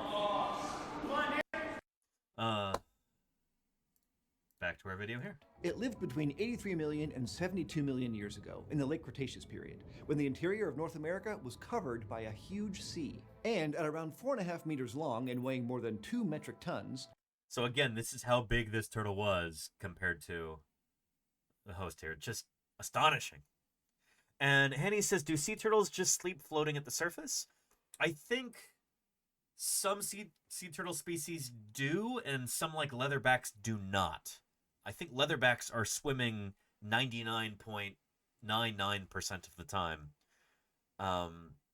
Leatherbacks are a separate branch from the rest of our modern sea turtles. I'll show you on our Tree of Life. Let's go to Chelonia, the turtles, also known as Testudines. Yeah. There we go. There's the turtles. 231 living species. And then we have our... There we go. Sea turtles. So you see leatherbacks. They're the earliest branching. You could call them the most primitive of sea turtles today. They're the earliest diverging. So their ancestors split off really early on. Further back than that, I want to say it's about 100 million years ago. I don't think that's quite right. But all of the modern species of other sea turtles, Kemp's ridleys, hawksbills, green sea turtles, flatbacks, they're during, what is it, like the Oligocene, I think? So yeah. Does that make sense? Archelon, as it's known, was more than twice the size of the largest sea turtle today, the leatherback. Like the leatherback, Archelon didn't have a hard upper shell, or carapace. Instead, it just had a framework of ribs covered by rubbery, flexible skin. But like here's the leatherback thing. today. Archelon wasn't an ancestor of today's leatherback turtles, or any other living sea turtles. In fact, Archelon didn't even make it out of the Cretaceous. But as the Cenozoic era started, a completely different group of sea turtles was ready to take over the world's oceans, the true leatherbacks. And they would share a lot of the same adaptations that the ancient giant had. Why? Well, it looks like there are just some things about being a giant skin-shelled sea turtle that just work, no matter where or when you lived. Very cool. We can start our story of the sea turtle back in the Cretaceous period, about 120 million years ago, when the first true marine turtles appeared. Oh, I just heard a noise from the 3D printer. Oh, so far, so good. Here, let me check on that real quick, make sure that it's not coiling improperly. Back in the Cretaceous period, about 120 million years ago, when the first true marine turtles appeared. The planet was really active tectonically back then, as the supercontinent Gondwana was breaking up. As new, smaller continents formed, lots of new coastlines appeared, creating plenty of sea turtle habitat. Taking advantage of these new marine habitats, turtles may have transitioned from land to sea multiple times in different parts of the world. One of these transitions included the group of sea turtles that Archelon belonged to, the protostegids, whose fossils have been found in Europe, Australia, and South America. And some of the earliest protostegids had bodies like Archelon's, big with lightweight shells, which may have let them travel long distances and spread out around the world. Their large bodies might also have helped them maintain a more stable body temperature than most other reptiles, a phenomenon called gigantothermy. Basically, being big means your body has more volume relative to surface area, so you lose less heat to the environment. And big changes were in the works that would give these turtles a bit of a boost. Right in the middle of the Cretaceous, the climate warmed and sea levels rose, creating even more sea turtle habitat. By this time, North America was literally split down the middle, from the Gulf of Mexico to the Arctic Ocean, by a body of water known as the Western Interior Seaway. And this warm, kind of brackish water turned out to be a great place for sea turtles, hosting an explosion of their diversity, including some of the giants, like another huge cousin of Archelon, Protostega gigas. It was smaller than Archelon, but not by much. It was still more than 3 meters long. It had a shell made of tough skin over strut-like ribs, like the leatherback, and it was more widespread. But then, well, you know how the world is. Change is the only constant. So in the late Cretaceous, the climate cooled again, which made sea levels drop. And this, combined with the geological uplift of the Great Plains, meant that by 70 million years ago, the Western Interior Seaway had disappeared. Its water... And nope, that's not true. Anyway, this is like cutting edge stuff that we'll be talking about here. But anyway, this is going to be a discussion next month. The Western Interior Seaway, right here. We're going to be digging in sediments in strata that represent the east coast of Laramidia. We'll actually be able to track which sediments are marine and which are terrestrial. It's beachfront property 73 million years ago that we're going to be excavating in the Almond Formation of Wyoming next month. In 2 weeks. So excited about that. But anyway, talking about the WIS, the Western Interior Seaway, drying up like this, that's an oversimplification. So here, 90 million years ago, the Western Interior Seaway right here. Here is modern day Wyoming right there. Here, 90 million, 105 million. Okay. 90 million years ago. We're not going to find one that perfectly coincides with this. But imagine the seaway expanding, sea levels rise. The coast moves even further to the west here. So that here in southwest Wyoming, this was beachfront property. This is the shore of this ancient seaway. Those are the rocks that we're going to be digging in. We'll be talking all about that in Wyoming. Super excited. This map here shows the WIS basically disappearing by the time the asteroid hits 66 million years ago. And this is probably wrong, at least according to some of the paleontologists that I've worked with from North Dakota and Montana and these areas. We actually have rocks from 66 million years ago, from the very, very, very end of the Cretaceous, that are marine. There's ammonites and other ocean animals like that are from these rocks, showing that this seaway still extended throughout here. So we have that kind of smoking gun showing that the seaway still existed at that time. But also, if we go back to 90 million years ago, you would have had evolution in isolation here. Dinosaurs and other critters doing their thing here in Laramidia, and then across the seaway in Appalachia, dinosaurs and other animals evolving in other directions. They would have looked very different. If this seaway actually retreated 66 million years ago, and you could have critters that could walk back and forth across, you would see a homogenization. You would see suddenly like weird critters from the east showing up here in the west. And we absolutely just don't see that. We don't. The fossils don't show that at all. So there's not really any good reason that I'm aware of to think that the seaway did close up until later on, until after the asteroid hit, until after the dinosaurs are gone, except for birds. Does that make sense? So I'm sure we'll be talking more about this whole bunch in Wyoming next month. But yeah. Anywho. So Pate B, I hope that makes sense. Yeah. It's not that the dates are wrong, it's that the geography is wrong. 66 million years ago, that seaway would have still been there, we think. And again, you look at all the textbooks and everything, and they'll show this. This is like the standard answer for right now. It's probably wrong. It'll be interesting to see some publications come out about that, hopefully sometime soon.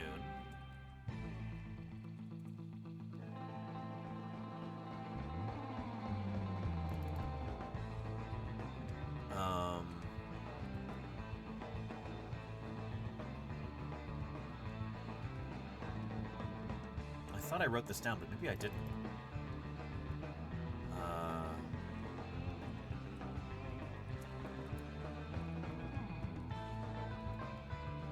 Western Interior Sea. It could very well just be that the Google Keep is just being stubborn.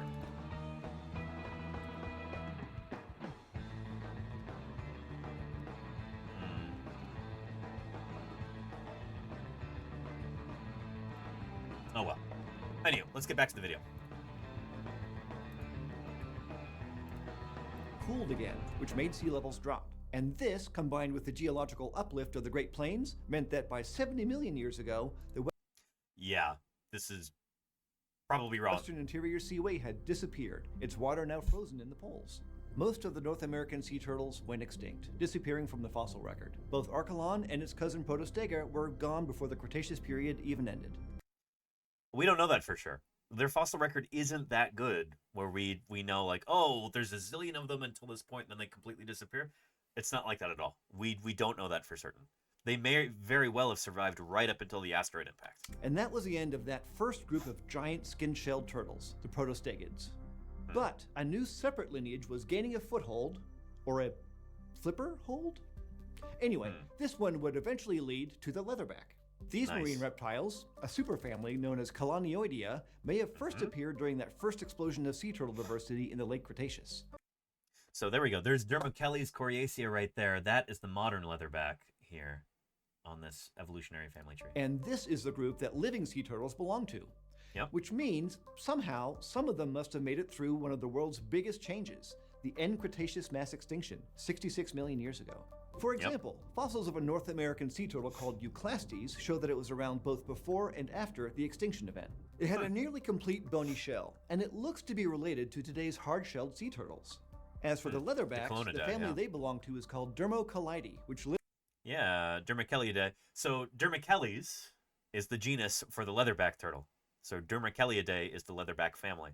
There are multiple species within this genus and multiple genera within this family, but today there's just one left, and that's the leatherback. It's the last of its kind. It's one of the reasons why it's so special. Literally means skin shells. And this family likely split off from the harder-shelled ancestors of other living sea turtles around the late Cretaceous, soon after the superfamily Calonioidea appeared. So this is probably like 100 to maybe 90 million years ago, something like that. That split takes place. Now, we're still not sure where geographically the leatherback's family came about, but there's some genetic evidence that it originated in the Indo-Pacific region. And we do know that these new skin-shelled turtles totally took off after the end Cretaceous extinction. I mean, as fast as turtles can, take off. Which is a funny thing to say because the leatherback turtle is considered, I think, pretty widely to be the world's fastest non-avian reptile.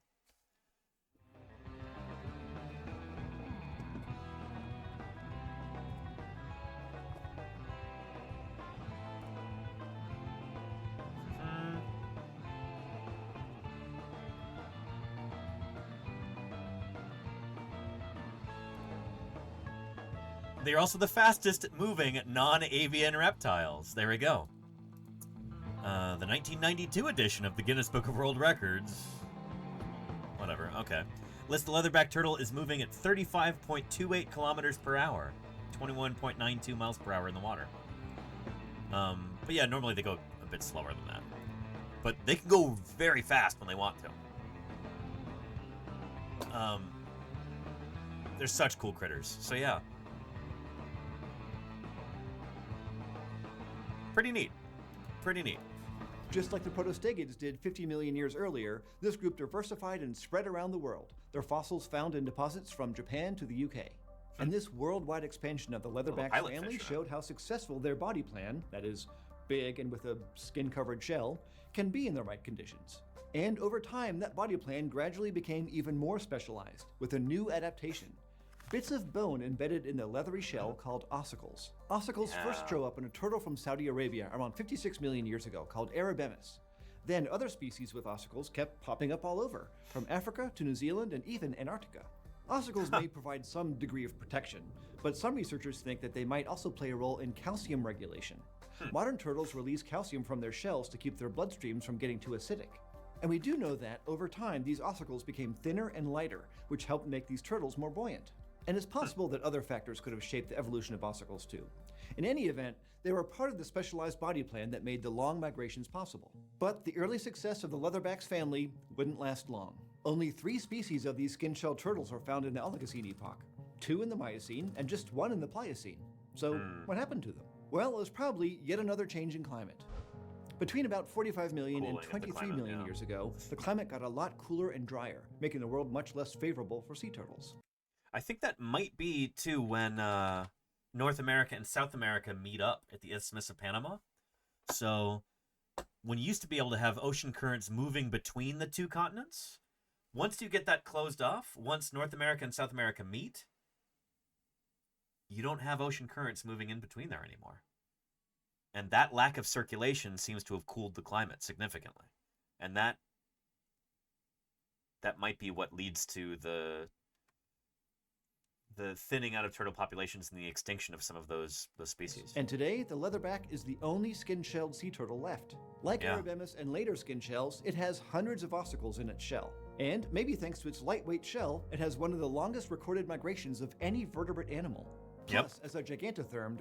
So that they migrate something like multiple thousands of miles. It might be like 12,000 miles a year for some of the nesting populations. It's incredible. Just a huge journey that the females do every year. Just nuts. Leatherback's size, along with an extra layer of insulating brown fat, keeps its body temperature stable, even while migrating from its tropical breeding grounds to subpolar areas where it forages. And the leatherback's suite of adaptations, including its thick, oily skin, allow it to dive more than 1,200 meters. Today's leatherback is the last member of its family, and the only surviving part of that second great radiation of skin-shelled sea turtles. And while it isn't related to Archelon and the protostegids... I mean, it is. It's just more distantly related to them. All turtles are related. That's why they're turtles. But, yeah, it's not like that's the closest relative or anything. It does resemble them in a lot of important ways. Yet another reminder that body plans that just work, like being a huge skin-shelled turtle, can show up in the history of life again and again. There you go. Very cool stuff.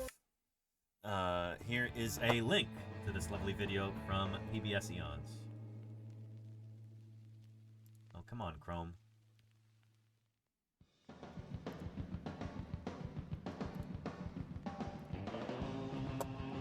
I'm trying to share the video. In 1890...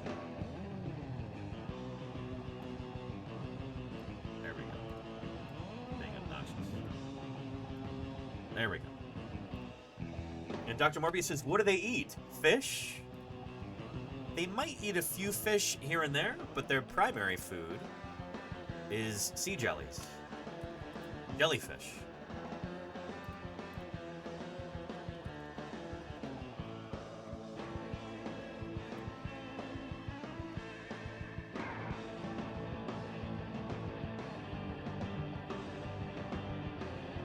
Here, take a look. This is GoPro footage. Oh boy. Of a leatherback eating some sea jellies. There's another one. How cool is that? What an age we live in too, where you could just look at footage of leatherback sea turtles eating jellyfish. Just pull it up on your phone. Like, that's... I know it's kind of a cliche to say how cool it is that we can just do things on our phones like that nowadays, but I think it's really important to maintain that sense of wonder. How cool is that?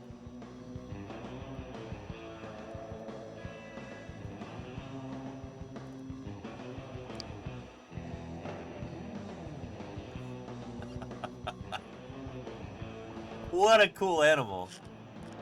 And they're one of the deepest diving tetrapods in the world, too. So, animals with bony limbs.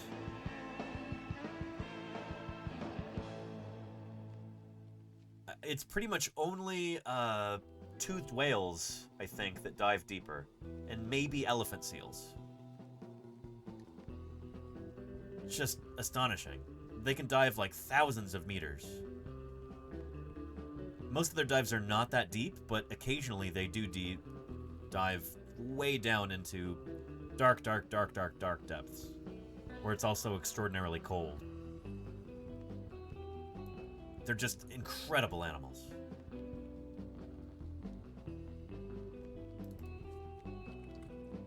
And their mouths are like...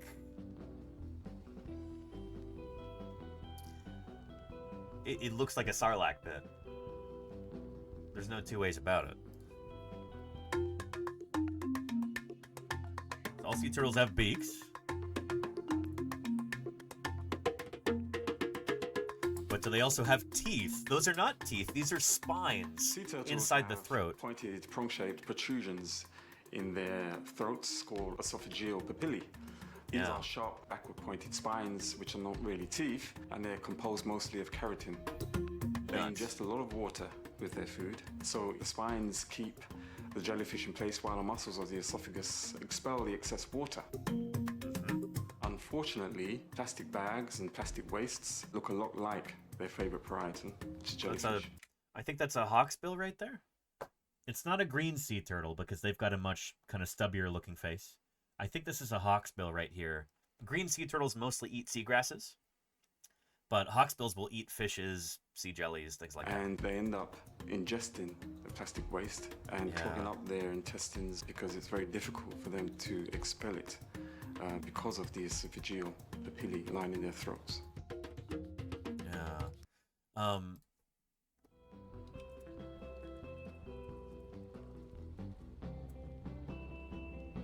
Yeah, inside the mouth of a leatherback turtle, it's kind of a nightmare.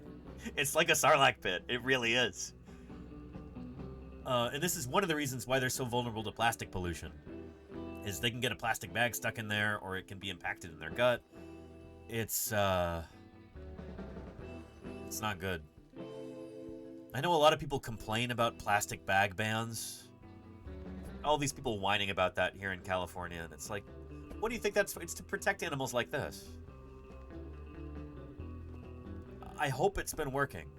I certainly see far fewer plastic bags out on the beaches when I walk on the beaches here in California. I feel like I see far fewer than I did when I was a kid. It's a good thing. And don't penguins have similar structures? They do, Crimson Carnotaurus, yeah. It's a beautiful example of convergent evolution.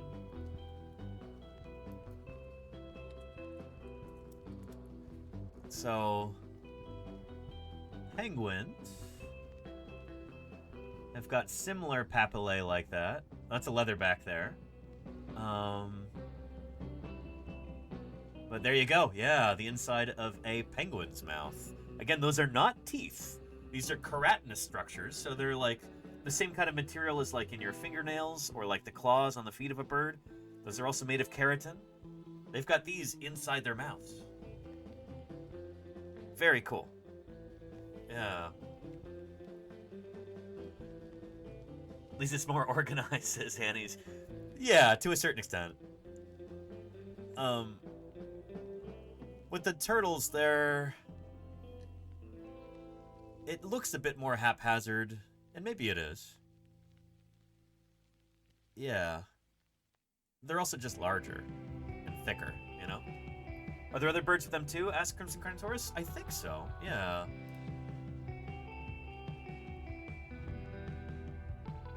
Yeah, there we go. But geese will have that.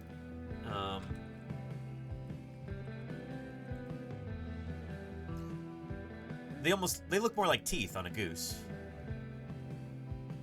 And some of them are actually on the tongue. But yeah, pretty cool. Again, not teeth. There's no birds today that have proper socketed teeth. They just don't exist. All the toothed birds died out at the end of the Cretaceous period. There were birds that had teeth in sockets, just like ours. In fact, it used to be the majority of bird species during the Cretaceous. But there's a big bottleneck. It's like 90% of bird species went extinct at the end of the Cretaceous, and that included all of the ones with teeth. Yeah.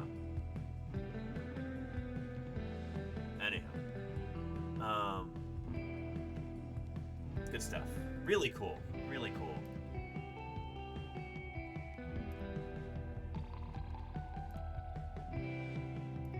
Let me look for some more photos and stuff to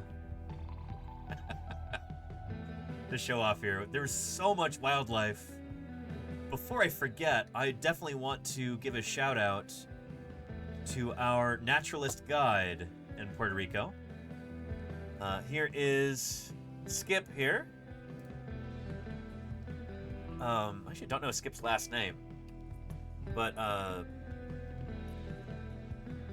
one of the things that Lordy wanted to organize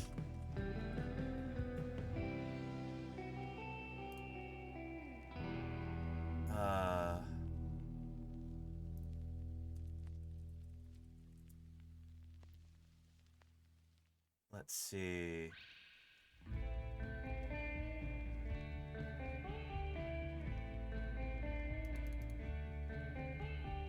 What a stupid AI overview.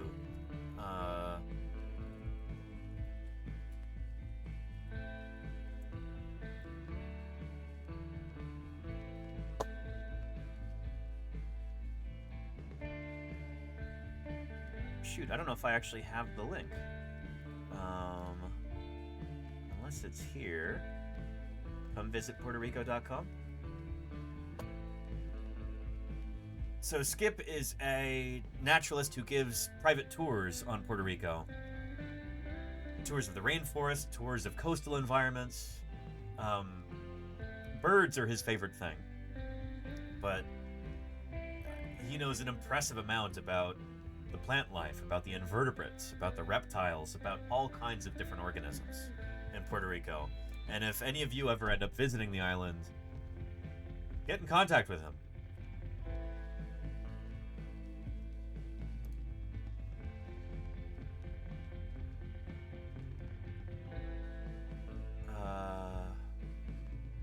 Let's see.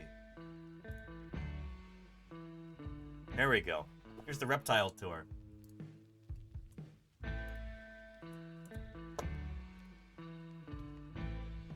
Reptile and amphibian tour.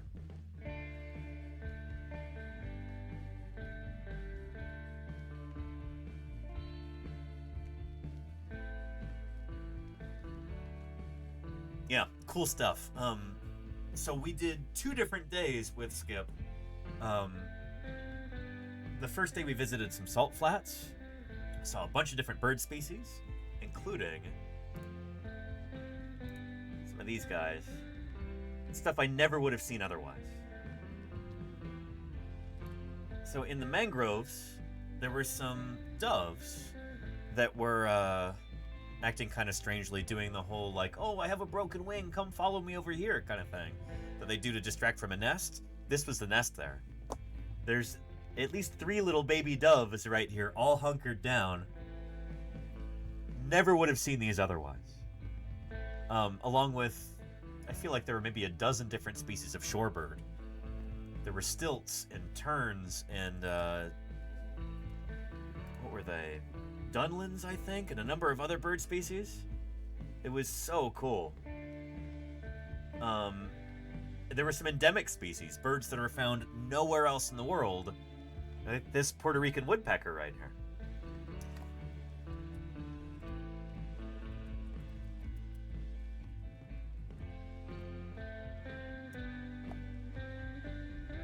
Here's a better photo than I was able to get, but just absolutely beautiful bird. I love that birds near the equator seem to be more vibrant. They seem to be brighter colored. I don't know exactly why that is, if it's something to do with more direct UV, if it's something to do with more availability of calories, or just the vegetation tends to be brighter hued because you're closer to the equator, or what. I don't know what the deal is, but Puerto Rican woodpeckers are the most beautiful woodpeckers I've seen anywhere, and they only exist in Puerto Rico. Just astonishing. It's beautiful. So we saw them and a number of different parrots. We saw Puerto Rican kingbirds, various bird of prey species. There's some like endemic subspecies of What were they? Oh, it's slipping my mind right now.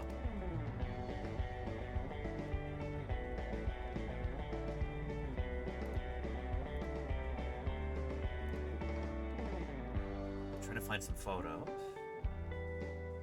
Let's see here. There's several species of endemic parrots. One of them is like critically endangered in Puerto Rico. On our second tour day with Skip, we even saw some endemic non-avian reptiles, including, here's my lousy photo of the Puerto Rican slider, which is kind of freshwater turtle. Skip took a much better picture through his binoculars.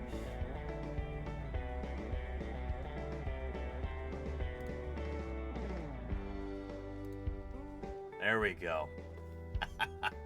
Beautiful. The Puerto Rican slider.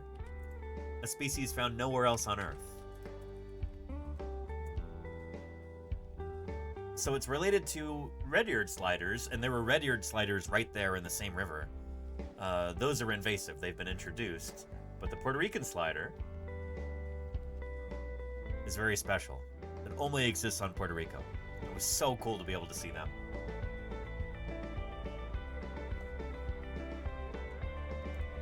Speaking of shelled critters like that, there are also these big land snails. Here's two of them breeding right there. This is in El Yunque National Forest. Here's Skip holding one there. Thinking creature. Yeah. Sure. You know what I mean? When you see a garden snail in the States, they're so small. Yeah. That you don't really... heck, most of them is an actual, like, thinking creature. Yeah. Sure. You know what I mean? When you see a... So these are, they're big. And so Skip actually pointed out there's a striation in its shell. They make these, you know, they're always, the shells are constantly growing. It's part of the organism. It's not like a hermit crab where they have to go find a new shell when their body gets bigger.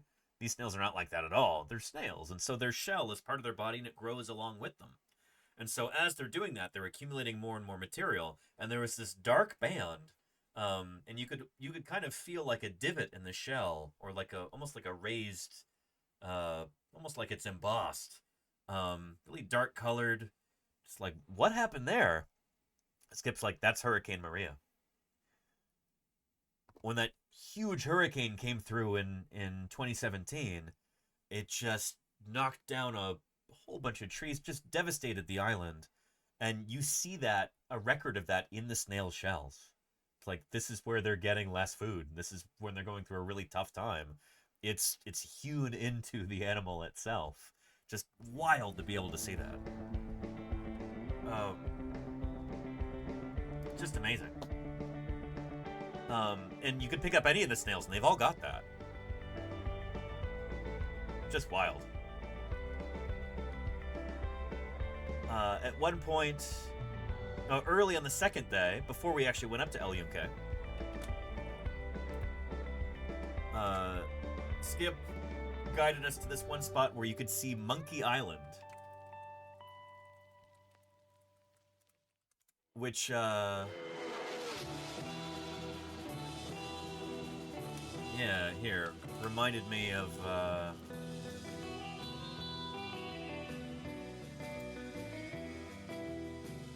Simpsons moment, of course. Hey, I heard we're going to Ape Island. Yeah, to capture a giant ape. I wish we were going to Candy Apple Island. Candy Apple Island? What do they got there? Apes, but they're not so big.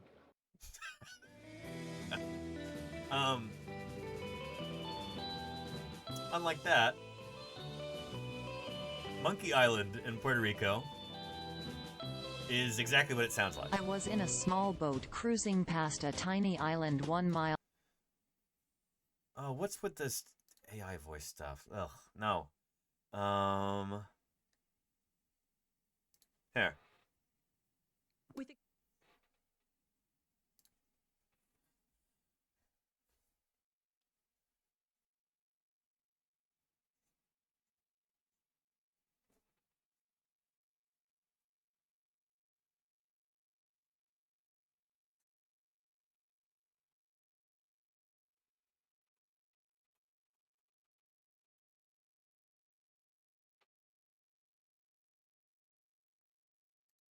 Yep. This is the same monkey island, right?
So anyway, we didn't get to go to the island, but we could see it, and Skip was telling us all about it. I'll share this.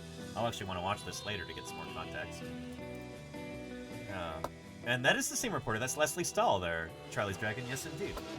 I think she's won awards for her journalism.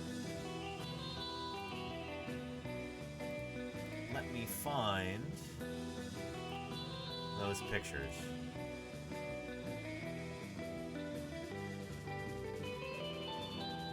Let's see here. So you could just barely see it from the shore, but looking through binoculars, I didn't have a zoom lens on my camera, this is just with my phone. But the light was just perfect, and Skip was like, this is the most opportune viewing we've ever had on a tour. Looking through my binoculars, I could see these different structures that are built on the island, and these little utility vehicles that researchers were in. They're driving around and they were feeding the monkeys. There's about 2,000 monkeys, I think. I think that was the number. It sounds really high, but I think that was it. And you could just see them scurrying up around, like following these vehicles around and eating the food, and it was really, really cool. This is the same population of monkeys. Individuals were taken off of this for the research facility in North Carolina, I think. Their own monkey island that they have there. And so chances are, if there are rhesus macaques that are in a colony in the US that are studied for scientific purposes, they come from these islands. From this island here. From Cayo Santiago, rather. Yeah, and the video said around 1,800 monkeys, says Charlie's Dragon. Yeah, this is a year later, so I think they're up to about 2,000 now. Yeah, pretty cool. And one of the cool things that Skip told us that kind of stuck with me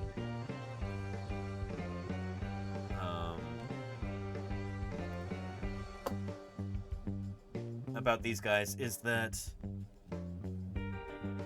before Hurricane Maria, prior to 2017, the monkeys didn't get fed. There were a bunch of fruit trees on the island, so they would eat fruit off the trees. They would catch crabs and stuff on the beaches, and they would eat those, but they were self-sufficient. They would live off the land, so to speak. Then the hurricane came through, wiped out most of the trees on that island to the right, over here. So there's mostly no trees there. And when new trees started to sprout, the monkeys would just kind of eat them. And so this part of the island, there's mostly no trees there, so no more fruit. The researchers had to go there and start feeding the monkeys. So Skip was saying that prior to that, the monkeys had a little society, basically, where the pecking order was built around food. So access to food was what they would compete for. The monkeys that are higher in the pecking order, they'd get the food first, kind of thing. But then after the hurricane, those trees are gone, the monkeys are being fed monkey chow by the researchers, they no longer had to compete for food. Since most of the trees are gone, shade became the commodity that they would compete over. Access to shade, to just being able to sit and cool off in the shade, that became their currency. So the big boss monkeys, they had the best shade spots. I just thought that was really interesting, you know? Yeah. Pretty neat. They ate their shades as it's kind of, yeah. Yeah. Anywho, interesting stuff. That was really cool. So after that, we drove up into the mountains. We saw those turtles there, a number of different bird species. We saw the snails. Here is Skip pointing to a bird up there. We saw various species of hummingbird, which were very difficult to photograph. But I got to see some as they buzzed by. The Puerto Rican mango, I think, was the coolest one.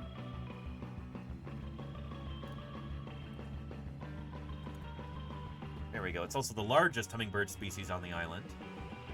And these are endemic. They only occur in Puerto Rico. I think Skip said 6 different species of hummingbird in Puerto Rico. And most, if not all of them, live there year-round. In most other places, hummingbirds are, at least in North America, hummingbirds are migratory. You only get them in certain places at certain times of the year. They need to be able to leave to find food elsewhere, but in Puerto Rico, given that there's not strong seasonality, it's warm year-round. And there's flowers year-round. Hummingbirds just stay there. They don't have to leave. And that's allowed them to speciate, and you get these endemic species because of that. Very cool. It's really, really neat stuff.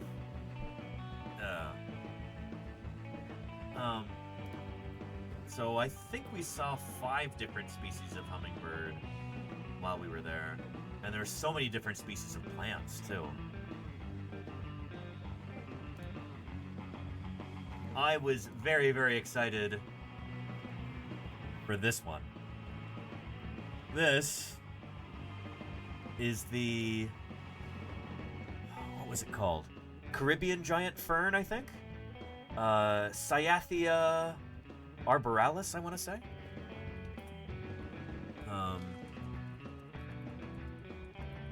Tree ferns. Cyathea arborea, there we go. The West Indian tree fern. Also called the, I think, Caribbean giant fern? But yeah, just beautiful. There were so many of them up there. And I was in love. I love tree ferns so much, and they were so big and so happy there. Really cool. Really, really, really cool. Tree ferns are one of those plants that you see in a lot of dinosaur documentaries and stuff like that. I think that's why that kind of tickles a certain part of my brain where it's like, oh yeah, I love these. I grew up watching Walking with Dinosaurs and When Dinosaurs Roamed America and other shows like that. Tree ferns and similar plants really kind of did have their heyday during the Mesozoic, during the age of dinosaurs. And so seeing these big, beautiful examples there in El Yunque was really special. Really, really special. Yeah. And Chicken Bacon Swiss says there's a huge amount of fern genera. Yes. Yeah. These are Cyathea. So it's the same genus as Cyathea cooperi, which is the Australian soft tree fern. Cyathea cooperi, which may have actually been renamed recently. I think taxonomy might be in flux for these guys. But this is one of those species that you see commonly in cultivation. I think the only one that's more common in cultivation here in North America would be Dicksonia antarctica, which is the Tasmanian tree fern. They've got a much thicker trunk. Chances are, if you're here in North America and you see a tree fern, it's one of these, and it's been imported from Oceania, from Tasmania in particular. Very cool. Yeah. And are there any cycads? I didn't see any. Well, no, I didn't see any native cycads. I'm not sure if there are any cycads that are native to Puerto Rico, but there were a bunch of cardboard cycads. I'll show you some pictures that I think were probably imported, because I only really saw them planted in different places, but I saw them planted in a lot of places. You kind of used as ornamental plants. Let's see here. But it was really cool seeing them. Cardboard cycads. Here we go. They had a bunch at the nursery that were for sale. It's like, oh, okay, that's where people are getting these in Culebra.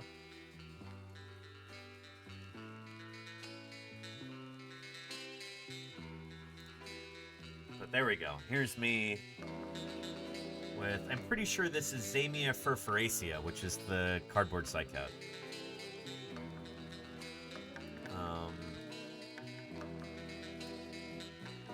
Yeah.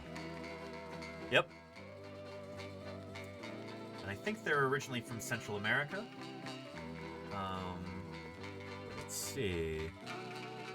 Are there any native Puerto Rican cycads? Oh, apparently there are. Wow, I didn't know that. Zamia erosa, Zamia pumila, and Zamia puertoricensis. There's an endemic Puerto Rican cycad?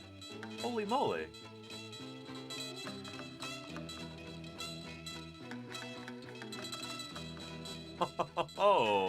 Oh man, I may have seen these and didn't even realize they were cycads. I may have even photographed them. I'll have to go through my photos. And, yeah, very cool. So there are native cycads. So cycads are this really cool group of seed-bearing gymnosperms. Their heyday was also the Mesozoic. There's one species that's really common in cultivation. You'll see them in different cities around the world. They're beautiful ornamental cycads. They're originally from Japan. This is Cycas revoluta. But anyway, these kinds of plants, which they're not ferns, they're not palms, they're not pines or conifers, even though they look kind of like all of those. Cycads, their closest living relative, I think, is ginkgos, which at once kind of tells you how ancient a group they are and how early diverging they are. Cycads. Okay, cycas. There we go.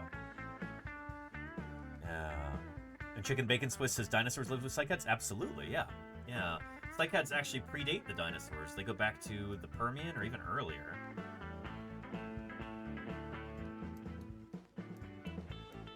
So... that's weird. Cycas? That's not... what? Taniopterus? These might be extinct in general. Cycadidae. Huh. Yeah, there's ginkgos there. That's weird. This part of the one zoom tree must include extinct species as well. Yeah, Dioon, Bowenia, that's an Australian cycad genus. Zamia is a New World cycad genus. That might be Old World too, actually. Macrozamia and Encephalarctos.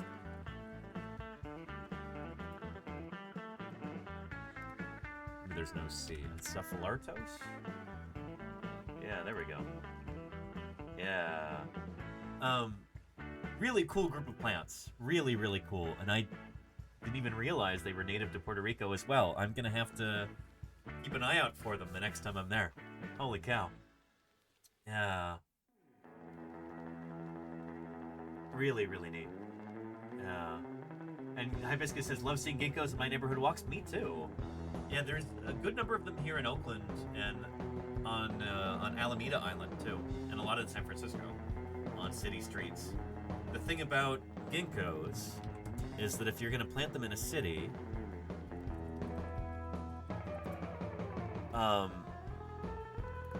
since they're dioecious, there's males and females of the species.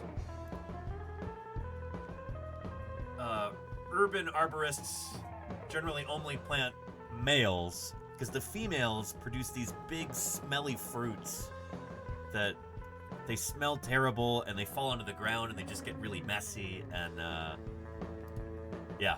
So generally the ones that you see in a city are going to be the males that don't produce the fruits. If you see a female with fruits, that means somebody wasn't doing their job properly. Whoever planted them. Yeah. Very cool. Yeah. Huge outdoor tree. Oh, very cool, Charlie's Dragon. Yeah. Yeah. I think there's only one species left. This used to be there used to be hundreds, maybe thousands of ginkgo species during the Mesozoic. And I wouldn't be shocked if they almost all died out with the dinosaurs at the end of the Cretaceous. That asteroid impact may have really done a number on them. Because, to my knowledge, there's only one species around today.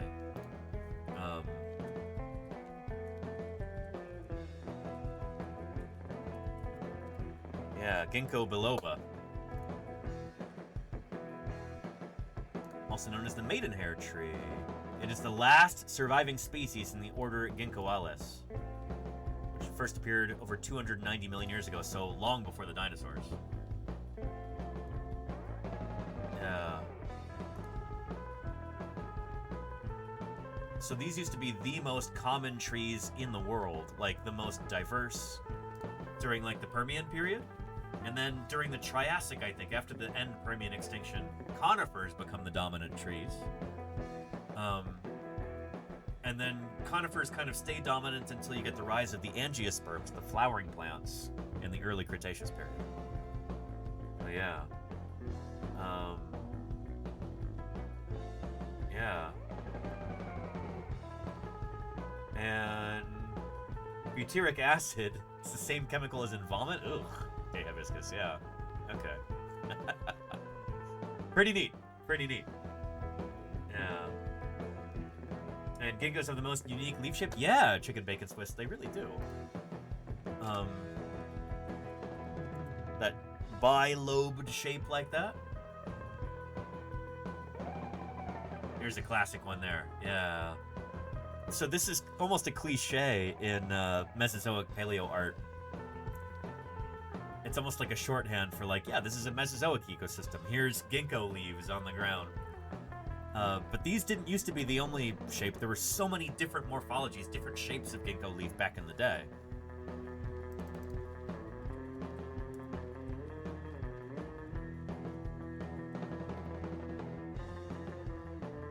Yeah, here we go. Trying to find you a paleo artist's diagram.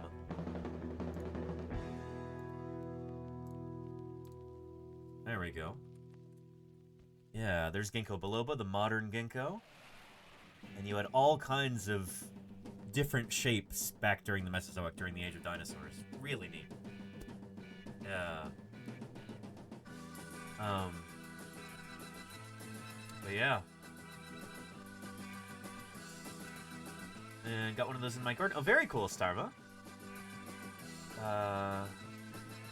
Magnolia grandiflora, very cool. And horsetails. Horsetails are really cool. I really want to get some for my garden. But, anywho, yeah. So neat stuff. It was awesome being able to see the rainforest at El Yunque in Puerto Rico. And having a guide there made all the difference in the world. So if any of you plan on visiting Puerto Rico at any point, get in contact with Skip. See if you can get a tour from him, because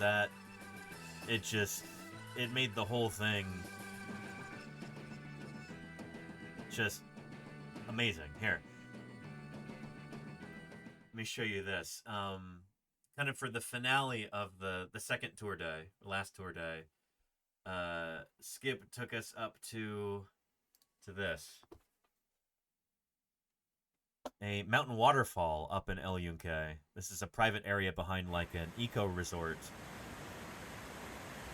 And Lordy and Ios actually went and swam in one of the mountain pools here. Just utterly magical. Just incredible.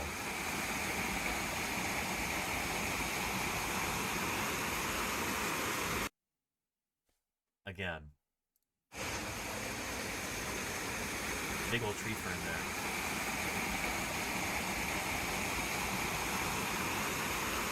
Just amazing. Yeah. Again, I could do 20 streams all about this. Just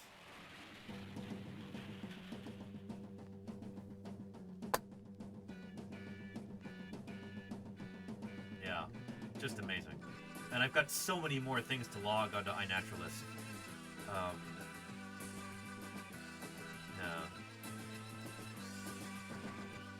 There's me with, is this the same tree fern or a different one? Nope, the same one. I took several pictures with the tree ferns. Just because...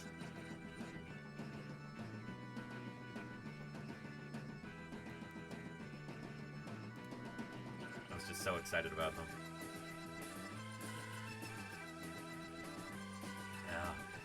Yeah. Incredible. Incredible. And Gert really appreciate the Prime there, Kirk. Thank you for the 5 months of support. Brilliant. Thanks for keeping me here on the air. Yeah. Oh, man. So we got to hear coquilles. I got to see the nests of leatherbacks, or at least see the barriers put up around the nests. Really want to go back next year. Really excited to set up a whole thing, do multiple streams.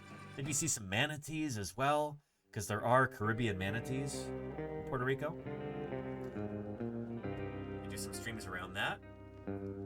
There's also a natural history museum that should be opening up.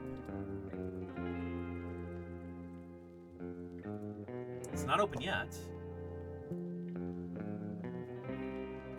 There we go. But I need to get in contact with them. First gallery opens August 2025.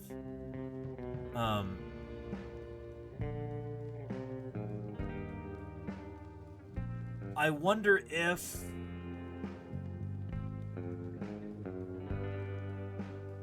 they have access to some of the fossils from Puerto Rico. I think at AM&H, the big museum in New York City, just in like Central Park West, I think they have some important Puerto Rican fossils there that were collected around the turn of the century. Things like the Puerto Rican husia, and also the Puerto Rican sloth.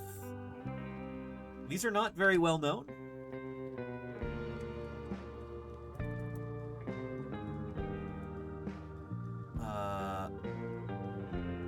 Atracanotus? No. Acritochnus. There we go. Caribbean sloths. There's a whole genus, different species on different islands. But Acritochnus odontrigonus is the Puerto Rican sloth. This is not like a giant ground sloth. It's a maybe half ground sloth, half tree sloth. They may have actually moved back and forth between the trees and the ground.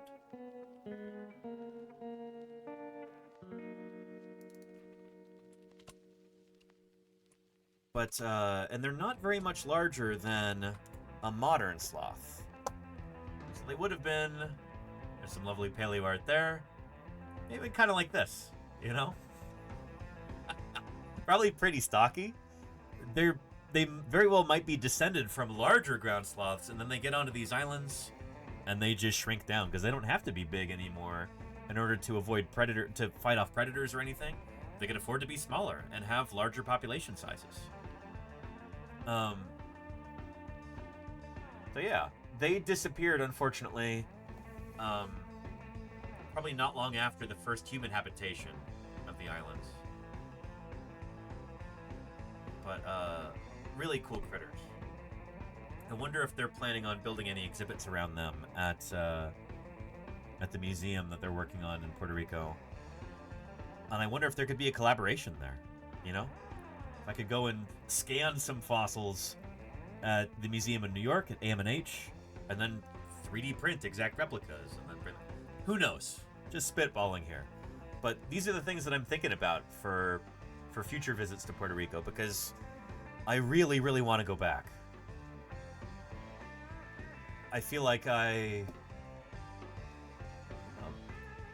something about it just felt at home there, you know? Maybe it's just knowing that, like, that's where my ancestors are from on my dad's side of the family.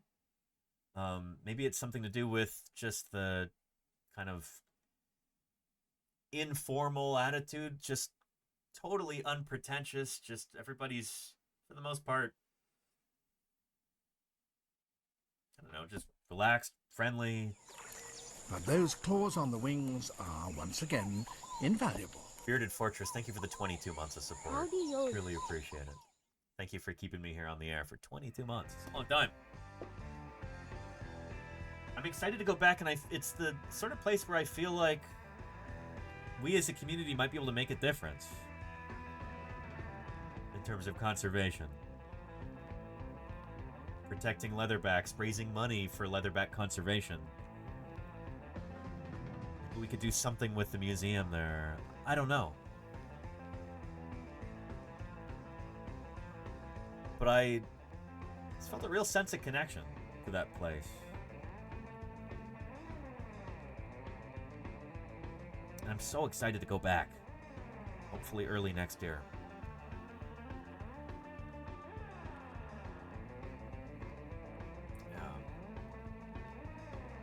Heox says Puerto Rican mongoose were introduced to control rat population. Yeah, they were introduced from India, I think. I think that's what Skip was saying. The thought being that on the sugarcane plantations, rats were a real pest. Rats were also introduced. Rats are not native to Puerto Rico. So they're like, oh, we'll bring in mongooses and they'll control the rat population. But Skip was saying, well, the rats are mostly nocturnal. The mongoose are diurnal, so never the twain shall meet, for the most part. The mongoose are running around causing all kinds of ecological havoc during the day, and the rats come out at night. I didn't see a single rat the whole time we were there, but I definitely saw some mongoose, mostly dead on the roads, or running across the road in broad daylight. Yeah. Anyhow. Yeah.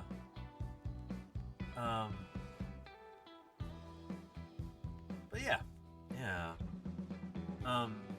It was interesting in that Skip, who knows a tremendous amount about the ecology, biology of the islands,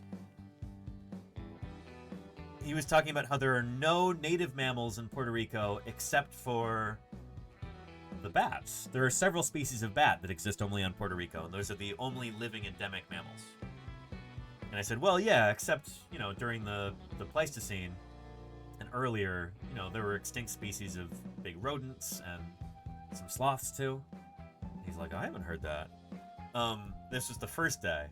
And so we were talking a little bit about it. I'm like, I'm not 100% sure, but I'm pretty sure I've read that there were fossil sloths and Puerto Rican hutia, stuff like that.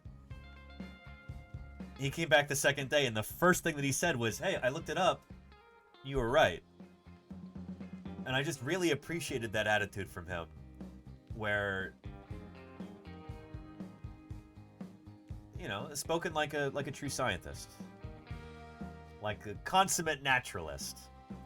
And so, yeah, big props to Skip for that. Again, I'll provide you with the link again.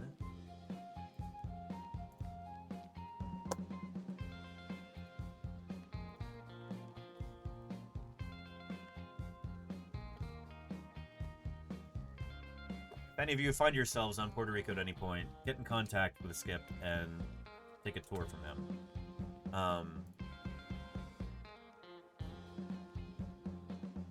Yeah.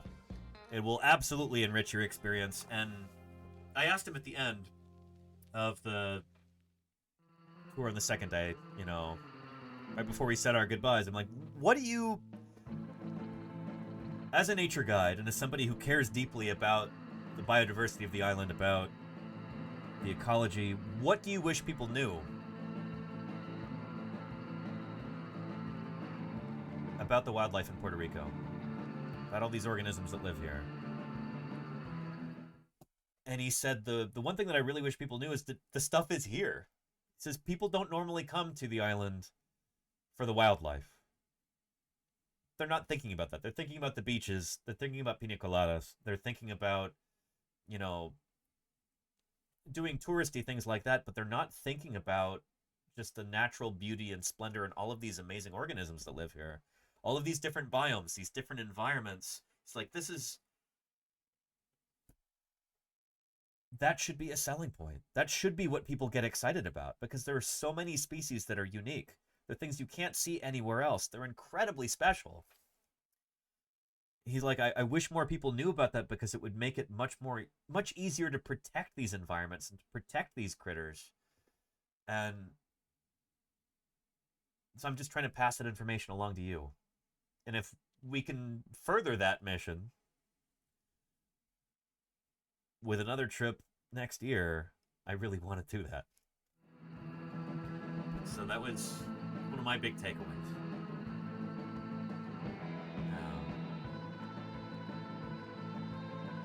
Anyhow. With that said, I've got a million things that I've got to take care of. So we're going to wrap this up pretty soon here.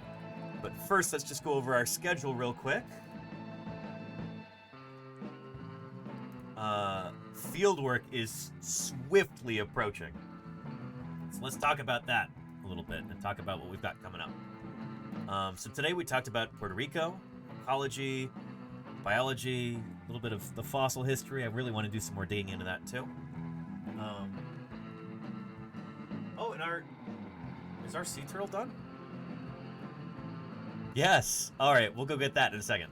But first, tomorrow's stream, we're going to be catching up on paleontology news, and there is so much to cover. Because holy cow, it's been 2 weeks of new publications in fossil science, paleontology news. We'll be getting into that tomorrow, so don't miss it. And then, on Friday, we're going to talk about the Endangered Species Act, which is the Trump administration is basically trying to gut the Endangered Species Act. We're going to be talking about why the Endangered Species Act is so incredibly important and what we can do to try and help save it. There is a period of public commentary. You can actually write in, and I think by law they have to read every single thing that people write in about it.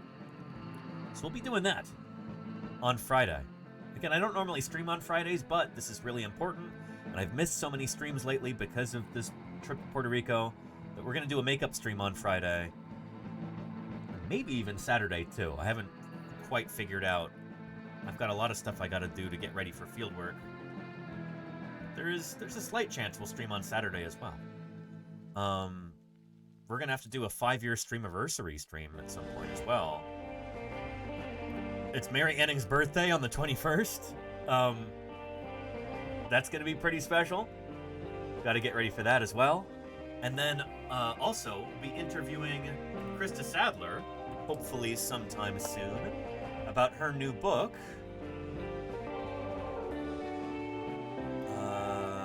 Haven't gotten a response from her yet. We'll see.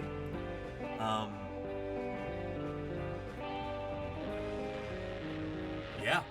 And then I might have some other collaborative streams coming up as well. But holy cow, I'm going to be leaving for Wyoming maybe the 26th to the 27th. Soon. Less than... well, maybe less than 2 weeks. We'll see. So there's so many exciting things coming up. It's gonna be awesome. Can't wait. Can't wait.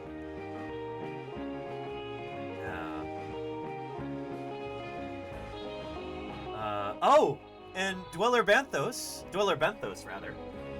Great name. This is my copy of Dinosaur Frontier arrived this week, and she signed it. Very nice book. It's beautiful, isn't it? We'll be talking all about that when we do the interview. Where did I put my copy? Here it is. Ah. Oh, man. I cannot wait to share this with you. Super, super, super exciting. And, did you find the quotes from me in it yet, Dweller Benthos? I was, again, overjoyed when I saw this. So, yeah. It's a large book, says Helvetic Scenario. Yeah. It is...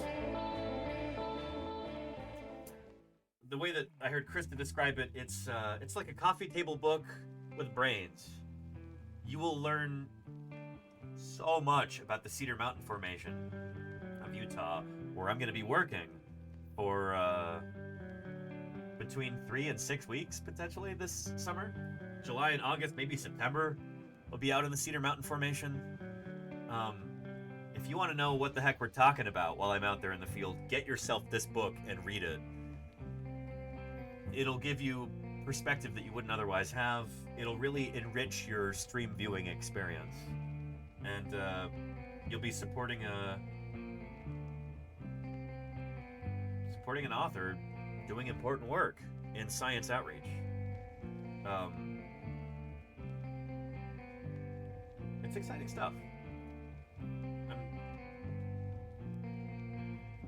I haven't really had a chance to look at this. Again, I just flew in midnight last night, got home like 3 or 4 a.m. Got the book, got some sleep. Haven't really had a chance to look through this yet. So I'm really excited to do that this evening. Anyhow, we've got a lot of exciting stuff coming up, and Oh, Ethan's not in it? Ken, huh? I bet you he's in some of the photos, at least. There's a bunch of photos in there. I don't know, I haven't had a chance to really look at. I also didn't really talk about the books that I was reading while in Puerto Rico. Birds of Puerto Rico and the Virgin Islands, Wildlife of the Caribbean. Both of these books were really helpful to have. Some interesting perspective, and one of the best books I've read in a long time. Not a fun read, but extraordinarily well written and important and sobering, was this book here, War Against All Puerto Ricans. If you're looking to become outraged about American imperialism, this is, yeah, oh boy. Not gonna dwell on it, but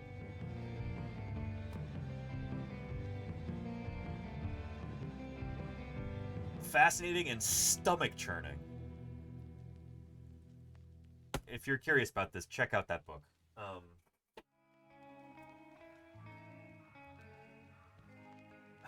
Yeah. If you want to become disillusioned with American foreign policy, it's not even foreign policy, it's a U.S. territory. The only time that the U.S. Air Force has ever bombed American towns with the intent to kill American civilians, the only time that's ever happened was in Puerto Rico in 1950. 2 different towns bombed by U.S. P-47 Thunderbolt fighter bombers. Basically leveled 2 different towns. Nuts. I never learned about that in school. But it's out there. This information is readily available. Doesn't get talked about a lot here in El Norte, on the mainland. Anywho. Yeah, I know people aren't looking for more outrage right now, Dr. Irrefutable, sorry.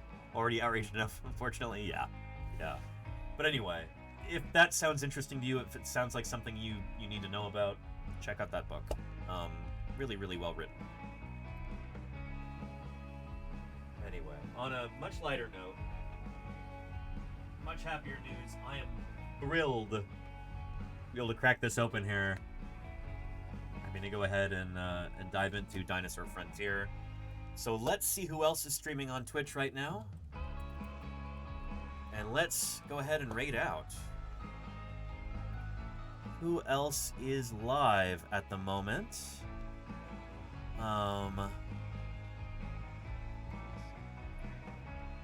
Rhacodactylus is on. Let's go raid into Rhaco. I forgot, it's Wednesday, isn't it? When Rhacodactylus does science streams. If you've not yet seen streams from Rhacodactylus, man, you're missing out. So he is a cognitive scientist, studies why people believe weird things. He's talking about the rise of pseudoscience and how to combat it right now. So we're going to go raid in and see what he's up to. Buddy, thank you so much for another wonderful stream. Thank you for all of the support today. Holy cow. And hang on, wait, let's cancel that raid. I didn't... All thrown off here. It's the lack of sleep, I think. There we go.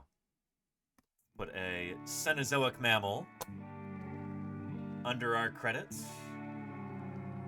And... there we go.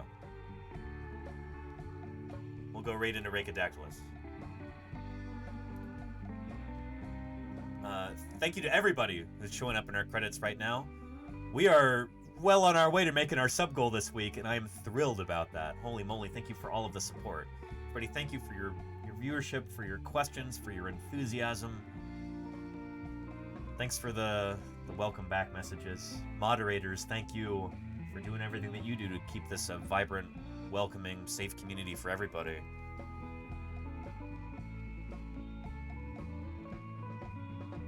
As much as I enjoyed being in Puerto Rico, and as much as I'm excited to go back, I think I'm most excited to bring everybody along the next time I return. Coming back home it's always nice.